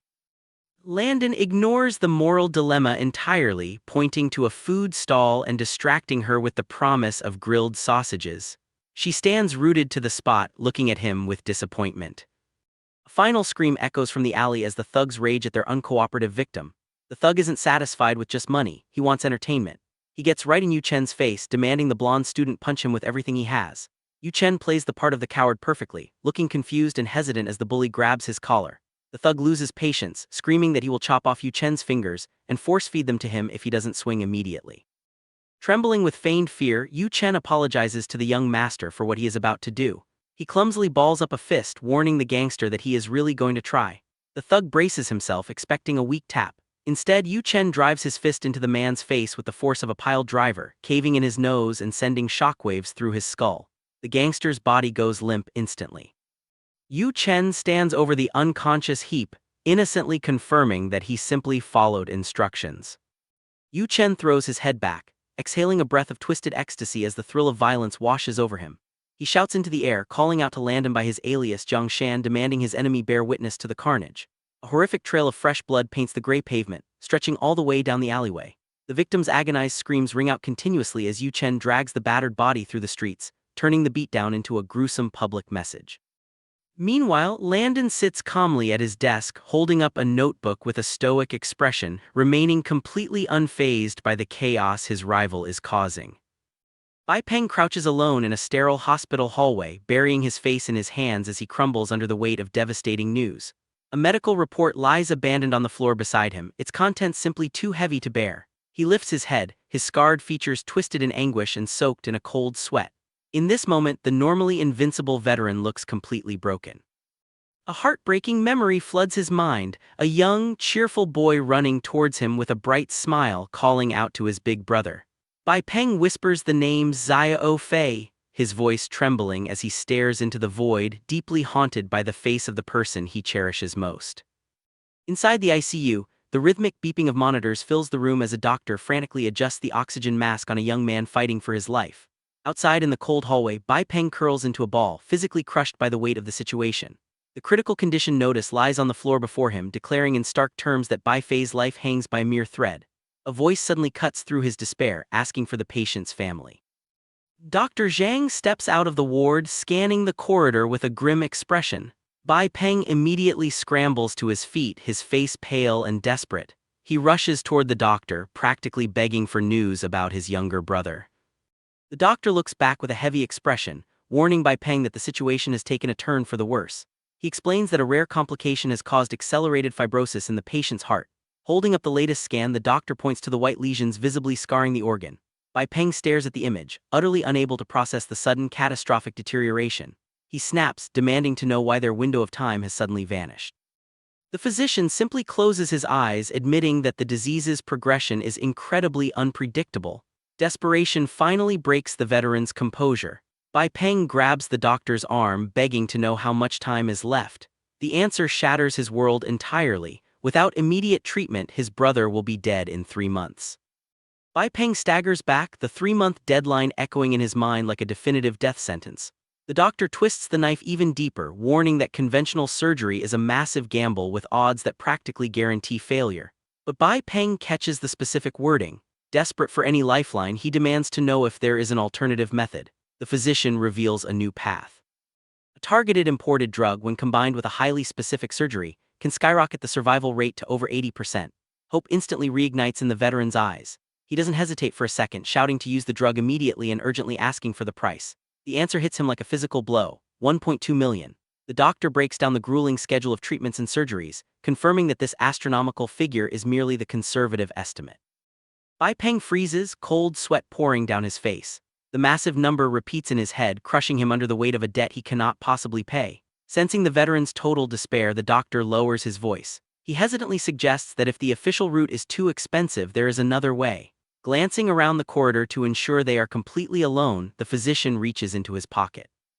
He reveals that he knows of certain back-channel sources and slips a white business card into Bai Peng's hand. The contact information is incredibly simple, just a phone number. The doctor explains that these suppliers provide generic medications. While they only offer about 80% of the original's effectiveness, they get the job done.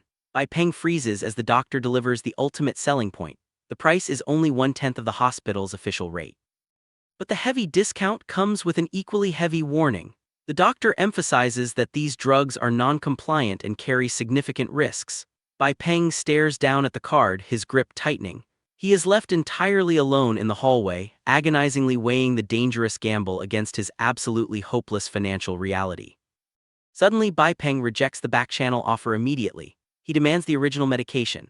He insists on the best ward and the most expensive treatment plan available. Bai Peng stares the doctor down, fiercely claiming that money is not a problem and ordering the physician to cure the patient at any cost. The doctor sighs, warning the young man that this isn't a game. He reiterates that the price tag is over $1 million, a sum that is impossible to simply ignore.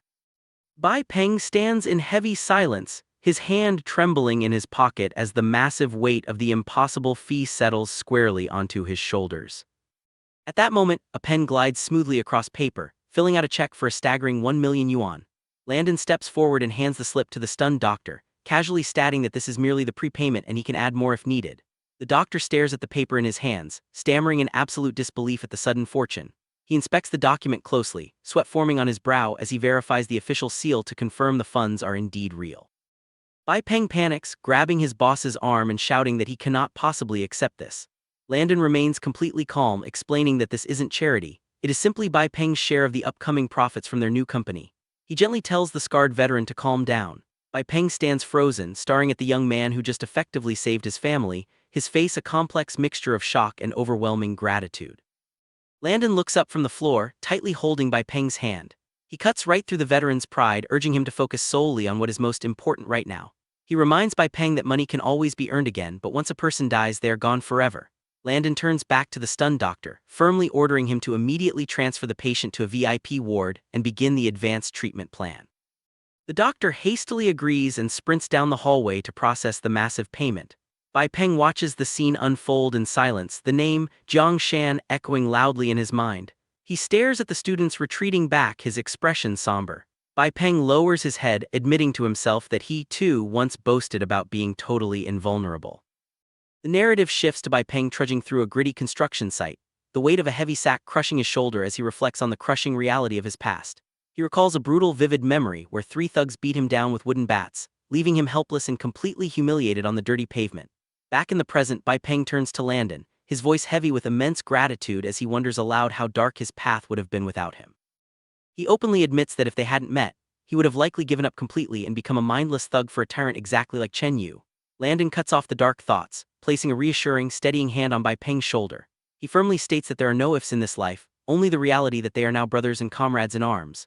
Landon looks his partner directly in the eye, his expression deeply serious as he issues a command that is also a plea of absolute trust. He tells Bai Peng to simply watch his back.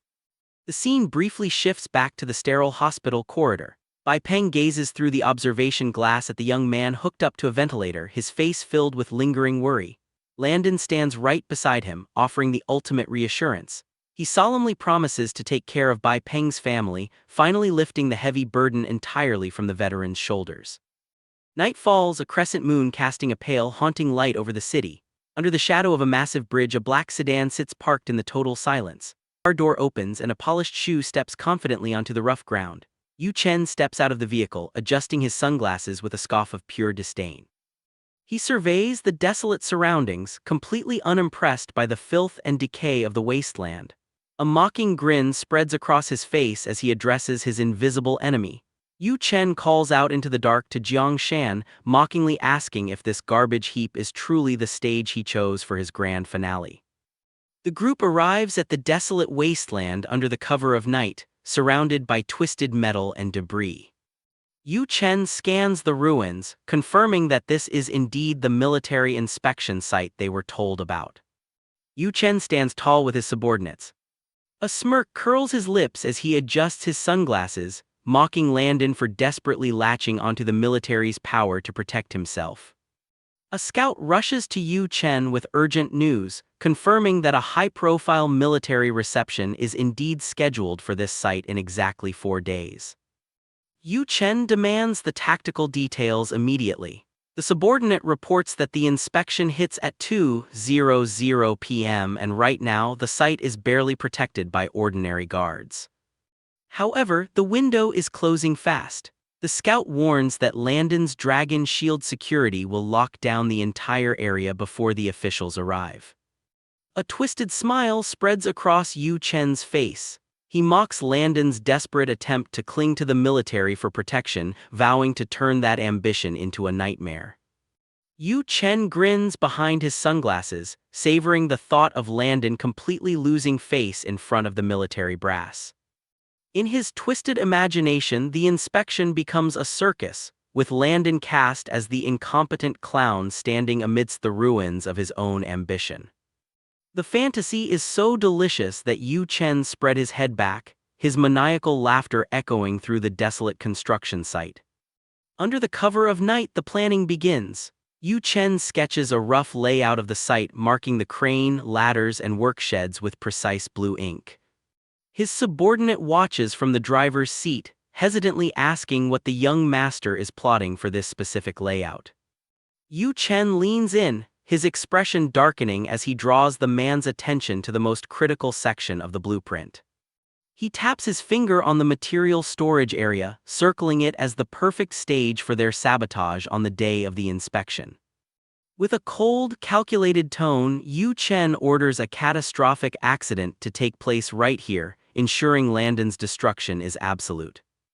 Yu Chen outlines the specifics of his sabotage, emphasizing that the goal is humiliation rather than a massacre. He instructs his subordinate to flood the site with paid protesters holding banners to create a scene of total anarchy. Once the chaos hits its peak, Yu Chen orders them to ignite the construction materials and burn the site to the ground. His eyes gleam with malice as he explains the endgame, to prove to the military that Landon is too incompetent to secure his own territory. The subordinate breaks into a cold sweat, his face pale as he realizes the scale of the crime. He stammers, terrified that causing such a massive explosion will draw too much heat.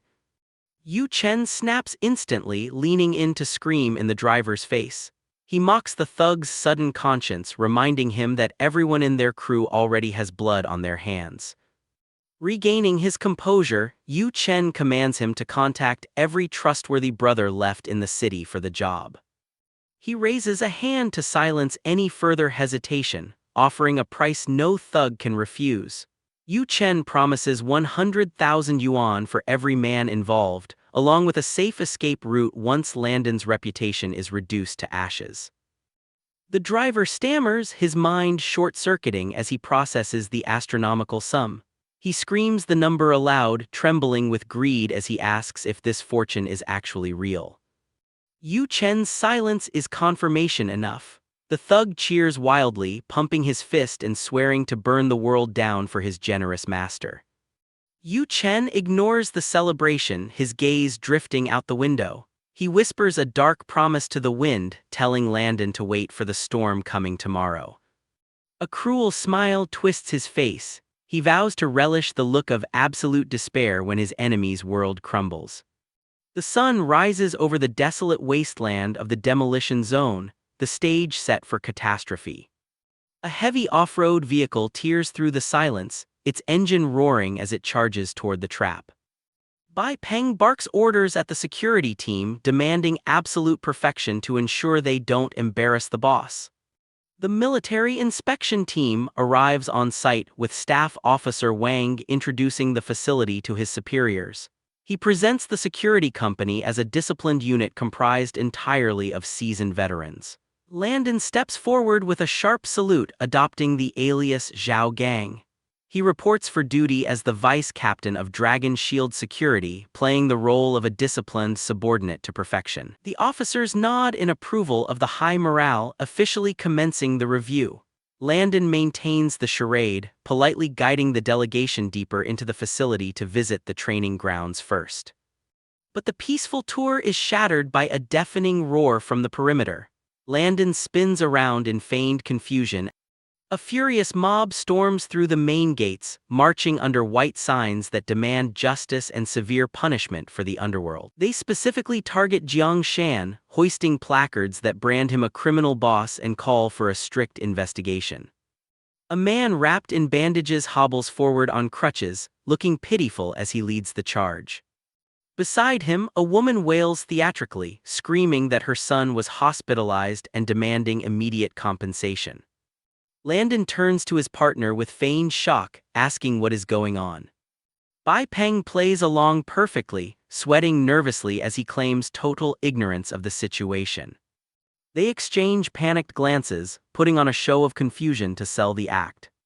Landon frantically turns to the inspecting officer, swearing that these are false accusations and his company is innocent. The officer simply smiles, calmly assuring Landon that he believes him despite the chaos. The bandaged actor puts on an Oscar-worthy performance, begging the inspection team for justice against the supposed tyranny. He screams at the top of his lungs, branding Landon's company as a violent criminal syndicate run by thugs. Landon's security team hesitates, paralyzed by the trap. They realize that touching these frail victims would only turn the fake accusations into reality. The inspector watches the chaotic scene, his expression darkening as the situation spirals out of control. Far away from the turmoil, Yu Chen sits alone in the cafeteria, his shoulders shaking with suppressed laughter. He watches a live stream of the protest, delighted by how genuine the chaos looks. Yu Chen cheers on his hired actors, urging them to scream louder and make Landon's life a living hell. His giggle echoes in the empty room, savoring the destruction of his enemy's reputation. Yu Chen glues his eyes to the phone, waiting for the moment Landon's life falls apart. But a sudden shout of Shanzai shatters his concentration. Yu Chen recoils in shock, overhearing a mundane question about steamed buns. He recognizes the voice answering the question and realizes something is terribly wrong. Turning his head, he spots Landon sitting just a few feet away, casually eating lunch with a classmate. Yu Chen's brain short-circuits. He stares at his enemy, unable to comprehend how Landon is sitting here at school instead of walking into the trap. Yu Chen senses a glitch in his perfect plan. He whips his head around and freezes. Landon isn't at the inspection site, he is sitting right there in the cafeteria. Yu Chen breaks into a cold sweat, unable to comprehend how his enemy is calmly eating lunch during the company's most critical hour. Landon stares at his phone screen, completely unbothered by the chaos unfolding miles away. Yu Chen wonders if he has abandoned the inspection entirely, but Landon suddenly scoffs. He takes a bite of his steamed bun, dismissing the performance on his screen. His classmate looks up, curious about the sudden remark.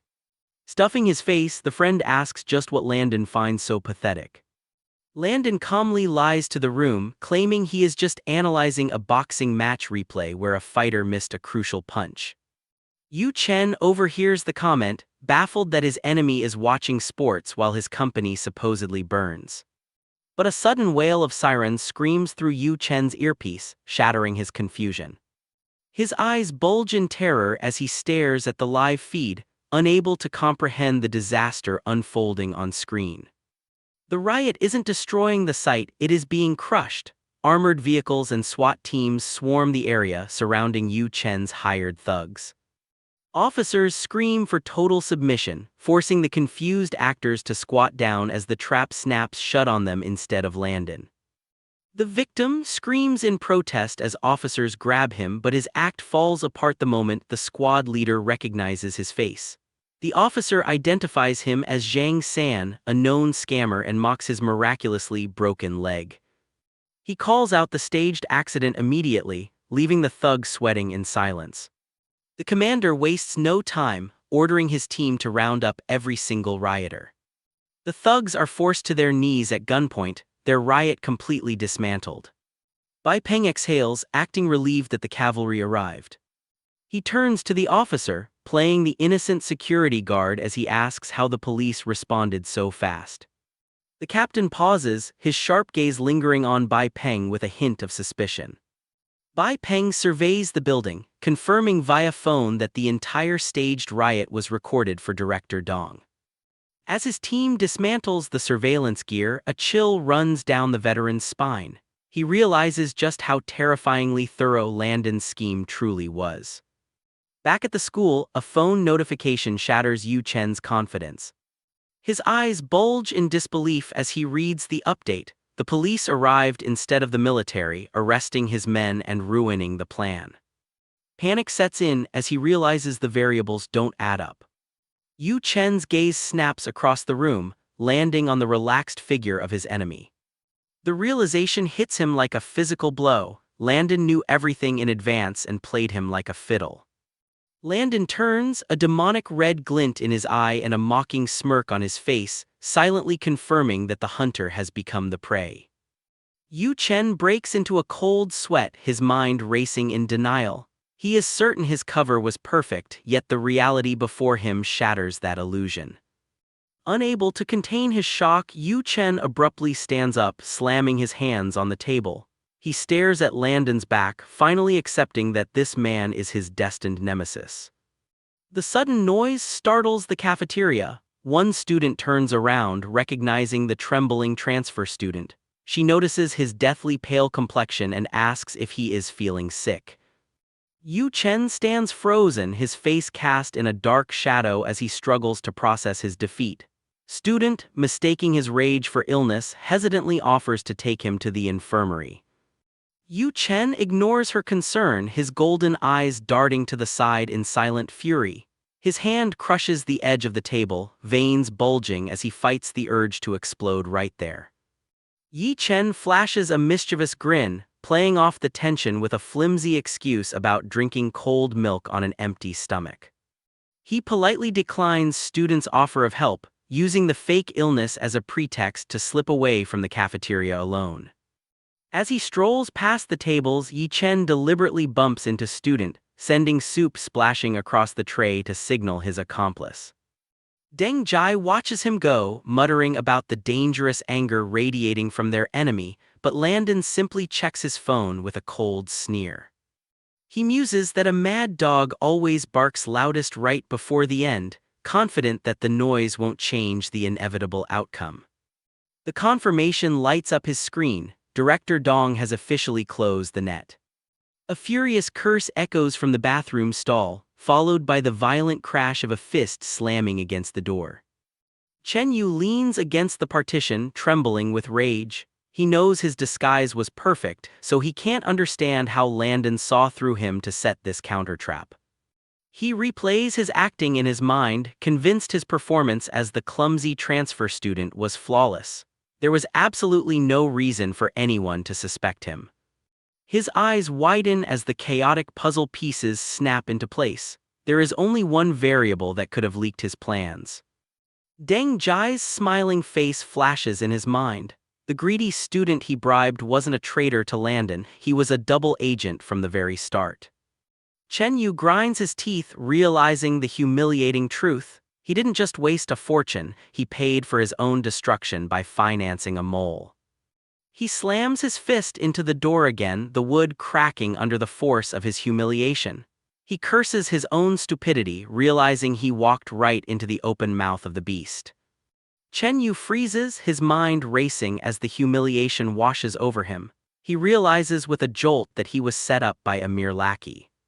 He grits his teeth, unable to understand how the enemy predicted his move against Landon so perfectly. A terrifying possibility takes root in his mind. Perhaps he was deceived from the very beginning. In his twisted imagination, he sees Deng Jai not as a servant, but as the puppeteer pulling Landon's strings. Chen Yu shudders, convinced that Landon is just a marionette and the unassuming Deng Jai is the true, terrifying mastermind behind it all.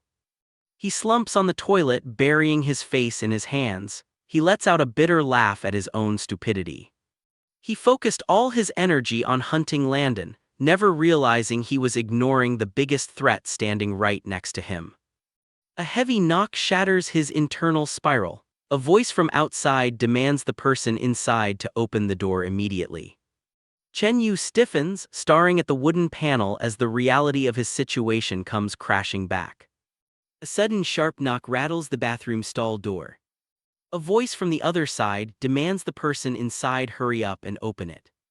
Chen Yu freezes, his eyes wide with panic as he frantically wonders who managed to track him down. He breaks into a cold sweat, terrified that Landon's men or the police have finally come to arrest him. Gritting his teeth, he braces himself, dreading the absolute humiliation of being captured while hiding in a toilet. But on the other side of the door, an impatient janitor leans on his mop, simply asking the occupant to hurry up so he can finish his cleaning shift.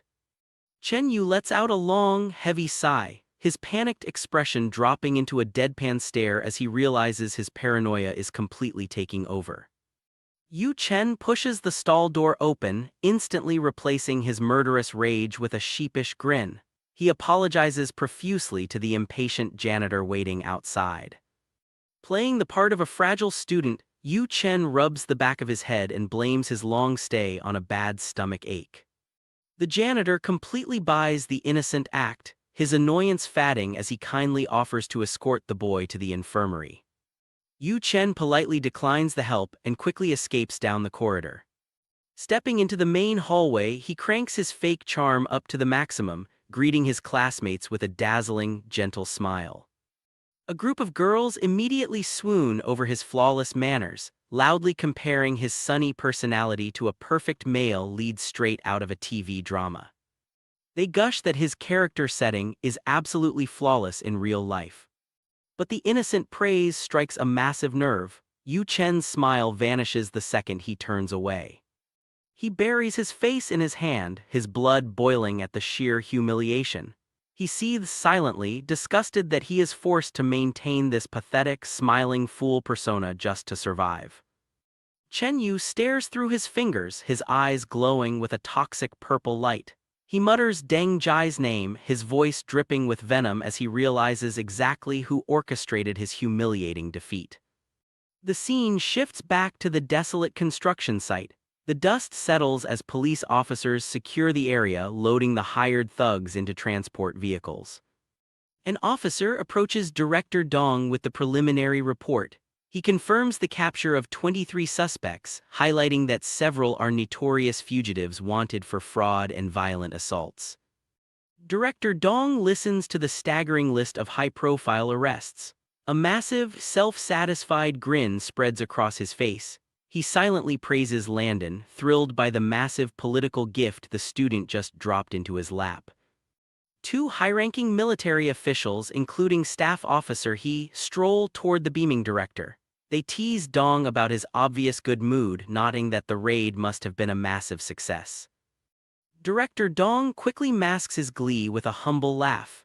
He downplays the victory as just another day on the job but makes sure to publicly credit Dragon Shield Security for their timely intelligence. Bai Peng immediately steps forward to claim the glory. He puffs out his chest and loudly thanks the leaders for their praise, shamelessly declaring that protecting the peace is his company's absolute duty. Staff Officer He stares at the scarred veteran, a drop of sweat rolling down his face. He curses internally, annoyed that Bai Peng took his polite compliment and shamelessly ran with it. Despite the annoyance, the military officials agree that this joint operation is a massive success. They decide to promote this new model of military-civilian cooperation before officially resuming their scheduled inspection. The military leaders announce their departure to the new training base. Walking behind them, Director Dong checks his phone with a satisfied smirk. He messages Landon, offering to finally arrest Chen Yu after their massive success. Landon texts back, instructing the director to hold off and let their enemy sweat for a few more days. Sitting at his school desk, Landon smiles as he locks in the trap. His expression suddenly shifts as he glances at the empty seat nearby. He realizes Chen Yu never showed up for class and wonders where the cornered crime lord has run off to. Landon stares at his phone screen, a nagging feeling of unease settling in his gut. He cycles through his hidden surveillance feeds, breathing a sigh of relief as he confirms his home and his mother's shop are completely untouched. He checks the final camera, noting that Lin Zai's residence is also perfectly safe. But the total silence only makes him more suspicious. He knows Chen Yu's ruthless nature too well. After suffering such a massive humiliation, the crime lord wouldn't just sit back and do nothing. Landon narrows his eyes, his mind racing to predict his enemy's next deadly move. The sharp ring of the school bell suddenly shatters his concentration. Landon reaches across the aisle and shakes his desk mate awake. Deng Jai groggily lifts his head, rubbing his tired eyes and complaining that his all-night gaming session left him completely exhausted. Landon turns to Deng Jai, strictly ordering him to go straight home after school and avoid wandering the streets. Deng Jai blinks in confusion, asking for a reason. Landon's expression hardens as he reveals that Chen Yu skipped their afternoon classes. He warns his friend that the humiliated crime lord is likely already making his next move. Later that evening, the scene shifts to a quiet dinner at home. Landon's mother cheerfully serves up red braised pork, urging her son to eat more and rest up. Landon barely registers her words, offering distracted mumbles as he keeps his eyes glued to his phone screen. They casually discuss buying fruit for dessert, but Landon's mind is entirely focused on the unnatural silence outside their apartment. He stares intently at his device, his instincts screaming that the piece is a lie. Landon knows it is impossible for a ruthless predator like Chen Yu to simply swallow his recent defeat. The eerie quiet confirms his worst fears, causing his chopsticks to slip and drop his food just as his mother calls out his name. Landon's mother notices his tense demeanor and asks if his studies or the new company are stressing him out. Landon offers a flat denial. Her concern instantly turns to anger. She scolds him for staring at his screen instead of eating his dinner. Landon shrinks back, genuinely intimidated by his mother's fierce glare. A sudden ringtone cuts through the lecture. Landon's playful fear vanishes instantly, his eyes sharpening with cold focus as he checks the screen. The caller ID flashes Deng Jai's name. Alarm bells ring in Landon's head. He knows his friend was supposed to go straight home, and this unexpected call means Chen Yu has already made his move. The phone buzzes on the table, flashing Deng Jai's name. Landon answers immediately, his instincts on high alert. He asks for a status report, but Deng Jai's panicked voice screams through the speaker. Landon's eyes widen in absolute shock as his friend delivers the devastating news. Deng Jai's mother has been kidnapped. Landon violently shoves his chair back, springing to his feet right in the middle of dinner. He demands to know exactly when and how this happened. On the other end of the line, Deng Jai sobs uncontrollably in his wrecked apartment.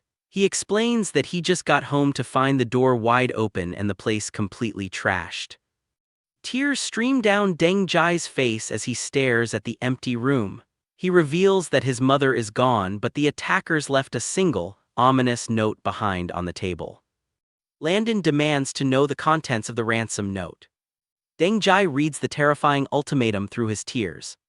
The kidnappers order him to come alone to the old brick factory in the west suburbs, threatening to kill his mother if he brings the police. Deng Jai reveals the location is an abandoned property owned by Chen Jinhu. Landon's expression darkens with pure fury as he realizes Chen Yu has finally made his move. His eye glows with a terrifying crimson light as his killing intent violently flares up. Landon snaps back to the present, asking Deng Jai for his exact location. Hearing his friend is still at the trashed apartment, Landon issues rapid-fire orders. He tells Deng Jai to leave immediately and take a taxi to the small park near his house. Landon promises to form a plan when they meet, but Deng Jai breaks down completely.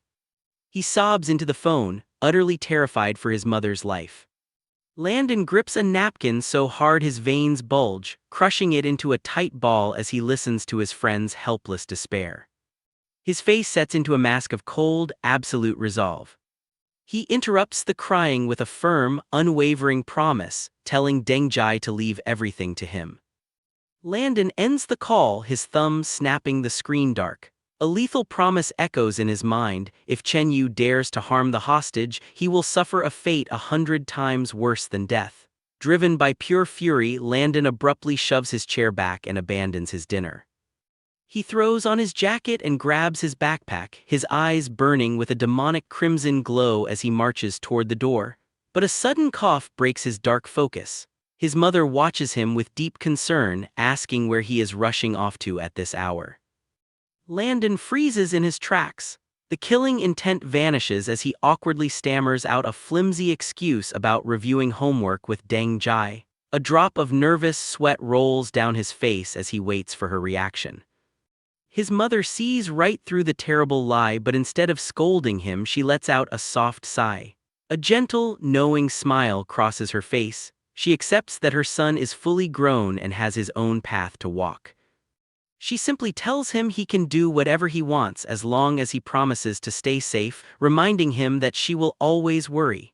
The unconditional support catches Landon completely off guard. The hardened warrior softens instantly, staring back at her in quiet gratitude. Landon steps out of the apartment, slinging his backpack over his shoulder.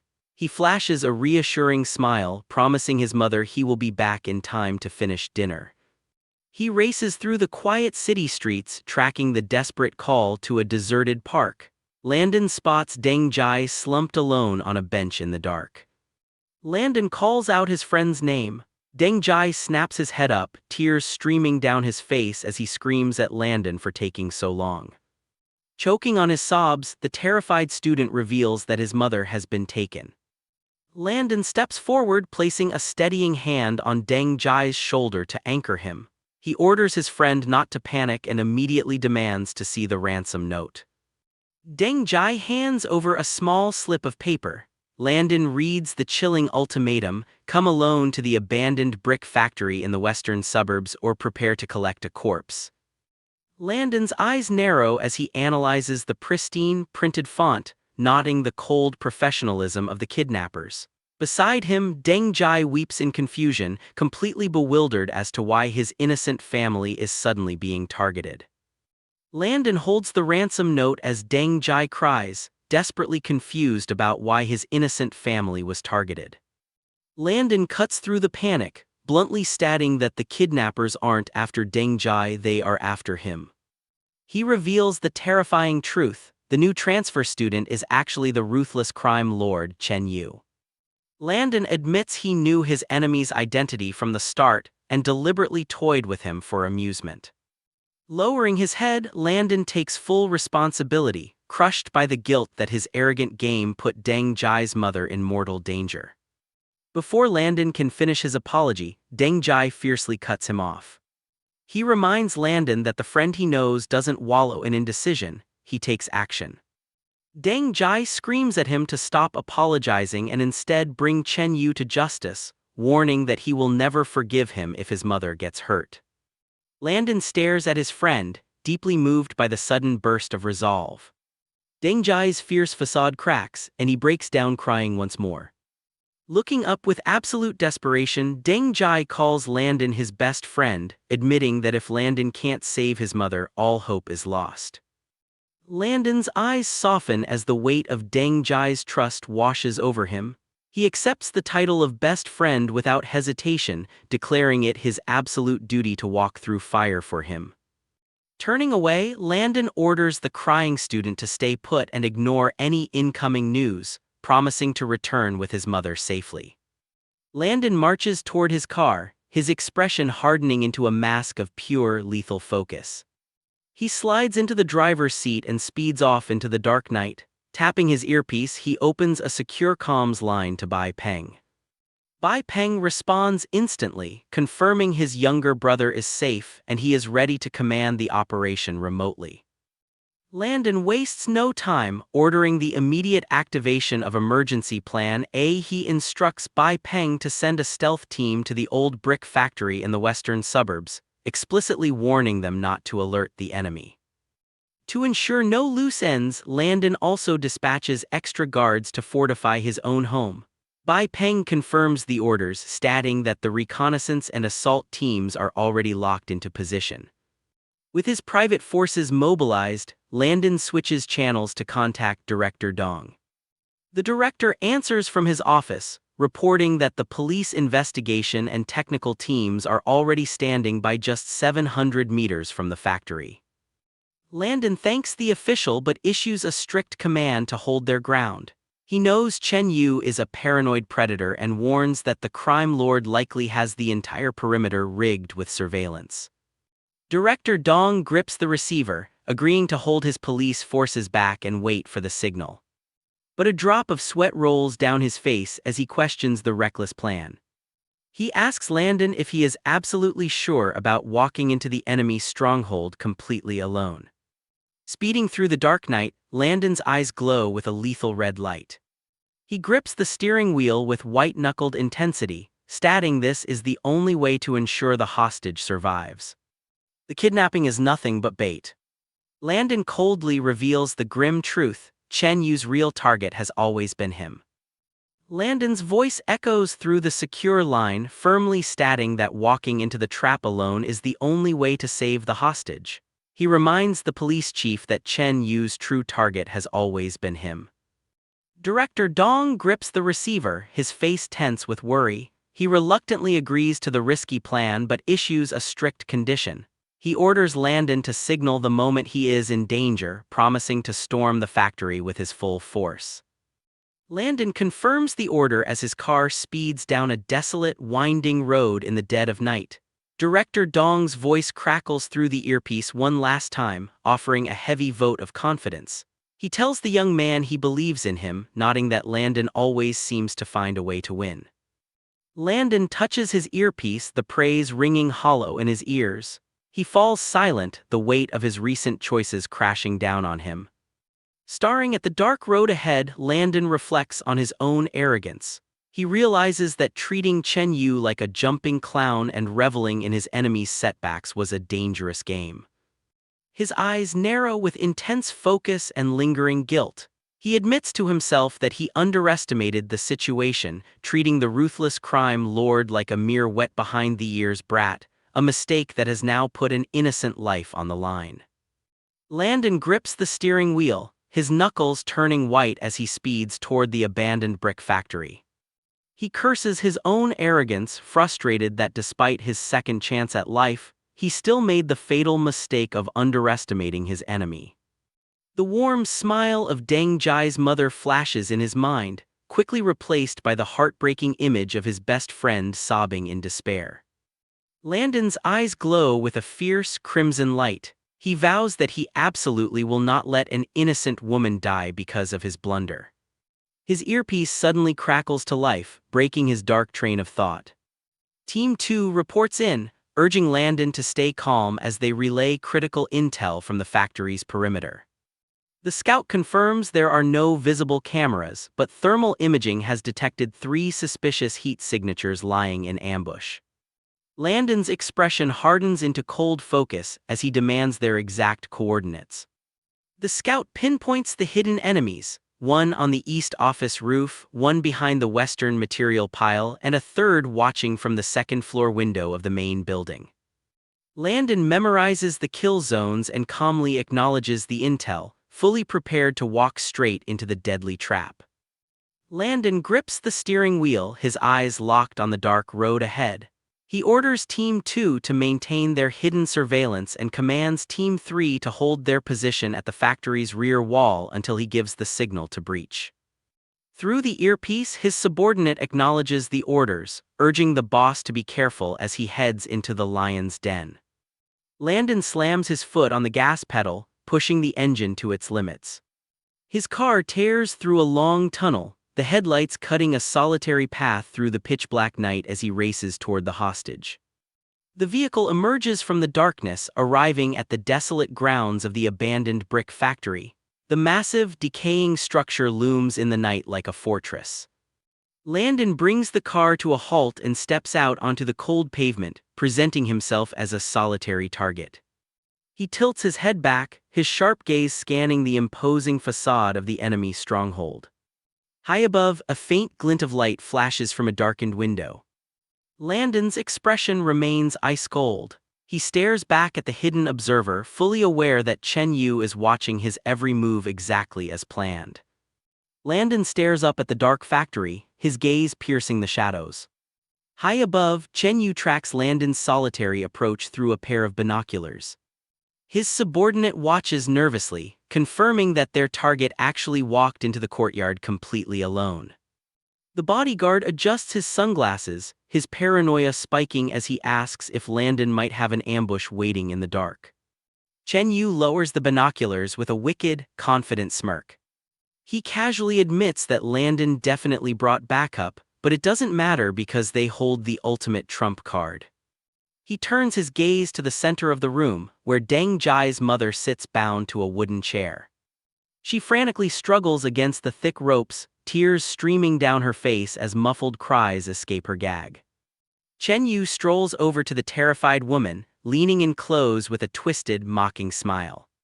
He taunts her, asking if she is moved that her son's best friend actually walked into a death trap just to save her.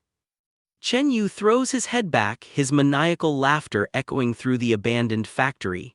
He stares down at the terrified hostage, thrilled to finally force Landon into a corner. A sinister purple aura flares around the crime lord as he declares that he dictates the rules of this twisted game. He looms over Deng Jai's bound mother, boasting that he alone writes the script for tonight's tragedy. Hidden in the shadows nearby, a wired explosive blinks with a green light, revealing Chen Yu's lethal insurance policy. Outside the heavy doors, Landon taps his earpiece. He alerts Bai Peng that he is making his move and steps into the dark building. Bai Peng's voice crackles through the comms, confirming their strict deadline. If Landon doesn't send a signal within 3 minutes, the assault team will breach the factory. Landon ventures deeper into the cavernous warehouse, his footsteps echoing in the pitch-black space. He casually remarks on the poor lighting, his relaxed demeanor masking his lethal focus. High above in the shadows, Chen Yu watches his prey walk right into the center of the trap, a wicked smile spreading across his face. Landon steps deeper into the cavernous warehouse, his voice echoing in the pitch-black space as he casually requests some lights. High above on a concrete staircase, Chen Yu looks down at his prey with a wicked smile, agreeing that their grand stage needs proper illumination.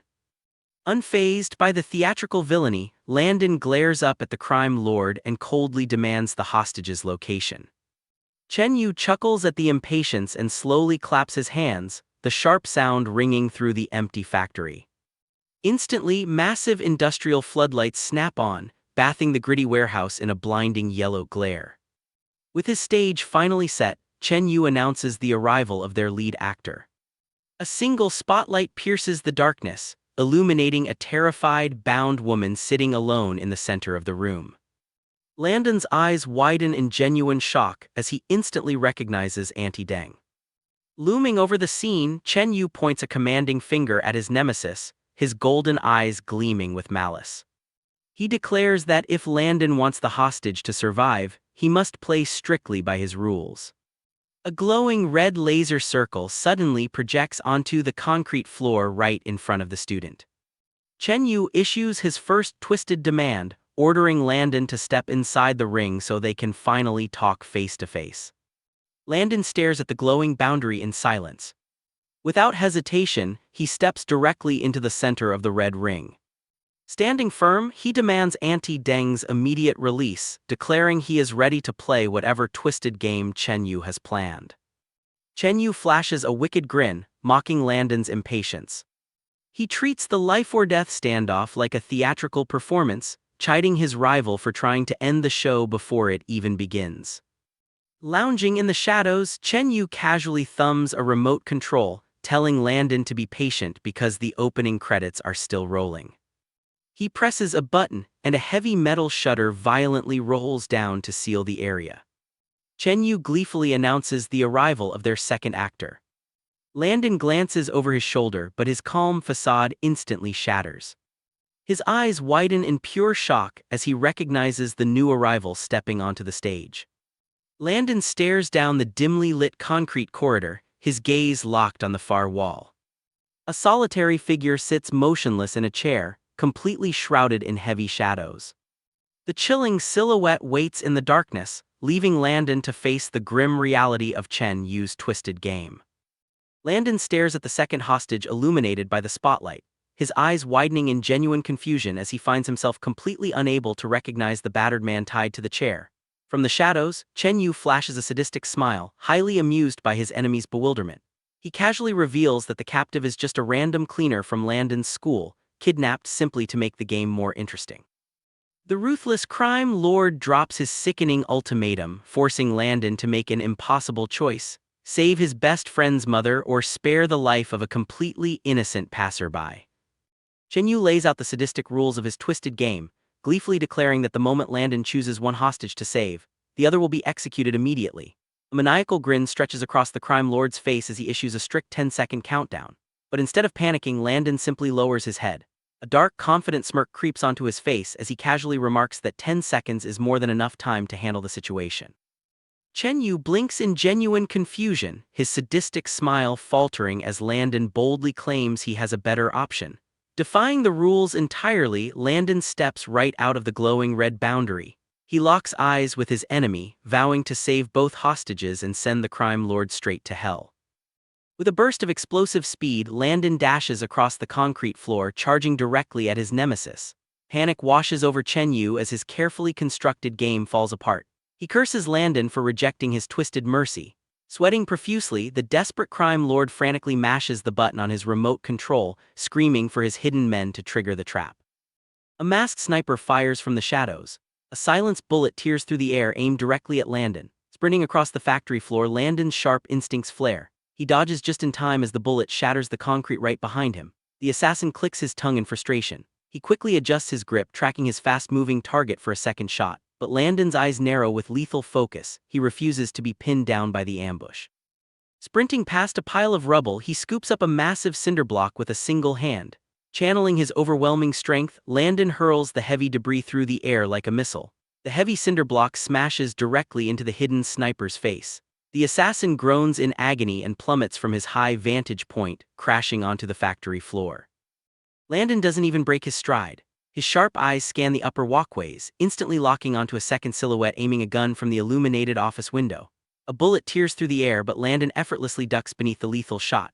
Without missing a beat, he scoops up another solid brick from the debris.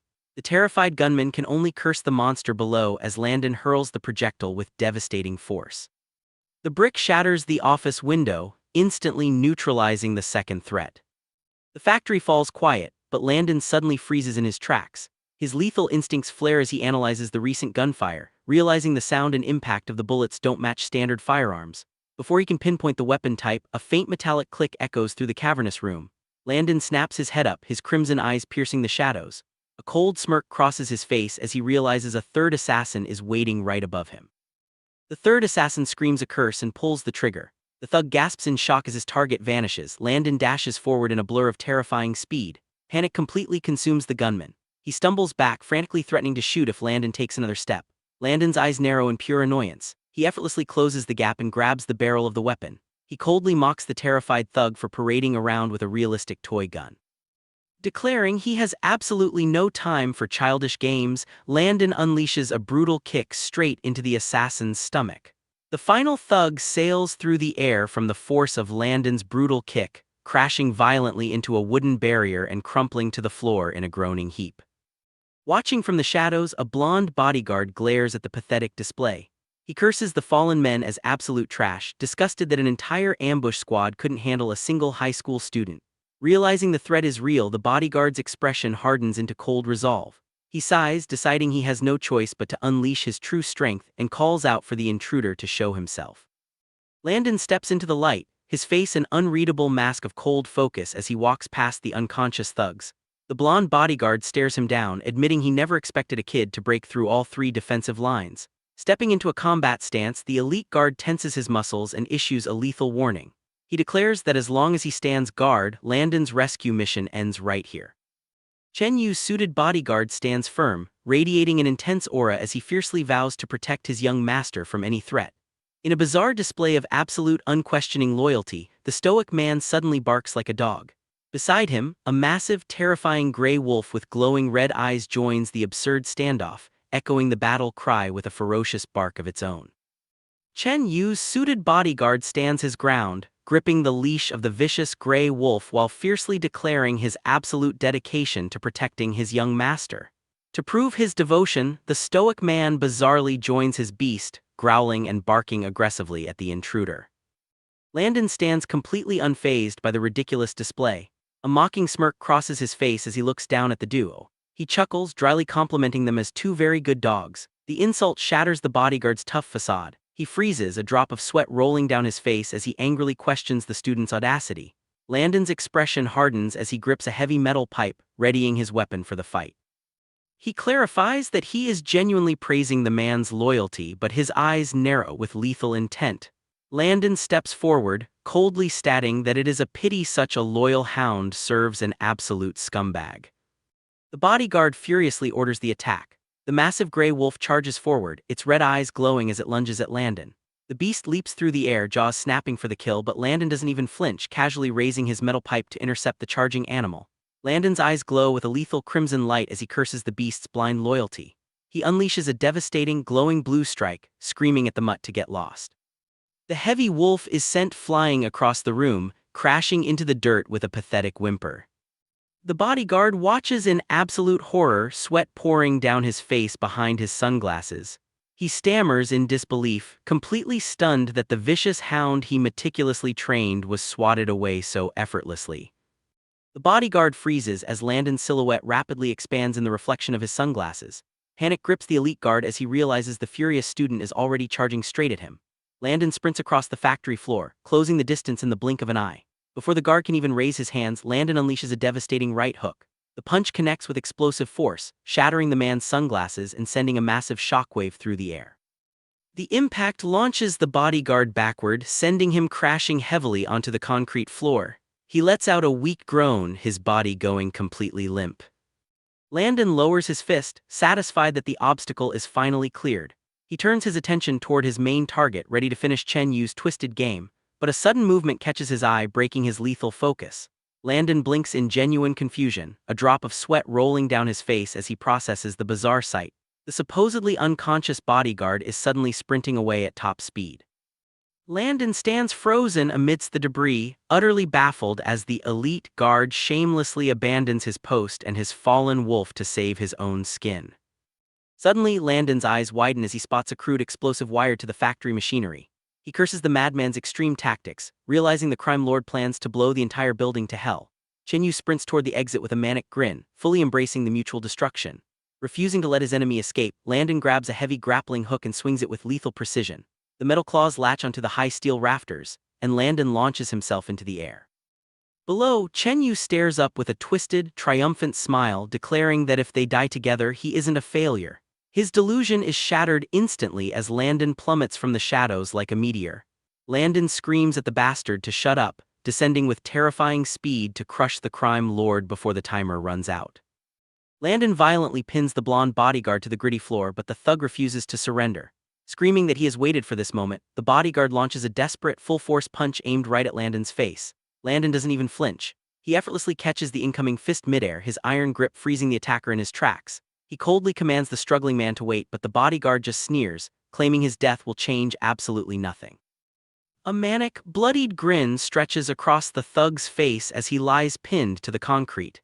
He mocks Landon's efforts, revealing that he is nothing more than a disposable errand boy for the Chen family and that the real nightmare hasn't even started. Landon's expression darkens as he demands the thug explain himself. The bodyguard's eyes widen with fanatical pride as he drops a massive bombshell, screaming that his brother, Chen Xuan, is the true future head of the Chen family. The name hits Landon like a physical blow, his eyes widening in absolute shock. A dark, buried memory violently surfaces in his mind, revealing the silhouette of a man clad in tactical military gear.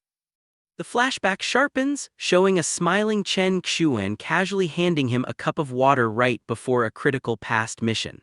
Landon's blood runs cold as a horrifying realization finally dawns on him, leaving him to question exactly what his supposed comrade slipped into that deadly drink.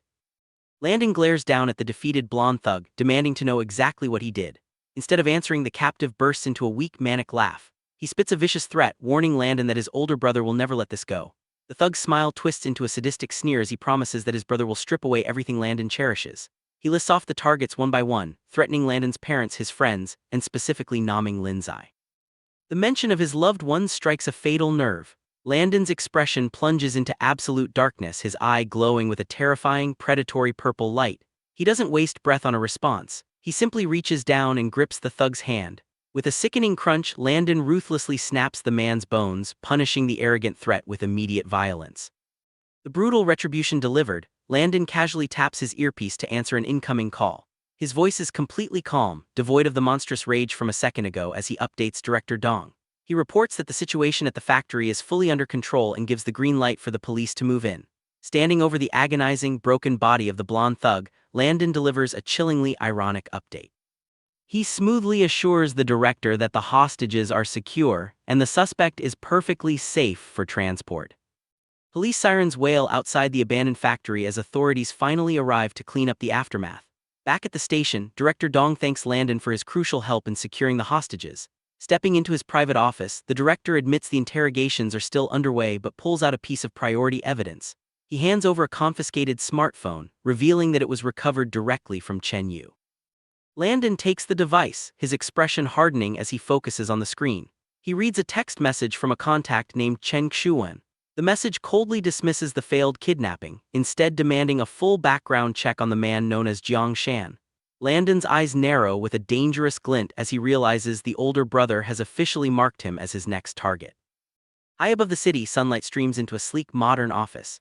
Chen Xuan stands by the floor-to-ceiling window, his attention locked onto a tablet. He reads the name Jiang Shan aloud, a dark, amused chuckle escaping his lips. The screen displays a clear photo of Landon. Chen Xuan's smile widens into a predatory grin. He muses that this mysterious student is truly fascinating, radiating an aura that makes him want to get a closer look. Pulling out his phone, Chen Xuan dials a number. He bypasses any greetings, immediately issuing his first command. He orders his subordinate to arrange a perfectly natural, accidental meeting with Linzai. His eyes gleam with cold calculation as he prepares to drop his second order. Chen Xuan holds his phone with a chilling smile, securing a special recruitment slot for Jiang University. He stares at the glowing screen, casually dismissing his younger brother as a disappointment. But his smile sharpens as he pushes up his glasses, his eyes gleaming with malice. He notes that even when punishing a disobedient dog, one must answer to its master first. Glancing down at his tablet, Chen Xuan coldly muses that some people simply fail to understand this basic principle. The scene shifts to a bright city street.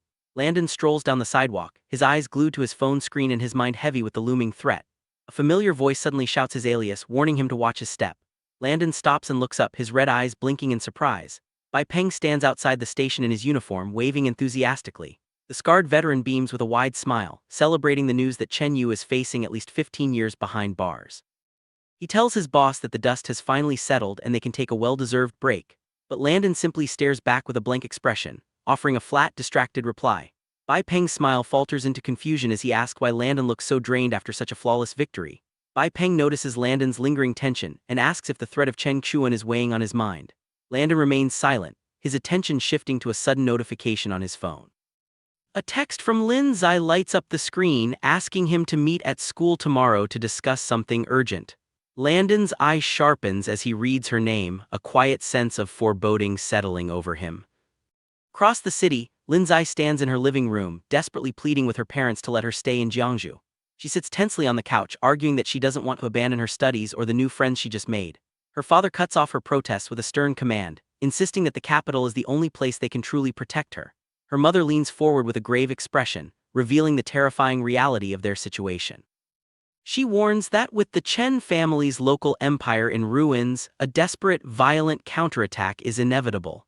Lin Zai stares at her buzzing phone, her expression heavy with resignation. She decides she needs to properly say goodbye to her friends before her family forces her to leave Jiangsu. At the police station, an officer violently slams his hands onto the interrogation table.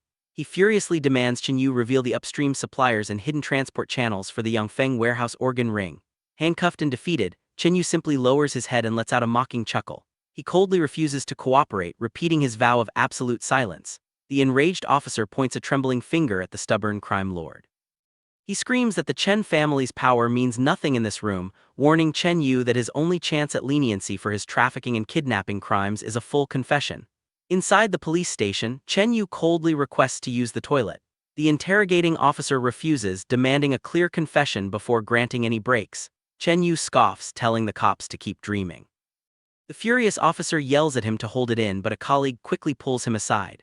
The second officer whispers a grim warning, reminding him that Chen Yu is a young master from a powerful family. He points out that with their complex connections, a big shot could easily bail him out and ruin their careers. Realizing the danger, the angry officer awkwardly clears his throat and changes his tune. He grants the bathroom break but orders Officer Zhao Zhang to escort the prisoner and watch him closely. A sinister smile spreads across Chen Yu's face as he tells the guards not to worry. Chen Yu steps into the restroom stall with Zhao Zhang standing guard right outside the door. Inside the washroom, a janitor quietly scrubs the sink, perfectly positioned for a secret rendezvous. Inside the sterile washroom, the masked subordinate scrubs his hands at the sink while delivering a chilling message from the Chen family. He tells the handcuffed Chen Yu that the family is willing to grant him one final wish, provided he makes the sensible choice. Chen Yu's eyes widen as the grim reality of his situation sets in. The messenger urges him to decide quickly. Chen Yu lowers his head, the shadows hiding his expression as he weighs his limited options. The silence stretches before he finally speaks up, stepping up behind the assassin. Clenching his shackled fists, Chen Yu declares he will take the fall and admit his guilt. But his compliance comes with a vicious caveat. His face twists into a demonic, manic grin, his eyes glowing with toxic purple light. He screams his final wish, demanding that Landon suffer a fate far worse than death. The masked subordinate pauses, absorbing the sheer hatred echoing off the tiles. He calmly accepts the request, promising to pass the lethal order along to the family. With the deal struck, the messenger turns and offers a small, folded paper packet. He coldly instructs Chen Yu to accept his end of the bargain, handing over the means to ensure his permanent silence. The disguised messenger turns his back on the condemned heir, casually pushing his cleaning cart toward the exit. He offers a chilling final farewell, wishing Chen Yu a safe journey into the afterlife. Left completely alone in the cold washroom, Chen Yu stares down at the small poison packet resting in his shackled hands, his dark fate finally sealed. The story shifts to the quiet campus of Jiang University. Deng Jai leans over Landon's shoulder, teasingly asking if the paper in his hands is a secret love letter. Landon doesn't look up, flatly telling his friend to stop talking nonsense. Deng Jai's excitement spikes, however, when he realizes it's actually a birthday invitation from Lin Zai. He shouts that this is Landon's golden opportunity and excitedly asks if he has figured out a gift for her yet. The formal invitation is addressed to Landon's alias, Zhang Shan, sent directly by Lin Zhengbang for his daughter's banquet. Deng Jai immediately plays the role of a romantic tactician, suggesting expensive perfumes or custom jewelry to make a lasting impression. Landon looks at the paper with a calm focus, stating he already has a rough idea for the perfect gift. Deng Jai leans in close, begging to hear the plan so he can offer his own advice. Landon flashes a mysterious, sharp-eyed grin and tells his friend he'll know when the time comes. With a dangerous glint in his red eyes, Landon warns that the surprise won't work if he says it out loud. Deng Jai leans over Landon, whining about being kept in the dark regarding the secret gift. Landon ignores the teasing, his mind completely consumed by the name Lin Zai written on the invitation. He recalls her recent text, unable to shake a growing sense of dread that something is about to go wrong. A sudden vision of Lin Zai looking back one last time flashes through his mind, but he dismisses the premonition as a mere illusion. Landon grips the paper tightly, preparing himself for the high-stakes banquet ahead. The scene shifts to a grand estate, where the city's elite gather in formal attire for the celebration. Landon arrives in a sharp suit, accompanied by Deng Jai, who feels completely out of place in his casual tracksuit. Deng Jai gapes at the sheer scale of the event, nervously asking if someone like him is even allowed to enter such a prestigious venue. Landon reassures his friend with a calm nod, leading the way toward the entrance. Landon presents his invitation to the doorman, officially introducing Deng Jai as his guest. The attendant confirms their high-level clearance and welcomes the duo to the banquet with a respectful bow. Guests circulate with fine wine as the pair is led through the opulent halls of the mansion. The doorman directs them to a secluded VIP lounge, noting that their invitations grant them the highest level of access. Deng Jai's jaw drops as he spots the lavish spread of gourmet dishes, his anxiety instantly replaced by pure culinary excitement. Deng Jai loses all self-control at the sight of the gourmet buffet, stuffing his face with pastries as fast as he can. Landon watches the display with a mix of amusement and concern, warning his friend to slow down before he ends up with another case of diarrhea. The feast is suddenly interrupted by a stranger who calls out Landon's alias, Jiang Shan, with a tone that drips with hidden meaning. Landon turns toward the voice, his expression shifting from relaxed to a sharp, questioning focus as he tries to identify the newcomer. A man in a sharp blue suit steps forward, showering Landon with flowery compliments that feel more like calculated insults. Landon remains silent, his instincts flaring as he wonders why this eccentric stranger is being so aggressively sarcastic. Deng Jai pauses his cupcake binge to stare at the intruder while the man finally introduces himself as Lin Jun, the cousin of Lin Zai. Lin Jun explains he's been abroad for a year but has heard plenty about Landon's recent exploits from the rest of the Lin family. Landon maintains his polite facade, greeting Lin Jun with a formal handshake to keep the peace at the high society event. Lin Jun grips his hand firmly, his charming smile masking a lethal curiosity about the student who upended the city's power structure. Landon tries to downplay his achievements as minor occurrences, but Lin Jun's expression instantly darkens with a chilling intensity. Lin Jun scoffs at the humility, listing off the destruction of the Yang family and the fall of Chen Yu as definitive proof that Landon is anything but ordinary. Lin Jun maintains his polite mask, claiming he only seeks friendships with the truly capable. Landon listens in silence as Lin Jun explains that words are meaningless without proof of strength. The two men lock hands in a tense greeting while Deng Jai watches closely from the sidelines. Deng Jai breaks into a cold sweat, genuinely sensing the suffocating pressure radiating from the handshake. Lin Jun suddenly claps his hands to draw the crowd's attention, announcing that an archery range has been prepared in the garden for the birthday celebration. He turns back to Landon with a sharp glint in his eye, boldly challenging him to a match with a wager on the line. Deng Jai tries to defuse the tension, reminding everyone that today is supposed to be about Zai Zai's birthday. He pleads with them not to turn a simple party into a competitive tournament. Lin Jun ignores the interruption entirely, taunting Landon by asking if he's afraid or if a civilized game is simply beneath his notice. Landon lets out a low chuckle, his relaxed demeanor masking a lethal focus as he accepts the challenge. He asks how Lin Jun wants to compete, politely deferring to the host's arrangements for the match. The scene shifts to the back garden under the pale light of a crescent moon. A long red carpet stretches toward a target, setting the grand stage for the high-stakes archery contest. Lin Jun sets the terms for a blindfolded archery duel at a 10-meter range. Each participant will get 3 arrows, and the highest total score wins the match. A butler presents Lin Jun with his equipment as the tension in the garden thickens. Lin Jun turns to Landon, addressing him by his alias Student Jiang, to confirm he understands the rules. Landon adjusts his blindfold and grips his bow with a confident smirk, seemingly unfazed by the disadvantage. He repeats the challenge to himself, focusing his sharp senses on the distant target. Suddenly, Lin Zai stumbles upon the scene and freezes in disbelief at the dangerous spectacle. She recognizes both Landon and her cousin, Lin Jun, and demands to know what they're doing. Lin Zai warns her cousin to stop messing around before her father finds out and loses his temper. Lin Jun ignores the warning and invites Lin Zai to watch, suggesting they add a wager to liven up her birthday. He proposes that the winner of the duel gets to have their gift opened first. Lin Zai agrees to the deal but immediately turns her frustration toward Landon. She scolds him for joining in on such nonsense, her worry clearly visible. Watching Landon closely, Lin Zai wonders if he is performing these reckless stunts just to catch her attention once again. Lin Jun signals Landon to begin the blindfolded duel. Stepping forward with a confident air, Lin Jun decides to take the lead. He draws the bowstring back with steady hands, his focus completely undisturbed by the blindfold over his eyes. With a sharp snap, the first arrow streaks toward the distant target. It lands with a heavy thud, scoring a solid 9 rings. The crowd cheers in admiration as Lin Jun prepares for his next attempt. Lin Zai watches from the background, her face pale with worry for her friend. The second arrow flies true, striking the absolute center for a perfect 10. Landon listens to the celebration, a subtle, unbothered smile crossing his face. The spectators gush over Lin Jun's handsome display of skill, completely convinced the match is already over. Lin Zai's gaze remains fixed on Landon, her heart racing as his turn approaches. She wonders if he can possibly overcome such a staggering lead, or if he's walked into a trap he simply can't escape.